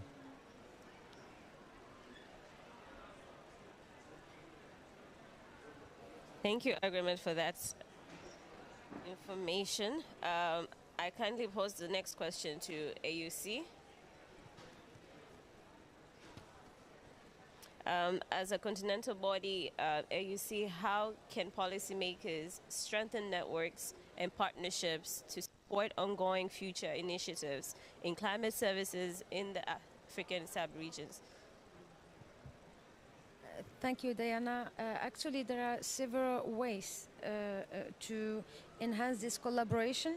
First, we need the regional collaboration platforms, like through establishing participation in regional platforms like the AMCEN, which is the African Ministerial Conference on Environment, where there can be a dialogue between nations about best practices, about resources, and about knowledge sharing, amongst other topics. The second point is through public and private partnerships. This is really needed, and we encourage collaboration between governments, private sectors, and non-governmental organizations, because through this we can leverage additional resources and expertise. Of course we have the expertise, but the more we have resources, the more we enhance all the efforts we are doing and all what colleagues have been sharing with us today. The other point, which is very important, is the capacity building.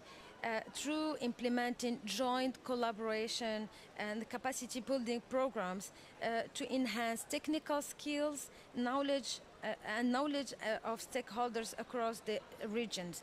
And of course, again, we've heard our colleagues and Mrs. Gina about the necessity of adapting the language so that the message can go until the end user. Whatever the user, the information should be reached, understood, to be applied correctly. The other point which is important is the information and knowledge sharing network. We need to create networks for sharing climate and data information to improve decision-making processes. Again, it's exactly what has been raised right now. We need the information, technical information, to reach decision-makers, policies, so that to be efficient. Again, it may be some gaps, but here the collaboration and the network is mandatory. And of course, I can give the example of the platforms such as Climate for Development in Africa, the ClimDev Africa, which that is this initiative that provides valuable climate information support to policymakers. Another point important, which is the international partnerships. Strengthening ties with international organizations and donors agencies can provide additional fundings and technical support. Last but not least, community engagement, which is very important in the context of Africa. We need to involve local communities and in climate initiative and ensure that policies are grounded in local realities and benefits from indigenous knowledge, because this can be facilitated through participatory planning processes and community-based projects. Thank you very much. Thank you very much, Dr. I kindly open the floor for questions or for knowledge sharing on scenarios that, through your respective institution or countries, faced in terms of mainstreaming climate information in sub-Saharan Africa or the rest of the world. Is that an intervention?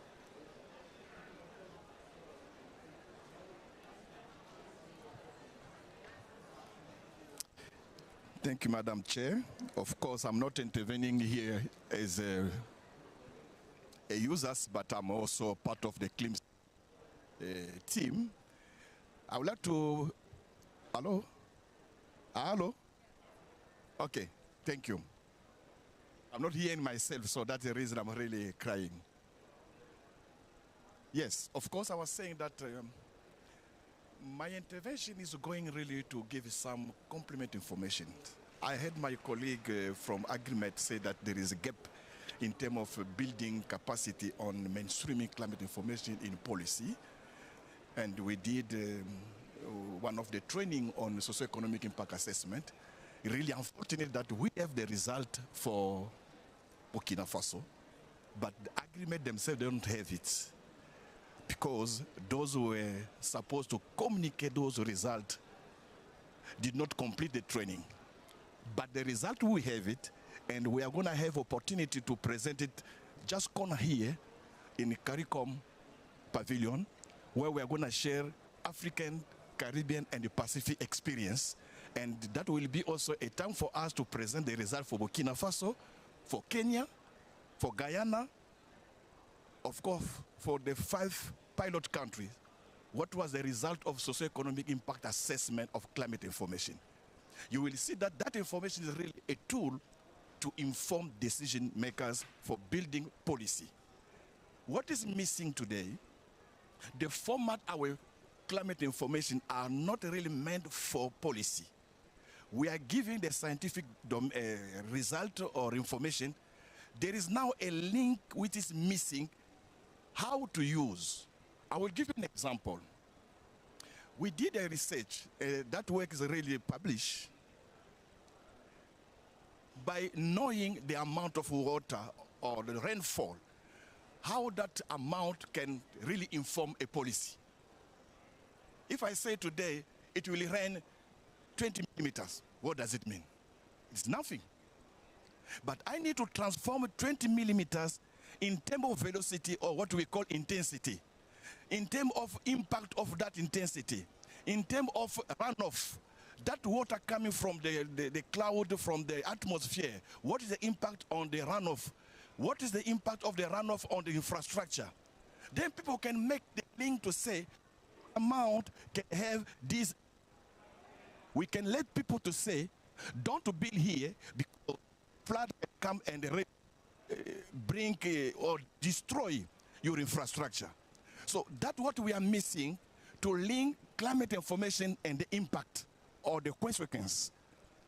When the decision maker will see, what does it translate? Reaching, for example, a temperature of 40 degrees. We need to make it a language for health issue. People will get that health issue. In that way, a policy can say, oh, if we have 40 degrees, this is the impact, then we can let people to do A, B, C, D. So we need to go. Of course, WMO already advised to jump to impact-based forecast. But to do impact-based forecast, we need to have a data set which can make us together the vulnerability, the damage, and the climate information. Putting together, it will give us a way to mainstream climate information. That way, researcher must do work. RCC must build a new data set on the impact, on the damage, so that we make together and to inform people the impact of our information. I'm calling you to come on Wednesday, Tuesday and Wednesday. You will see the result of socioeconomic impact assessment in Burkina Faso, Guyana, Jamaica. Those are the pilot countries for CLIMSA. Thank you. Thank you so much, Dr. Faka. And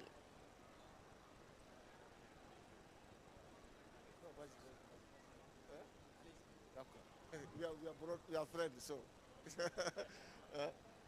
Oui, merci beaucoup. Non, c'est juste pour dire 2 mots à la suite de l'interview. Thank you very much. Just a few words. Following what Mr. Faka said, I just want to insist on 2 different topics. The fact that it is recognized by all actors that there's a gap, that by all stakeholders, that there's a gap There's a gap in acknowledging climate data, meteorological data by the political leaders. So we need to make sure the information is improved in that respect in order to define better approaches to reach the results, the outcomes that are needed. So it's the first thing. But the second message is that in the case of CLIMSA, especially for the pilot countries and West Africa in particular, there are very good results for the pilot country, which is Burkina Faso. So what is now going to be very important is to upscale such good results, and we need to have strategies to upscale the program, because when it's very local and it's a pilot project, it's good but not good enough. We need to have a wider impact, which will be possible through an upscaling of the project. So first, the gap is there. Second, we do have good results with a pilot project with CLIMSA, and we need to upscale the project in order to make it more impactful. Thank you very much.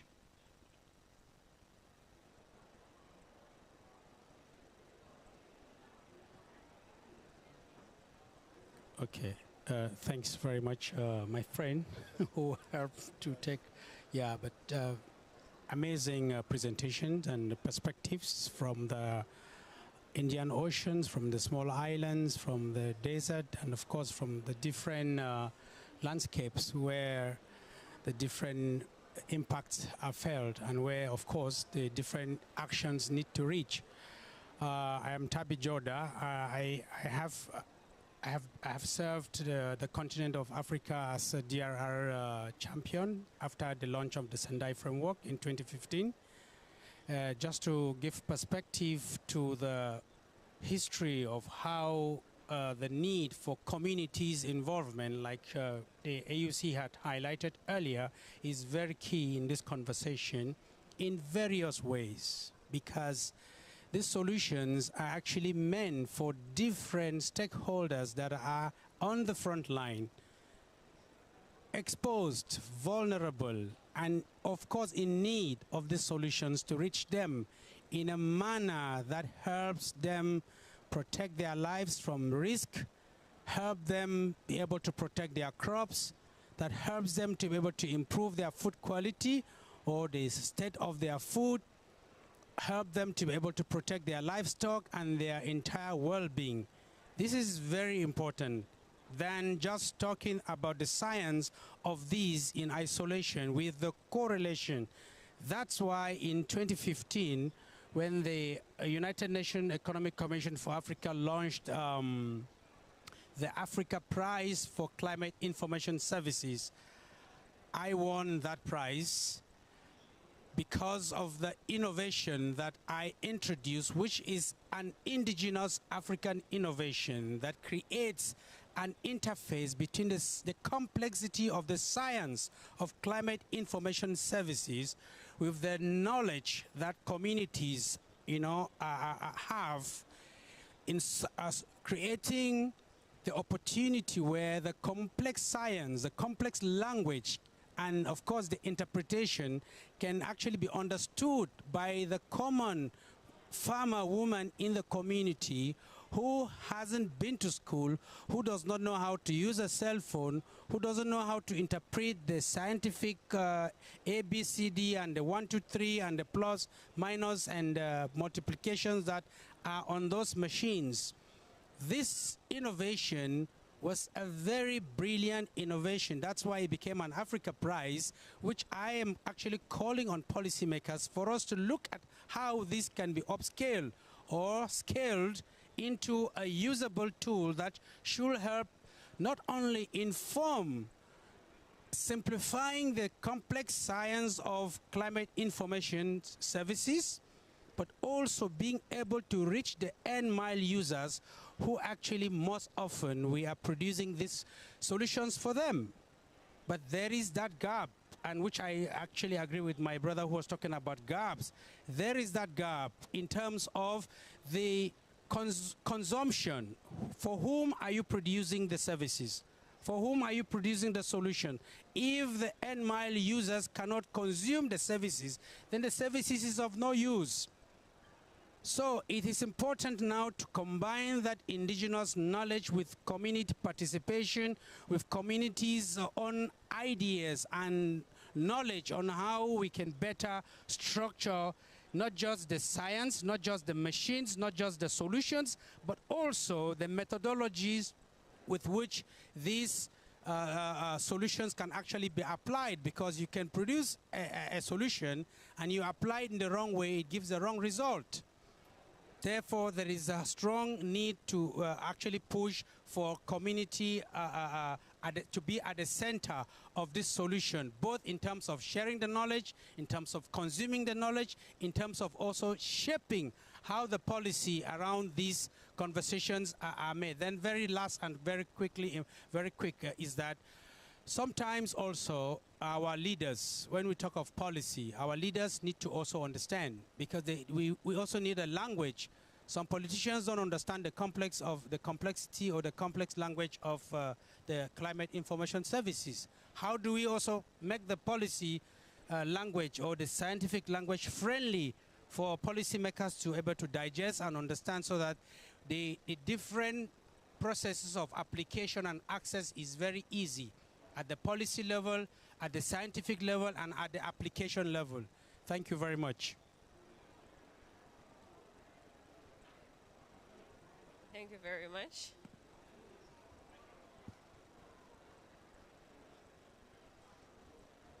I kindly give you 1 minute, please, for your intervention.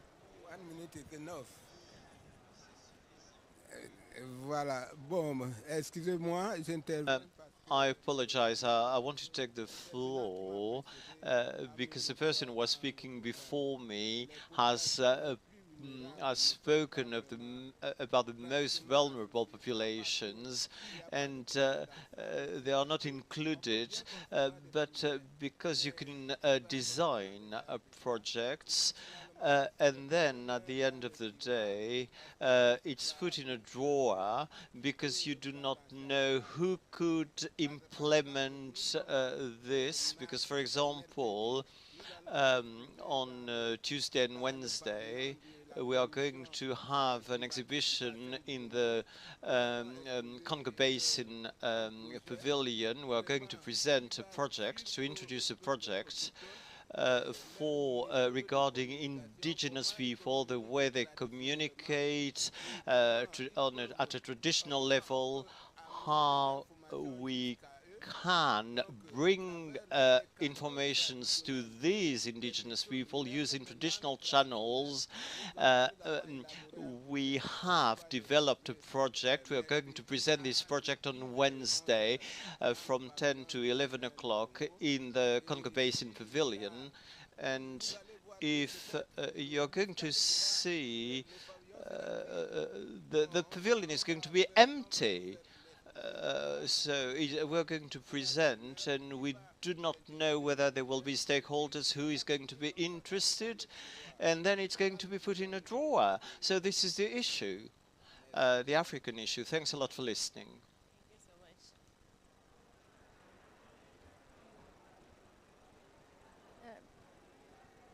Juste pour répondre au dernier commentaire, je ne dis pas que les autres ne sont pas. Just to reply, I'm going to say that everything has been interesting. Just for the last intervention, this is one of the parts of the puzzle in our activity, and we want to ensure that at least one representative of the African Union is going to be there, because it's the continuity of the project, the execution of the project. The Congo Basin is part of all this.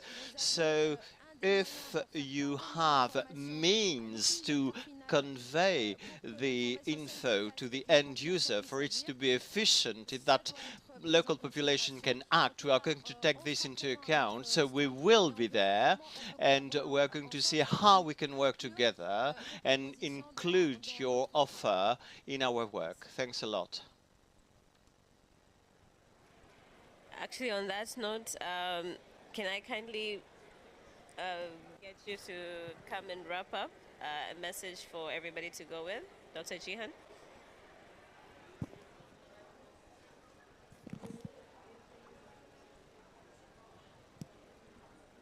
Thank you, dear colleague. Just because we are a bit late, I just wanted to thank you all for your participations. We've heard you all. Of course, we have a demonstration of how the program is being implemented in different regions, the achievement, but also the challenges we are having.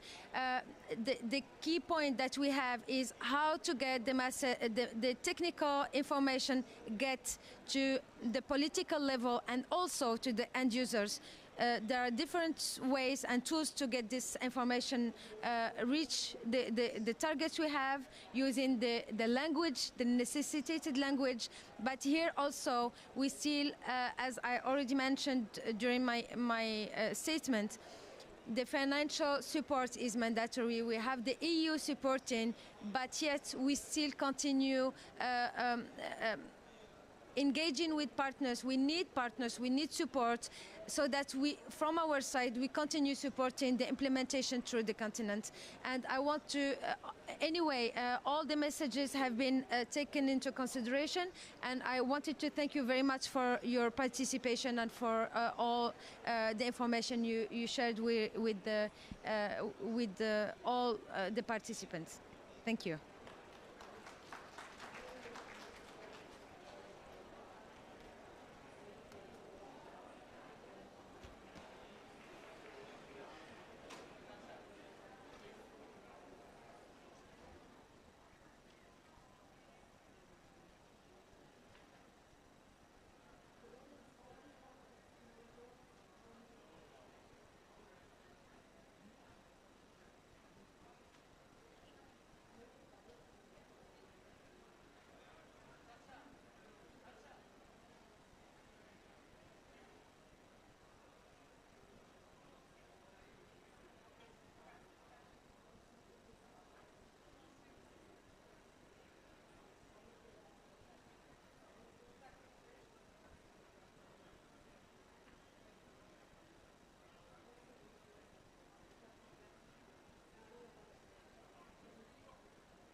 Okay, ladies and gentlemen, can we take our seats for the next event, please?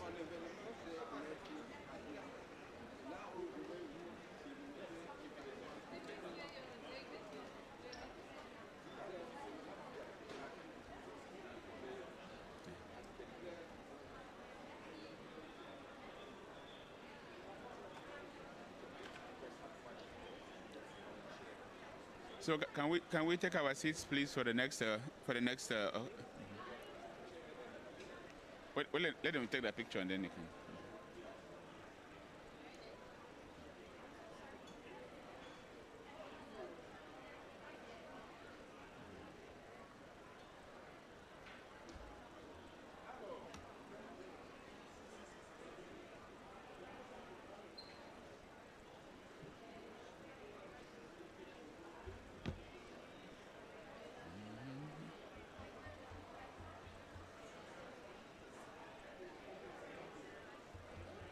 Okay.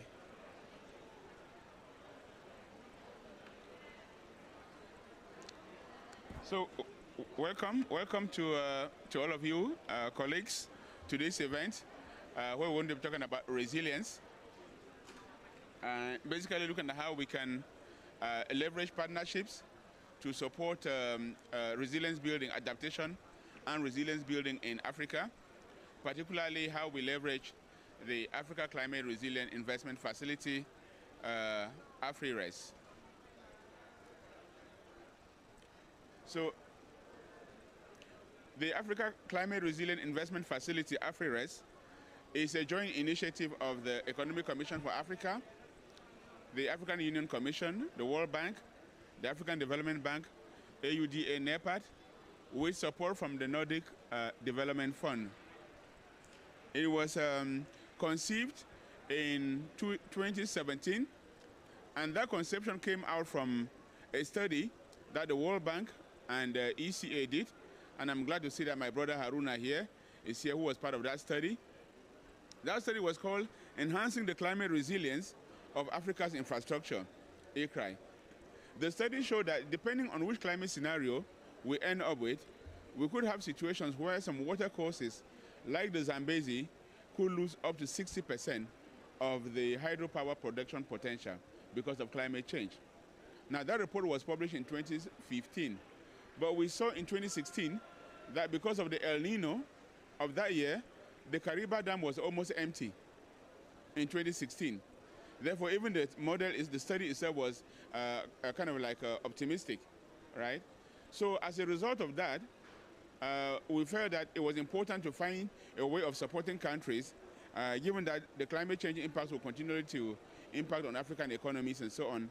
And therefore, we established the Africa Climate Resilient Investment Facility by these institutions to provide or support member states and stakeholders with tools and capacities that can help them to integrate climate change into investments in various sectors: water, agriculture, transport, cities, ecosystems, and so on.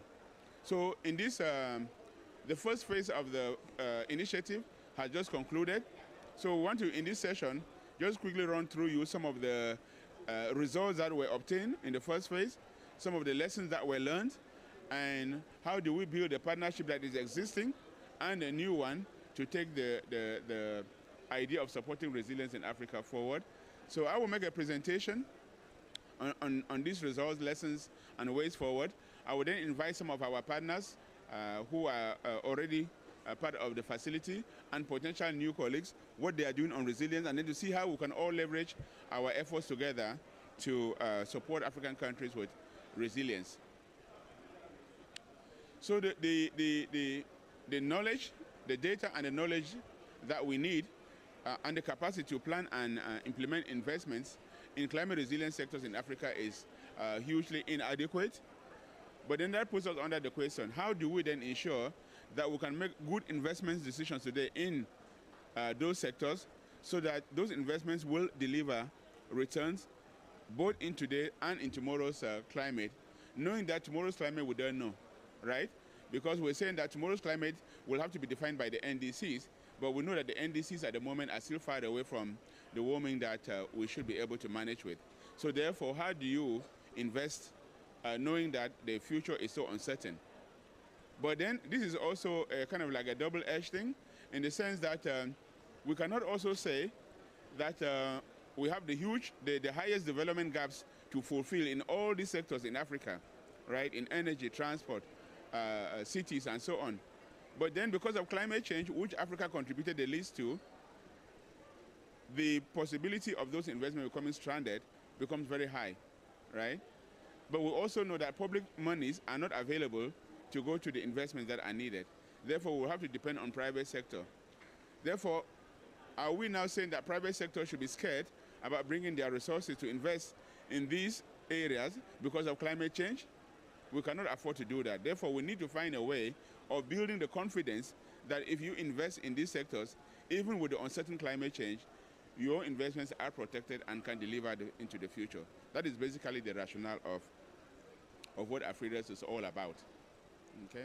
So how to strengthen the capacity of member states to be able to plan and implement these investments in an uncertain climate that we don't know which one it will be. So it has the value proposition that it works with directly with projects. It also works with the climate science community because we need good climate information services. We saw the earlier event by EUC on CLIMSA. How do you ensure that climate information is mainstream, is available, is taken, is made use of, and mainstream into this type of investments? Because if you don't have the climate information services already, you cannot be able to do this type of integration. And then, of course, it also links with the climate, the finance sector. So the initiative was structured under 4 components. The first component was project-level support, which was led by the World Bank. Then the second component was on outreach, advocacy, and training, led by the ECA and the AUC.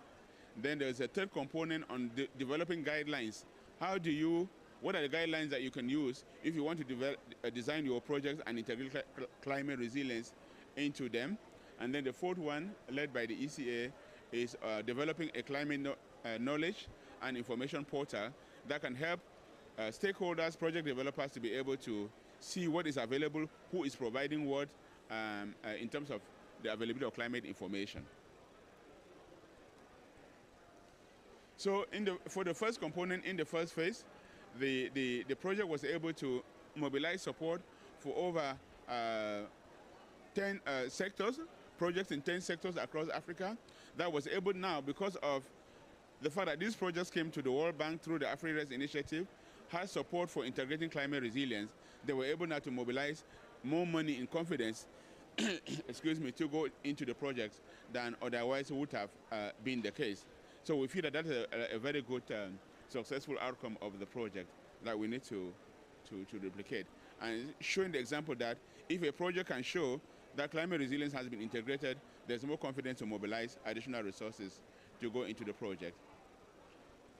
Then the second component, we have developed through this facility a very comprehensive free training program, which is online and also partly in person, being delivered through our training institute in Dakar, EDEP. And basically, you go on the EDEP website, you register on the training program, you do it at your own pace, under 3 training packages. The first training package talks about resilience and how you make decisions under uncertainty. Then it goes now into a deep dive into the different sectors, the energy, agriculture, water, transport, ecosystem, and city sectors. And then it goes now to the third training package, which focuses on communication and climate finance. All of those modules are available and self-learning, but also facilitated, also moderated by the facilitator who can answer questions as people go along as they do the course. So the course is there, it's free, and also is available for all partners who want to do training. If you're going to do capacity building on resilience, there's no need to start again from afresh. Just take what AfriRest, excuse me, AfriRest has produced, review it, see what is missing, then you just need to focus on adding what is missing. Then that way you can also make it available for other partners to use. Then another part of this was dedicated a training for our African Union Development Agency, NEPAD, AUDA NEPAD, who are looking at who are the custodians or part of the custodian with AUC on the program for infrastructure development in Africa. And in the second phase, the member states have decided to integrate climate resilience into PIDA, the program for infrastructure in Africa. So AfriRest also supported AUDA to train their staff internally on how to integrate climate resilience so that when they're implementing PIDA phase 2, climate resilience is given a very prominent role in that one. So that is the second component. Then the third component, yeah, so that's the training. So for the training component, in terms of the generic one, quite a lot of people were interested, but those who have actually already finished training from over 19 countries, I think, or 17 countries, are over 50. But many of them are still studying on their own, but the ones that have actually completed the full program is there. And what we now want to do, and we're discussing with different partners, is that the training programs are developed at master's level. So we're trying to see how can we work with other partners to make these modules accredited. So which means that if we have, let's say the University of Cape Town, for example, doing a program on infrastructure and resilience, if somebody did these modules and that university accredits one, it is already recognized as credit.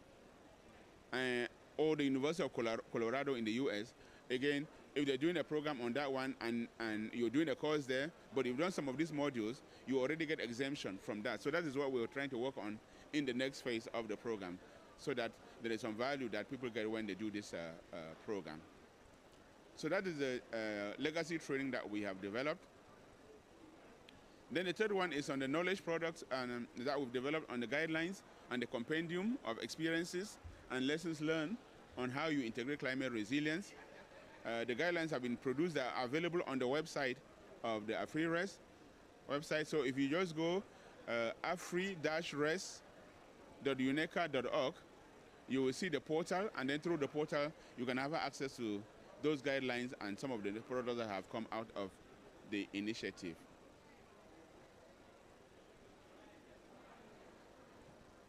So basically, the sectoral guidelines have been designed along these criteria illustrated there. And as I said, the guidelines are now available on the website.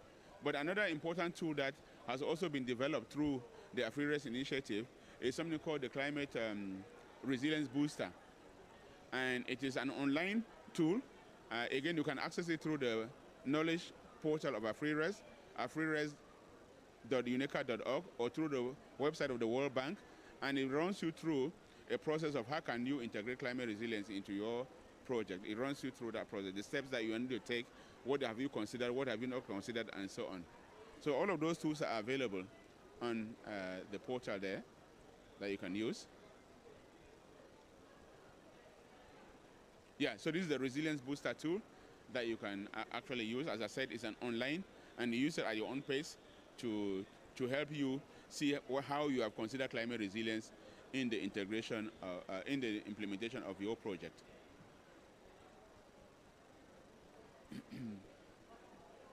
Okay, that's the website for the portal I was mentioning. Okay,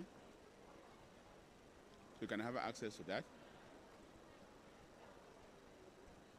And then another important part, because we said that the huge infrastructure investment needs that we have for the continent are huge, right? The AFDB estimated that you need somewhere in the order of 170 billion a year to close the infrastructure gap on the continent. That's a lot of money, which we said earlier cannot come from the public sector.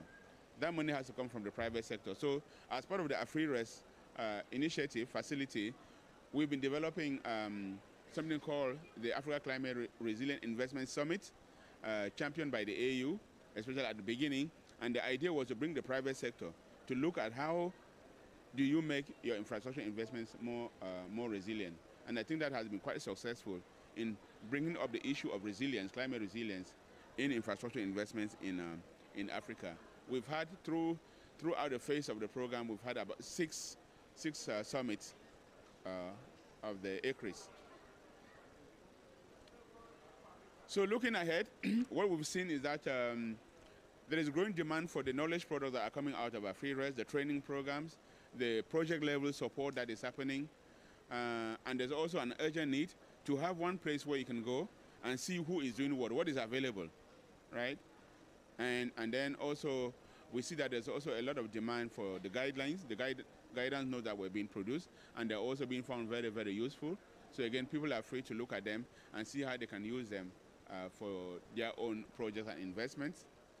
And then there's also urgent demand for the integration of climate resilience at scale, particularly in the case of implementing PIDA Phase 2 projects, industrial policy, and of course the client investments that the MDBs are providing, because that enhances the confidence in being able to leverage MDB resources to get more private sector resources to invest in programs.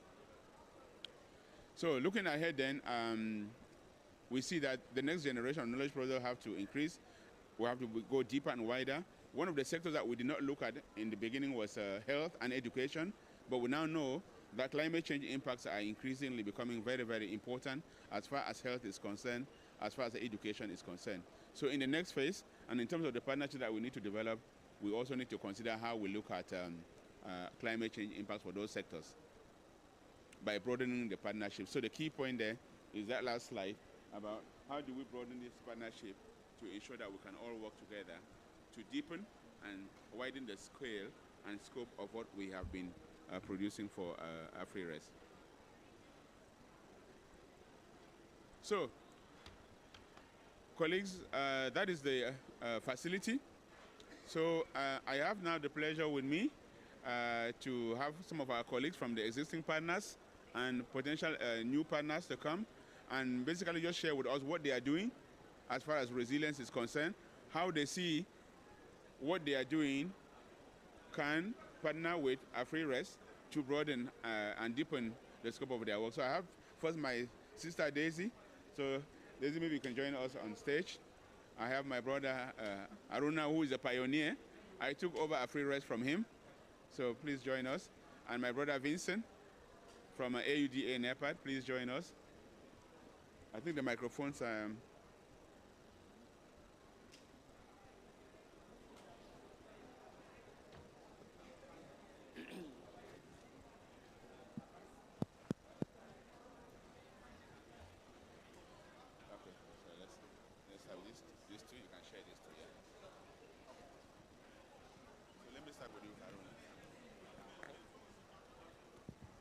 So, Haruna, I will start with you.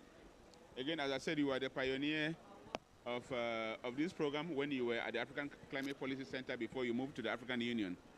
So, please share with us your thoughts on how you've seen the initiative progress and how do you see it from the African Union perspective going forward? Can you hear me? You can hear me? Yeah. Yeah, thank you very much, Linus. I would like to thank you again for that excellent presentation. I think, looking at where we have come, right from when we incepted this program, I think we've come very, very far. In terms of all the components, I think that you presented there, I think we have come in the sense that I think, right from that initial study on enhancing climate resilience of infrastructure projects where we looked at the PIDA project, I think right from that time, I think I would like to say that PIDA has evolved from that time. The demand has increased. There's a lot more demand for, let's say, climate information. There's a lot more demand for the financing to enhance that resilience. But I think we have come very far in the sense that we created that, let's say, awareness on that climate resilience that is needed. In terms of what we are doing currently, even within the AUC, what we noticed, I think, from the start, when we launched the PIDA-PAP 2, I think the whole issue of climate resilience came out more prominently. So at the moment, what we have done is that we're in the process of finalizing this continental climate resilient and smart infrastructure policy framework. So we already developed that policy framework. We've done consultations. We're about to just finish the validation for that, which we will take to the ministerial meeting in December. We have an extraordinary ministerial meeting that is coming up early December on that one. Now, under that one, I think we have like 5 key strategic intervention areas that we really need to look at. And the first is that inclusivity and empowerment, especially when it comes to empowering communities as well as empowering the institutions. Number two, I think we are looking at the governance aspects of it, right? In terms of when you say governance, you're talking about the coordination, the capacity building, what kind of tools that are needed, right, to enhance that resilience. We're also looking at the policies as well, the standards and the guidelines that need to be developed as well. And then, of course, the key issue there as well is in terms of that project planning, project implementation, and then the project delivery phases, where how we can actually enhance that resilience. Then the fifth key area for intervention for us is also the financing, right? The investments and the climate finance that is needed. So for me, just looking at the AfriRest itself, like, I mean, when I say, I mean, how does it really, let's say, I mean, synergize with what we are already doing? I would say all the components that we're dealing with, actually, what is captured in the policy framework of the AU.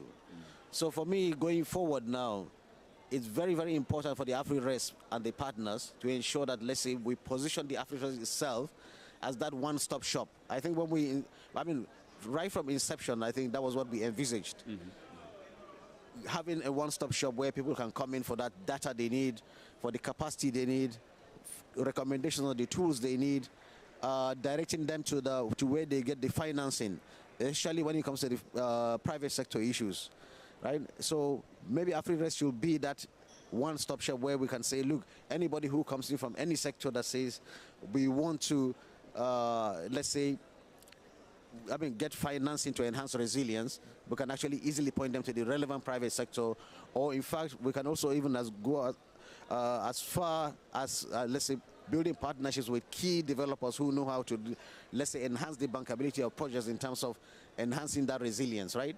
How do they carry out that bankability studies to mobilize the financing?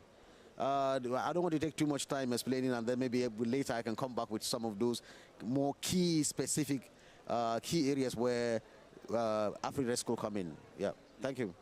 No, thank you. Thank you very much, Haruna, for sharing those points. Very excellent, very important points that you're making there. And of course, you are very right. In 2015, when AfriRest was being conceived, to 2017, 10 years ago, there was very little focus on resilience. But AfriRest has contributed a lot in raising the idea of resilience on the continent. So that's a very important point. And of course, the resilience framework that the AU is now developing, again, it is very nice to know that AfriRest has made a lot of contribution to that framework, where we're going to have a continental resilience framework to guide resilience on the continent. And of course, on PIDA Phase 2 is extremely important. That is very, very good. But you also mentioned about this issue about governance, and I think and regulatory. That is also very, very important. We need to also now say whose responsibility is it to ensure that these investments or infrastructure development or investment in different sectors are actually truly resilient. So thank you very much for that. So now if I call my sister Daisy from UNDP. UNDP, you have been doing a lot of work also in the area of resilience. Of course, UNDP is very much focused on in-country implementation and so on. So please share with us some of the things that you are doing on resilience and how you see synergies with the AfriRest initiative. Thank you. Just first of all, to acknowledge that AfriRest is really a strategic initiative in terms of minimizing losses. It is worthwhile. As UNDP, like you said, the theme of resilience kind of emerged much later. We then established, we have a fully fledged resilience hub in Nairobi. So resilience thought leadership, for example, they have what they call roots of resilience. So trying to have a resilience framework. As you know, resilience is not easy to define. So they've had a job at trying to come up with a framework and maybe not shared enough or not discussed with partners enough. So again, here is a chance to maybe discuss with partners through the AfriRest window. first of all, I want to say what we are doing in UNDP now is we are no longer looking at climate and disaster separately. So when we are talking about resilience, we are saying both climate and disaster resilience. So I think that needs to be taken into consideration as well. UNDP is a development organization, so our tools are much, much broader. We have a recent tool which we can easily partner with AfriRaise on this one, but it's broader. It's called risk-informed development. So it's very similar to what you are saying. It has 5 pillars. It has policy. And of those 5 pillars, it has 4 segments. So policy, the legislation, the institution, it has 4. So if you multiply 4 by 5, 20 potential entry points for integrating risk into development. But this particular one, AfriRaise, falls in, so we have policy, we have finance, we have knowledge, we have organizations or partnership. I've forgotten the 5th one. But anyway, the finance one is the most important here. Finance has 4 components. We have the budgeting. The budgeting and expenditure analysis. Then we have resource mobilization. Then we have risk informing investments, where AfriRaise sits. Then we have the last one, which is risk financing, risk transfer, where we have like our Africa risk capacity, the insurance mechanisms fall into. So as you can see, it's a quarter of the components for financing in UNDP thinking, because UNDP thinks broader and also targets at all levels. So the training is meant for all levels. In fact, last week we were in Malawi training them on this particular tool. But again, it was mainly disaster risk reduction, community of practice. Of course, the Minister of Environment, Climate was there, but then there was this discussion that we really need, one, to put Minister of Finance in the lead. Minister of Finance, fortunately, they were there. And they do have, let's say, a disaster risk management financing strategy. And we are supporting many countries with that. We are also supporting REX with their regional, with the resilience strategies. It could be COMESA, ECOWAS. I think we've supported 4. But how are we coordinating with that? I think we are working in silos, because REX, it's very easy to easily coordinate with, because this is an AUC, UNECA, World Bank initiative. It's very easy to go down to REX, but how is that linked to their resilience strategies that we as partners are supporting? So, yes, I think we need to really partner and see, from us, we are coming from a very broad angle. You are coming from let's say, a quarter of the pie, the finance, but in UNDP, we not only have the resilience hub, we also have the sustainable finance hub.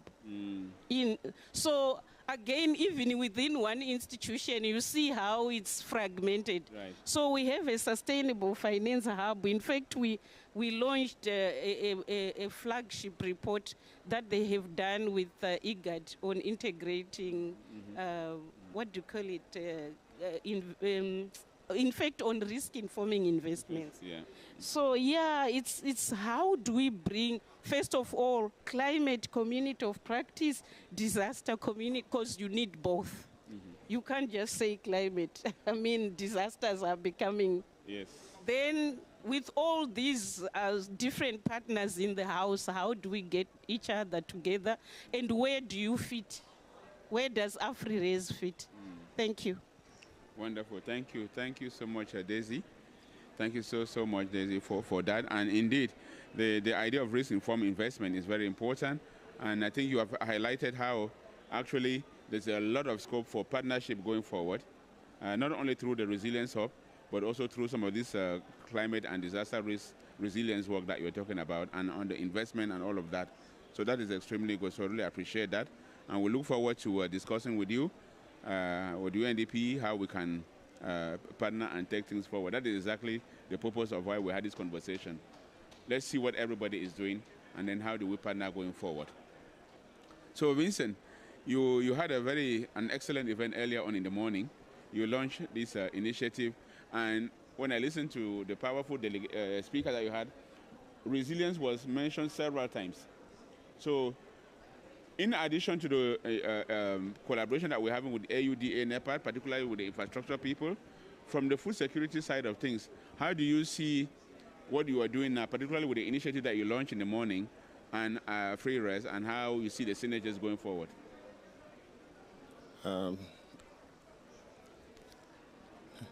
Thank you very much. Good evening, colleagues. It's my pleasure to be on this panel. There's another of my colleagues who was involved in this AfriRes project, being led by the UNECA.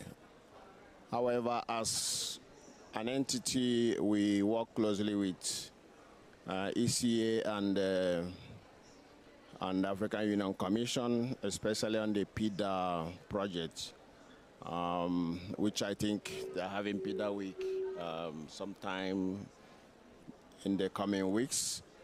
However, as you know, infrastructure, within infrastructure ecosystem, whether it's in agriculture, rural transformation, there is this strong linkage between resilience and especially what are the impacts of disaster, whether it's a human-induced or whether it's natural towards infrastructure. So I would like to touch on what all the colleagues from UNDP and the AUC have already mentioned, and trying now to link it to what AUD NEPAD is doing on resilience. Most of the side events we've done in this COP29 are mentioning and geared towards how do we increase resilience, be it the launch of the Center for Excellence that is based in Cairo, which is looking at adaptation, or the agri-food system that we did today. And also yesterday we launched the African Disaster Risk Management Platform.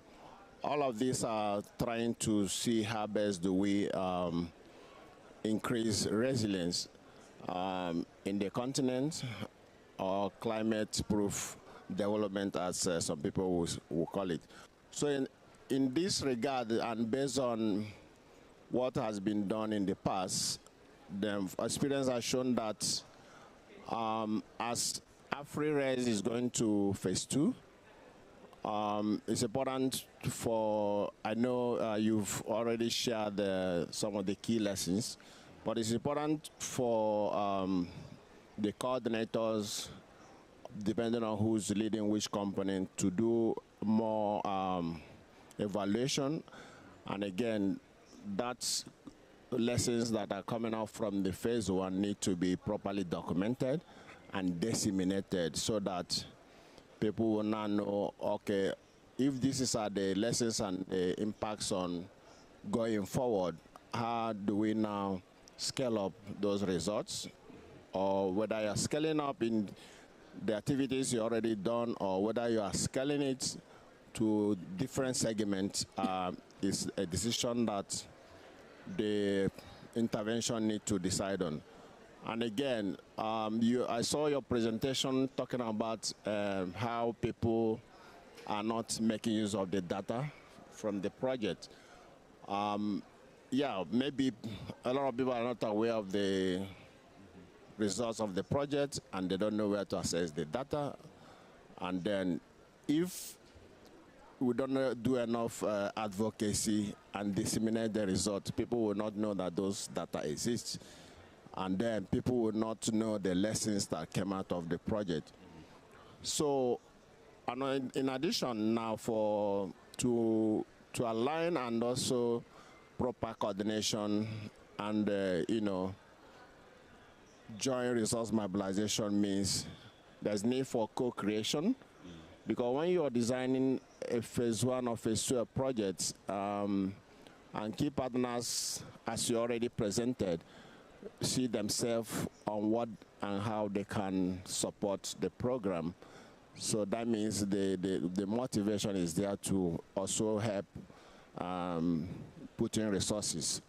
So that also means you need to also look at doing some gap analysis and mapping necessary to know which partners can also come on board to participate. And of course, that may lead now to say, okay, how do you approach that?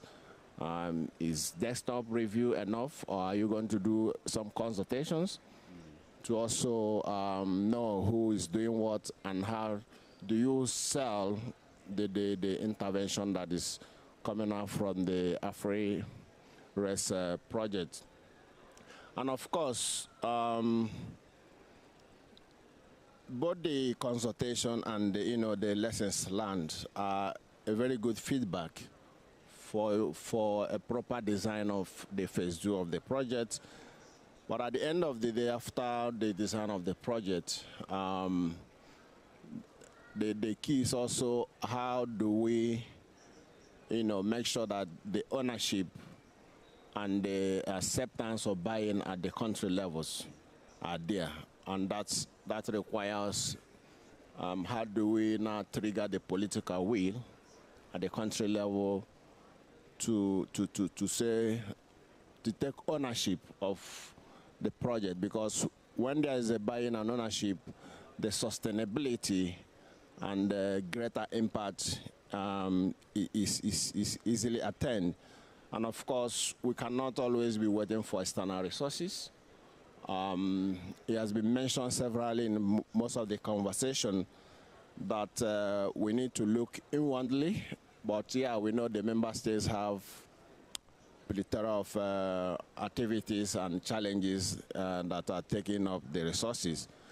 And I think that is where my colleague from UNDP and even AUC have mentioned the role of the private sector.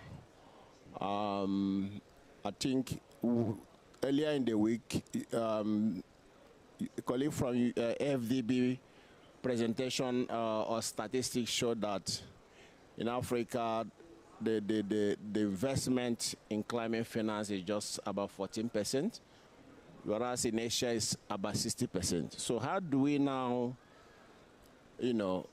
market, or how do we now bring in this private sector investment in resilient and climate-proof development? And lastly, which also my sister from UNDP was talking about, risk and finance in investment. So how do we de-risk those investments? And of course, which earlier in the week, also Mr. Nyambi from AUSO was talking about perception, that there's this perception that anything you want to do in Africa is very risky.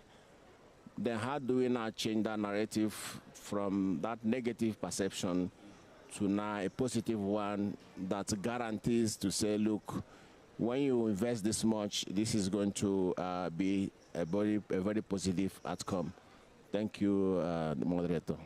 Wonderful, wonderful. Thank you so much, Vincent, for sharing those ideas.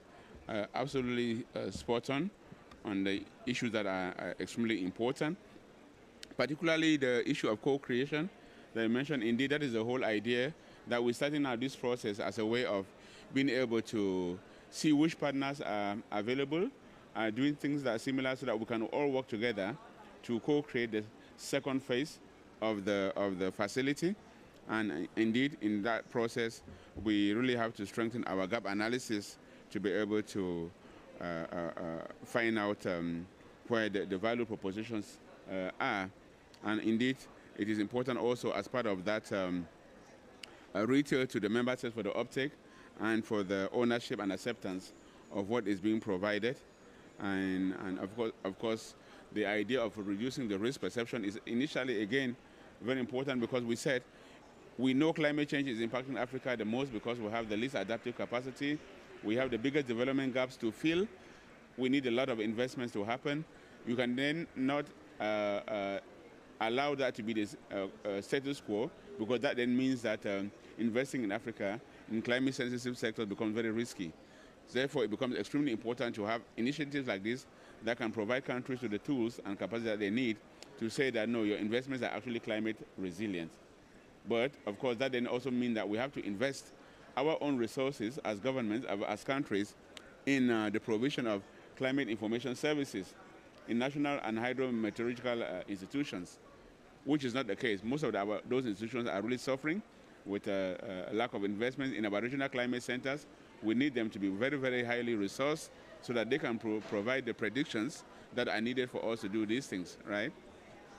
But we do see situations where governments are prioritizing investments in military things, buying weapons and buying planes and buying this, instead of investing in the kind of things that can really help to defend and build resilience of the citizens and economy. So thank you very, very much for that. So now I'd like our colleagues to take this opportunity to ask our colleagues in the room. I know we have people online, but unfortunately we're not able to see who is online to hear their questions, so please forgive us for that. But for the colleagues here in the room, so if you have any question, any suggestion, any comment, let us know, and then we can hear from you. Any question, comment, feedback? Yeah, okay.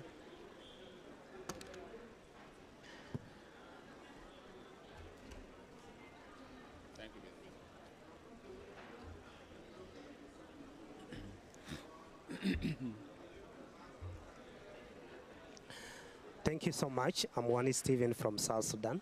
I work with one of the national organizations, particularly that focus on climate resilience building. And I've looked at the presentations. There are key tools that I think we'll look forward to maybe to borrow, in particular on resilient building to private sector development, and then community adaptation model. So I just wanted to know, in the aspect of building synergies with civil society in curtailing the models that we have, how is the synergies like being perceived in terms of climate resilient building? Thank you. Okay. Any other question? Then we can answer all of them together. Visa, okay. Yes, my name is David, and I am also from South Sudan. Mine would be your approach towards localization, because it is very important that there is no resilience without it. For example, what our organization is trying to amplify in South Sudan is to come up with community-centered resilience, and that wouldn't be possible because there is no localization in place. Some of these activities end up either in regional offices or either with the government, but then they are not channeled towards local organizations where then they work with the community directly. So we just want to understand what is your approach toward that. Number two is expansion. I would be very keen to also understand which countries are you guys working in, and what is your approach toward other African countries, like South Sudan, for example. Thank you. Okay, thank you. Thank you very much for that. Any other one before we... This one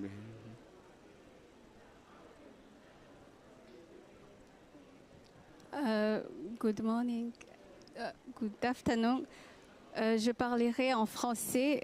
Je pense que le... I will speak French. I suppose you can all hear the interpretation. So I'm from Burundi.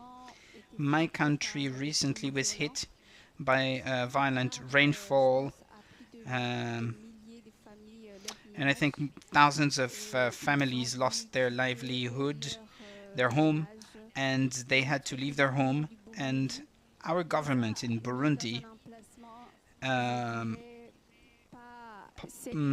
parked them in inhuman conditions. Their conditions are really inhuman. It's really saddening just to see it. And my question is the following: what does your program, Audan EHPAD and everything you mentioned here, how well, I don't know if you work in East Africa, but I think the lady who was among the panel is from Kenya. I think so. She probably knows the problems of my country.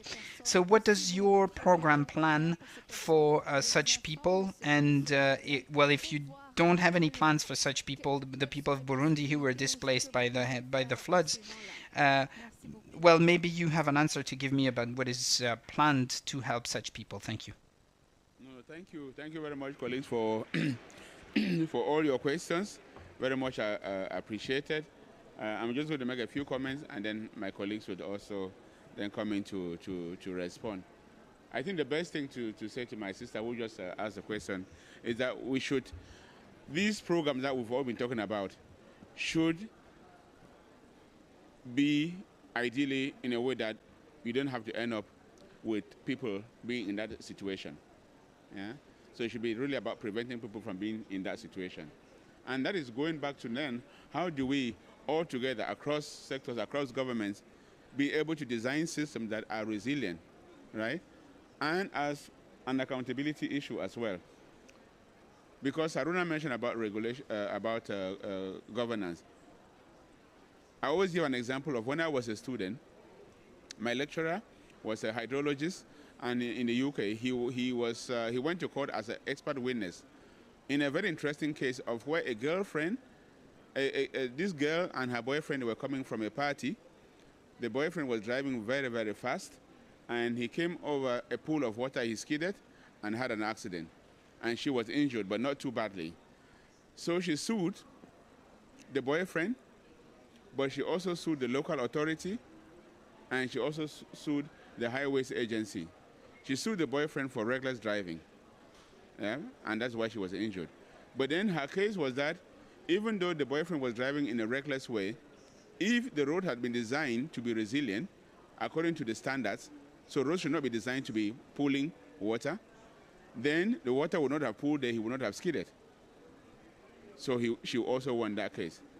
She said, but even in the absence of the poor design of the road, according to the standards that would not have allowed the water to stand on it, if the lighting, which was by law required to be on that type of road, was there, because the light was not on that night, if the lights were there, maybe the guy would have seen the water and avoided. She also won. So it's about, we really need to think, how do governments, systems, build systems that are resilient to start with, so that you don't have to end up with, because now it's kind of like Daisy was talking about disaster. Now we have a disaster, and you're basically trying to get people to come out of that disaster. But we really should be about, we should have our systems climate resilient by being able to invest in climate information, being able to invest in design, implementation, so that resilience. I remember even in 2015 when we were going to COP21, we had a series of talk at Addis Ababa University.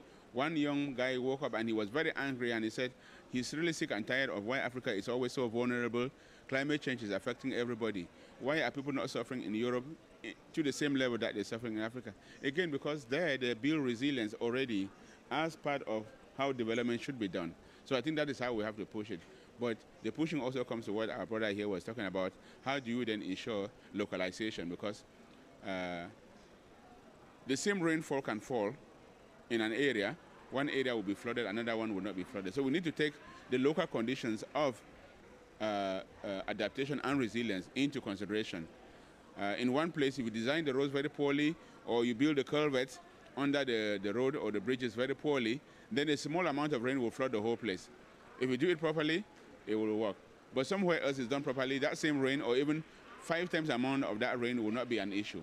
So the issue of being able to take the local context in adaptation is very important, and resilience building is very important. And then, of course, you were asking also about the role of civil society. Again, we need everybody to do that bit.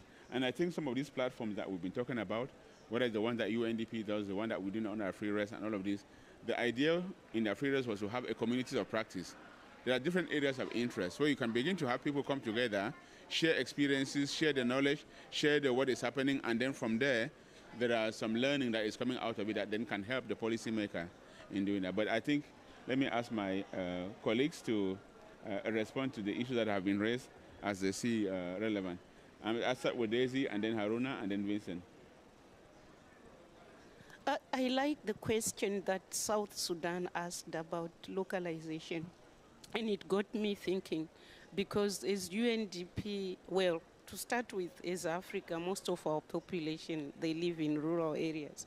So if we are talking about climate resilient infrastructure, for example, and we are only focusing on large-scale projects, then there's no impact. That's why the Burundi lady is crying, because then it doesn't reach to the ordinary person. It's your highways, it's your sophisticated spaghetti roads. It's not necessarily their bridges that were destroyed by cyclone and the kids cannot go to school. So we should get to that level, to that community level. And I was thinking, as UNDP, we are supporting countries to come up with resilient building funds. And believe you me, they are very successful. And the vehicle is through civil society. But I was thinking, how can we integrate AfriRes at that level? Because we can do this at different levels. But then how can we then bring it down? Because definitely if we use CSOs, even we were discussing climate information services, early warning, early action.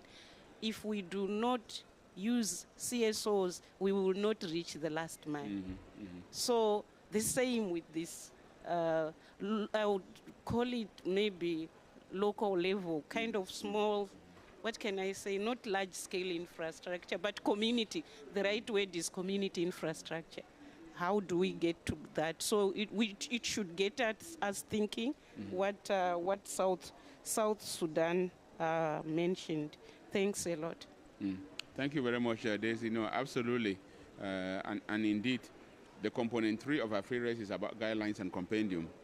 And so it's very important to work with civil society in the next phase to be capturing the evidence of what is happening in the last mile, as Daisy said, so that that can go into the compendium and inform the learning that evolves over time. Yeah. So, Haruna, let's say your thoughts on the issues that have been raised. Thank you. Yeah, thank you very much, Linus. And I think these are very good questions that were raised.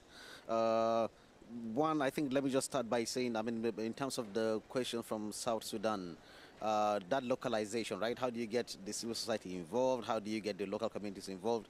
That's why I think, for a start, I would say, I mean, looking at the full package of it, right? The policy framework we're developing at the moment, climate resilient and smart infrastructure policy of the AU, I think the first pillar there is that inclusivity and empowerment, right? There's that recognition that the local communities really need to be empowered.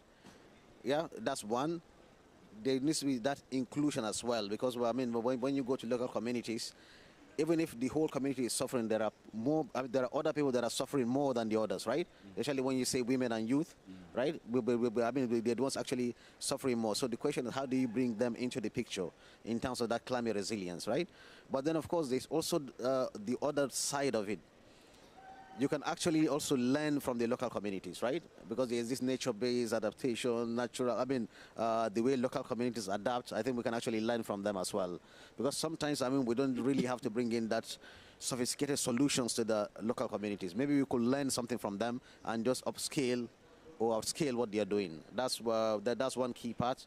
But when it comes to the AfriRes as well, linking that to what the AfriRes could do, I think we were already doing that before, but I think we need to now go down to scaling it down in terms of outreach, right? So maybe we need to expand our outreach in terms of that climate resilience. If I remember correctly, I think when we started this, the AfriRes program itself, when we started those studies, I remember the first meeting that time with the AUC. I think there was that concern that, I mean, member states had that, look, when you talk about climate resilience, it means that when they come to borrow money from international community for their projects, right? They will, I mean, people will start putting conditions on them that they need to, it needs to be resilient, they need to enhance resilience before they get the money. So that's awareness is still not there, right?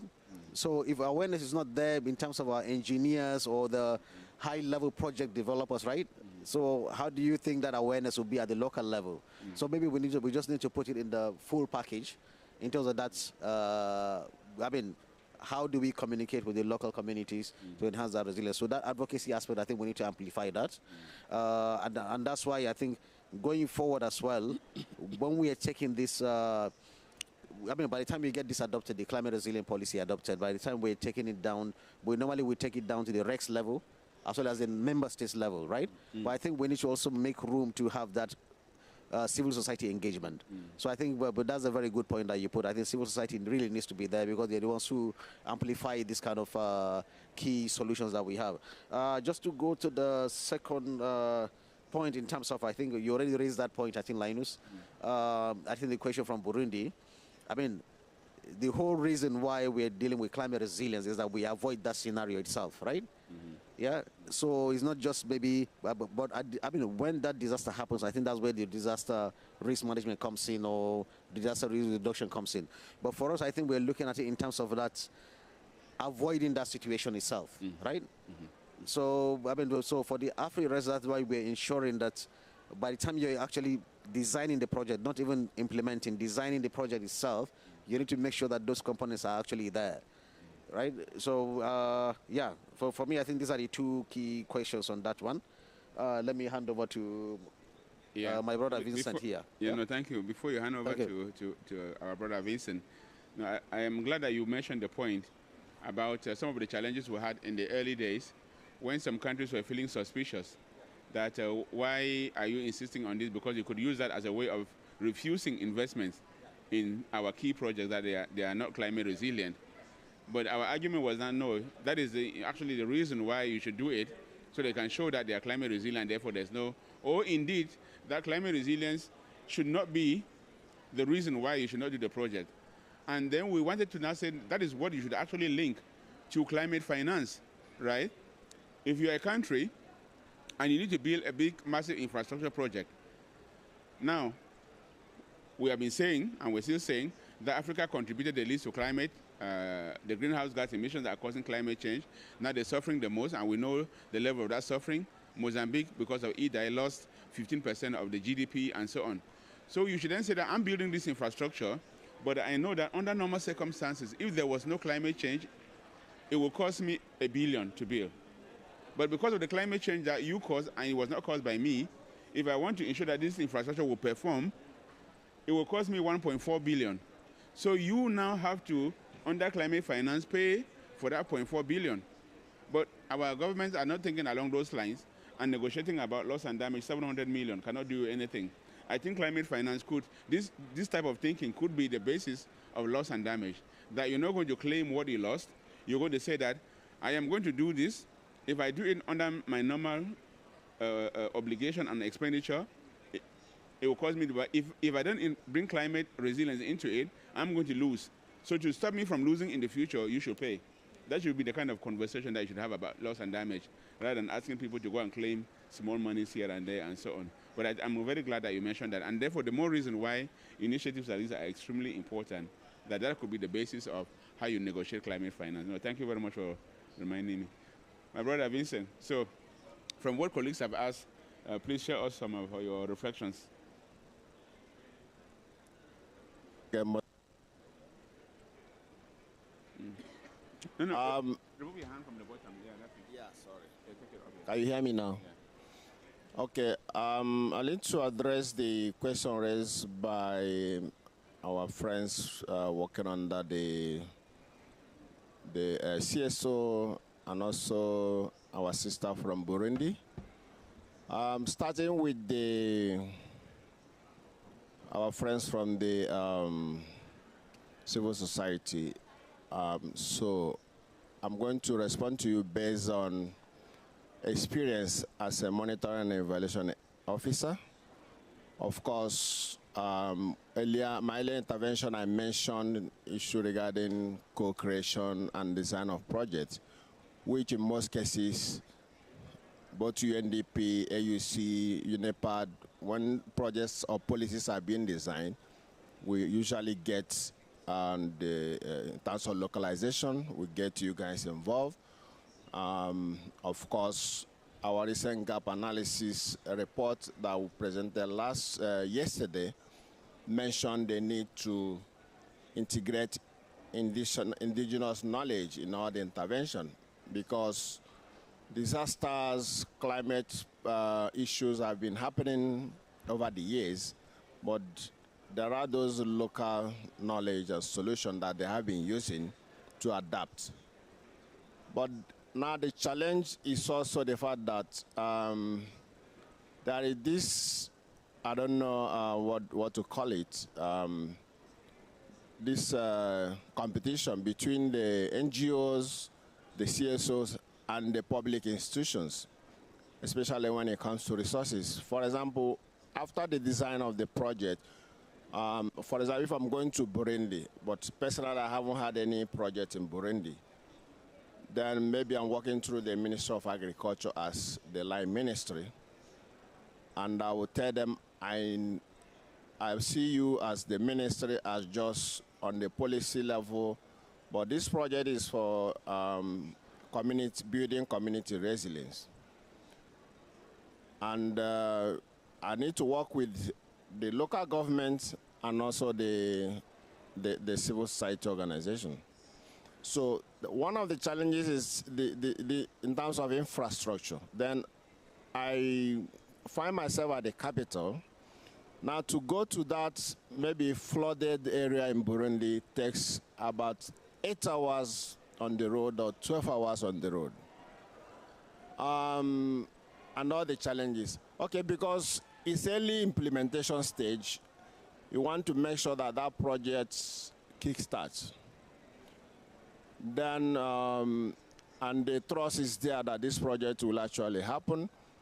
You disburse the first, because when we do disbursement of funds, we do 40%, 40%, 20%. Then you disburse the first 40% to the civil society or the NGOs to proceed with the project. Then 3 months, 6 months, you come for monitoring. They will give you all the excuses why you shouldn't come to that 8 hours drive or 12-hour drive again, which you don't need to drag. You say, okay, meet me at the capital. Bring all your technical and financial reports.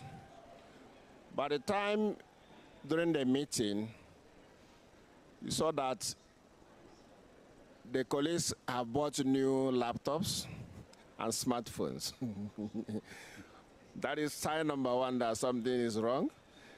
You say, okay, well, can I see your technical report? They will go and copy results from somewhere. Then you match it with the financial report. They are not speaking to each other. Then the doubts have started, breeding. And the ministry will tell you, we warned you about these guys, that they are not serious. At the end of the day, it's either you encourage them to look for a way of reviving the project, or you cancel it outrightly. So what I'm saying is that the civil society and the local institution need to improve on their image.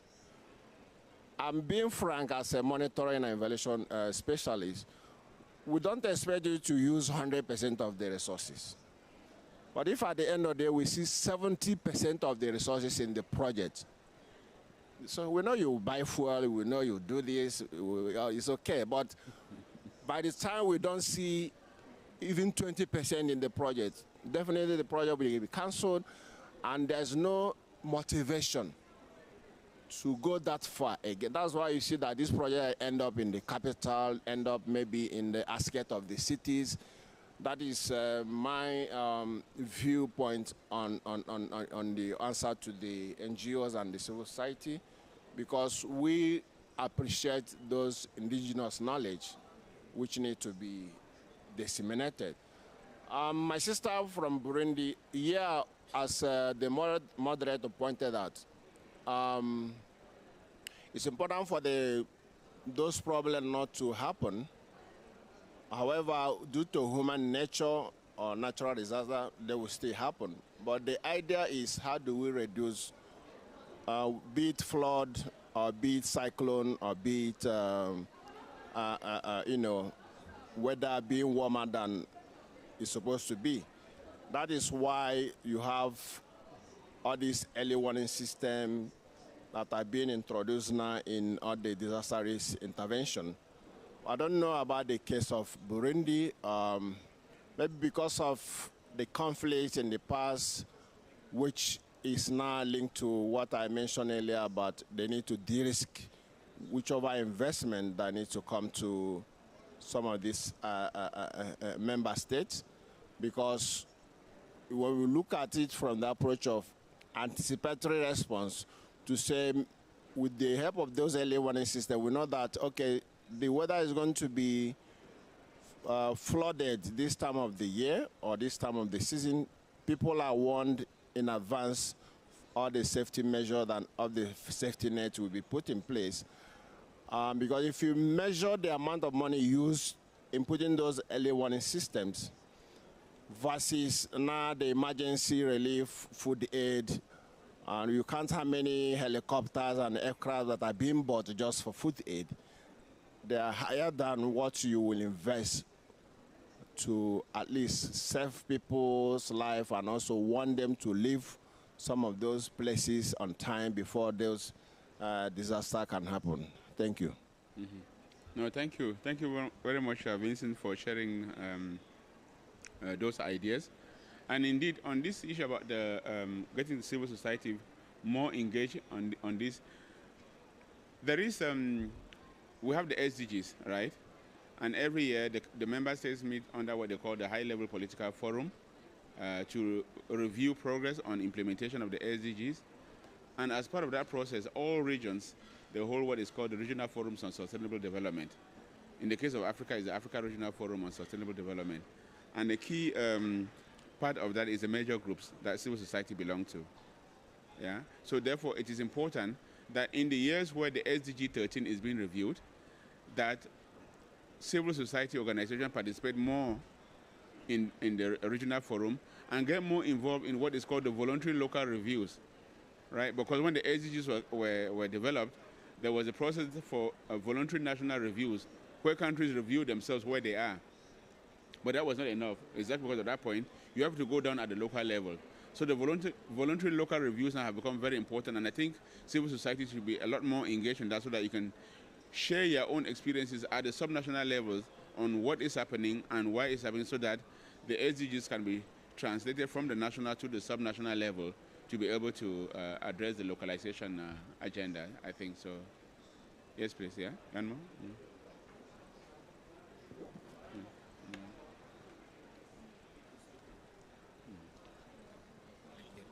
Yes, thank you for, of course, it's supposed to be discussion, right? Exactly. Yeah, yes, so I want to build on what my colleague has said here.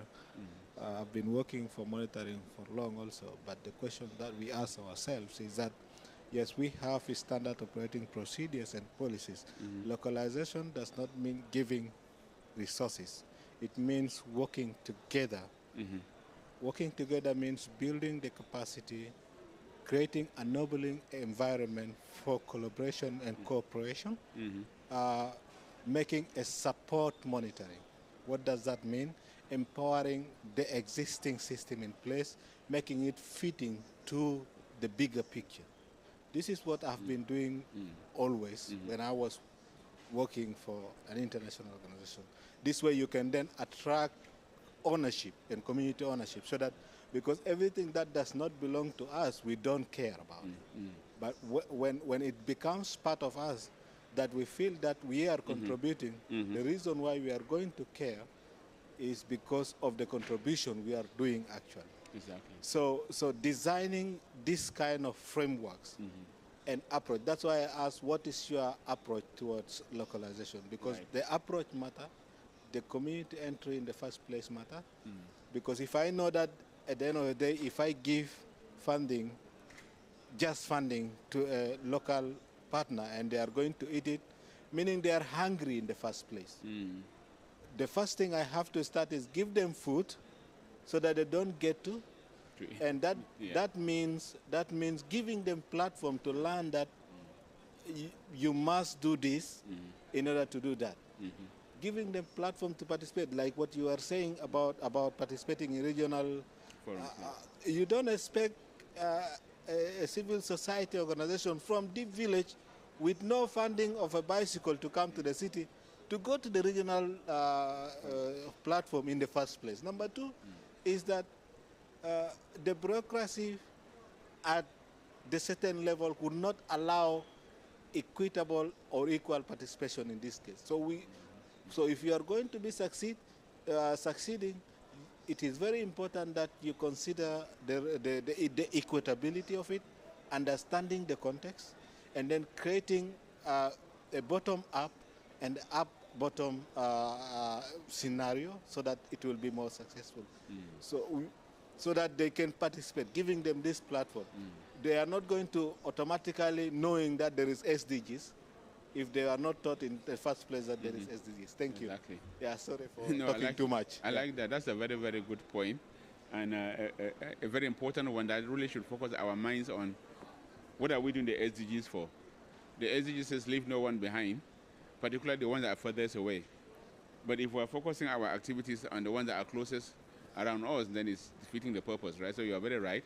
And I think that is something that we really need to all reflect on and see how we can start thinking along those lines, and therefore see who does what to be able to localize the action that is needed for the attainment of resilience and the SDGs. Whether, for example, through this type of platform where you do mapping.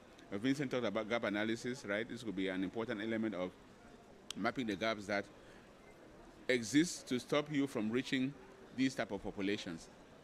And therefore, you need to know what their problems are. And therefore, once you know the problems, then you start engaging with them. You map now also the key stakeholders that are needed. And with people like UNDP who are more focused on in the country thing, and maybe through that kind of analysis, now agencies like UNDP can start integrating, working with the government to now reach those communities that really need the involvement. As you say, if somebody cannot afford a bicycle and you want them to attend the voluntary local reviews, that's not possible, right? So thank you for that. That's a very good, thought-provoking perspective for us to reflect on. Yes, our sister from Burundi. Yes, I would like to thank you for your replies. And regarding resilience, I'd like to add that in some countries like ours, we've been impacted by these disasters, natural disasters. I think that we should review the working policies before implementing this early alert system. We should repair the damages that are here, the existing damages. Our people, they are really rural, and these early response systems are not very advanced. So in some countries you should review, you should repair the existing damages and see how to implement your early preparedness system. Thank you. No, absolutely. So I don't know if what the colleagues want to mention, but you're absolutely right. Without doing that, and then of course you cannot just build from the damage has happened, but you then have to understand that level of damage, repair it, and start building from there to be able to ensure resilience. But I think, Daisy, you want to respond to that? Yeah, I just want to say, yeah, in as much as we would like to repair infrastructure, it's very costly. It's extremely expensive. And in this pavilion, we've been talking about our limited budgets in Africa. Competing demands. We are talking about the first basic need, food. Look at how many of our countries are hungry. Look at Marburg virus, what the disease burden in Africa. Look at the debt that we have to pay to developed countries. So we would really love to, but there are systemic barriers. So you find in some countries infrastructure that was damaged in the 90s or early 2000 is not repaired. Not because governments don't want to do so, but because of what I have mentioned. But it's also maybe community participation, community contribution. I will say this because I have also worked at community level, what we call small grants program. I'm sure you've heard about UNDP small grants program.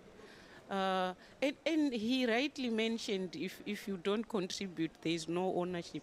So for those projects, we actually ask for cash co-financing from communities. Sometimes they sell their cattle. And if you don't have livestock, your labor is costed. So if you are going to mold bricks, then we cost that. And that's your contribution. And such projects are very successful. So let's be innovative and let's think of how the community itself can contribute. So the community coming together with the local authority and civil society. I know what Auda Nepa mentioned is true. NGOs tend to save what we call roadside communities.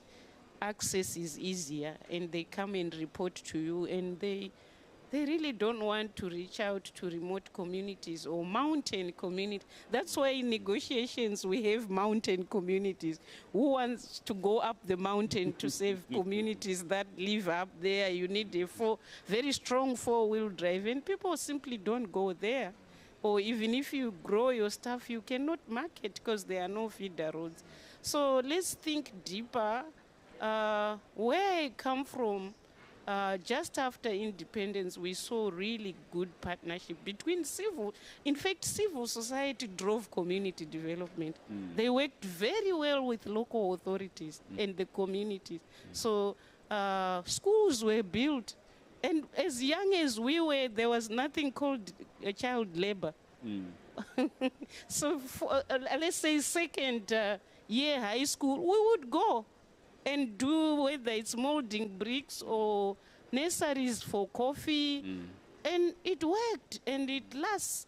So for this small grants program, for us in UNDP, we do what we call ex-post evaluation. I don't know whether Auda does it, Auda Nepa does it. After 10 years, we come back to your project. And if they contributed, it will still be existing. Thank you. No, that's an excellent example of how you do the localization, yeah. Yeah, thank you very much. Can you hear me, yeah? Yeah. Yeah, thank you very much for that.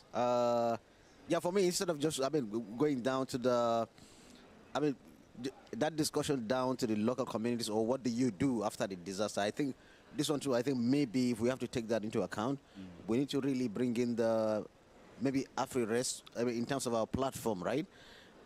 We need to see how it links to other programs, because I believe that there are other programs within the AU or within the UNDP that actually deal with that specifically, right? For example, within the AU, I think we have the program, I think the ROA program, I think is done by with the UNDP as well, yeah? That's the Roots of African Resilience. I think there's a whole program that deals with those disaster management, right? What do you do after the disasters, and how do you really respond as a community or as in terms of getting back, let's say, investments or your livelihoods back, right? So maybe if you're really interested in that, I think maybe I can link you up to the team within the AU that deals with that. But then, of course, in terms of actually even that preparedness for, let's say, disasters as well, we also have specific programs for that. And I think that's one of the key objectives of the Africa Climate Policy Center, right? That climate information. I think there was an event this morning on the CLIMSA as well, yeah, putting up these early warning systems as well. Yeah, so actually we can talk about that one as well. Then, of course, we also have, let's say, the third one I can say, we have the DRR team within the AU as well. Yeah, that disaster risk reduction in terms of how do you manage that, or how do you reduce the likelihood of those disasters, right? Especially when you're talking about these ecosystems, right? Where we have those programs, and I think we can link up on those ones. But then, of course, just to reiterate again, I think maybe as my last comment is what line is already mentioned earlier, right? In terms of that response, that the focus of the AfriRest actually, right? The major objective is how do you even avoid those disasters in the first place? And I think maybe we would like to stick to that objective first, yeah, because that's the whole idea of that, right? That resilience, like whenever you have, I mean, more rainfall than is necessary, right? More heat than is necessary, right? How does the system adapt? So I think that's a key area, or that would be the competitive advantage we have there, in the sense that how do you bring in all this, I mean, technologies, investments, tools, right, to make sure that the system is resilient, right, so that these events don't happen, right? But then, of course, you're also correct that we need to think holistically. So maybe at the AfriRest we can have maybe linkages to other programs, yeah, where other people can come in to address specific issues once they happen. Yeah, so thank you very much for that. Over to you, Vincent. Yeah.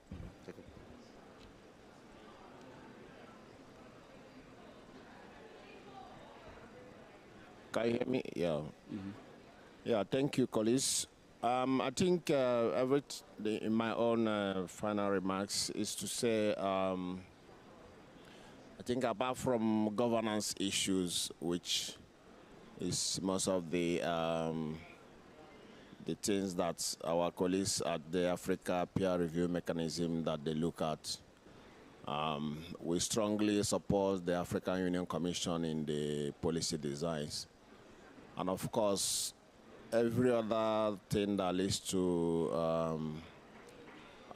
sustainable development, AUD and NEPAD play a major role in both program design and implementation. So it's important to look at our website.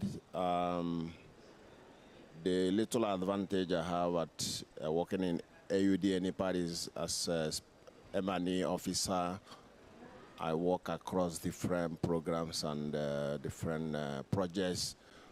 That is why I'm able to draw upon these experiences that I'm sharing with the audience. So at the end of the day, that need for alignment and coordination and co-creation is important, so that we minimize the duplication of efforts, whether it's at the AUC level or at the UNDP level or any other partner that are working towards a resilient Africa through this AfriRest program. Thank you. No, thank you. Thank you. Yes, please. I know that I said repairing damaged infrastructure is expensive, but even well-designed infrastructure, if we do not maintain it, we still run into those problems. If you look at the flooding in most of our African cities, it's just us throwing litter into the drainage. You think it's something simple, but it's not. And I remember in Accra, it then caused lots of other, what do you call it, like other disasters. Right. It had a negative knock-on effect because certain areas were flooded. So in Africa, just litter, we are failing to manage that. Just removal of blockage of drainage, and that's very common every African country I go. So let's not think big, even that. Let's start with the low-cost options. Thank you. No, it's a very, very important point there, colleagues. And indeed, even in a lot of the urban areas where you have water courses, right, people are just building anywhere. But if you go to Western economies, there are very strict rules on where you design where you build infrastructure. There's a mapping of risk areas, right? And so this is a flood risk, therefore you cannot build in this area. So all of these things are there just because you need to do resilience. And in fact, in most of those countries where they say that the flood risk is up to here, so you cannot build within here, but even if you're going to build here near the boundary, you have to do a model to analyze the different scenarios of the flooding that could happen, the risks that could happen, and then show that even if that risk happens, this place will not be flooded. Or that if it's flooded, only to a certain limit. For example, if he's going to build a public infrastructure, like a school or a hospital or whatever, it shouldn't be flooded.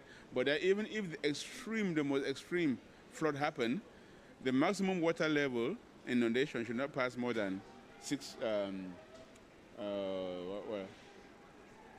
about, I can't remember, is it 1 foot or 2 feet? Yeah? So which means that a car can still drive over. So that is how you build resilience. So we really need the issue of regulation, design standards. Component 3 of our free rest is actually about compendium of compiling the design standards, the practice standards, the good practice things that you can do to build resilience in the different places. But in most of our cities, as Daisy is saying, people just dump things anywhere, people build anywhere, and then a small amount of rain falls. It's not climate change, but people now blame it on climate change. That was just a normal rain that would have fallen. But because of these poor ways of doing things, we end up in disasters. So we go from a climate, poor management, poor design, and into disasters, which is not right. So I think, colleagues, we've learned quite a lot. Thank you very much for the excellent sharing of ideas. We've learned quite a lot of what we need to do and how we can move together going forward, synergizing on the respective advantages of the different institutions, what they are doing, so that we'll bring all the programs together. But most importantly, how do we then ensure that whatever is being provided can actually go to impact the lives of the people that need this, whether it's through advice, through common standards, through working localizing. That is a bit of a challenge, localizing actions and so on. That is wonderful. We really appreciate that, and we hope that at the next COP, we'll probably be able to say how far we've gone with our free rest and how the partnerships have been leveraged to really drive the agenda forward. And I really want to thank you. I know it's the end of the day. To get people to sit at the end of the day is not easy, but we really appreciate the fact that you've been here and you've contributed your ideas, and most importantly also to thank our colleagues for having been kind enough to accept to be here to share all these ideas. And we look forward to building on this partnership and getting more enrichment from yourselves on how we take things forward so that resilience can be owned and actually impact on our people. So thank you very much, and let's give an applause not only to our esteemed panelists but also to yourselves for all the effort made. So thank you very much. Thank you. Thank you. Thank you. And let's take a group picture. Oh, put the slide back on it. So let's take a group picture here. Please, can you help us with the picture? Can you help us with the picture? Yeah, let's. Yeah. Okay. Let's take it here. Daisy.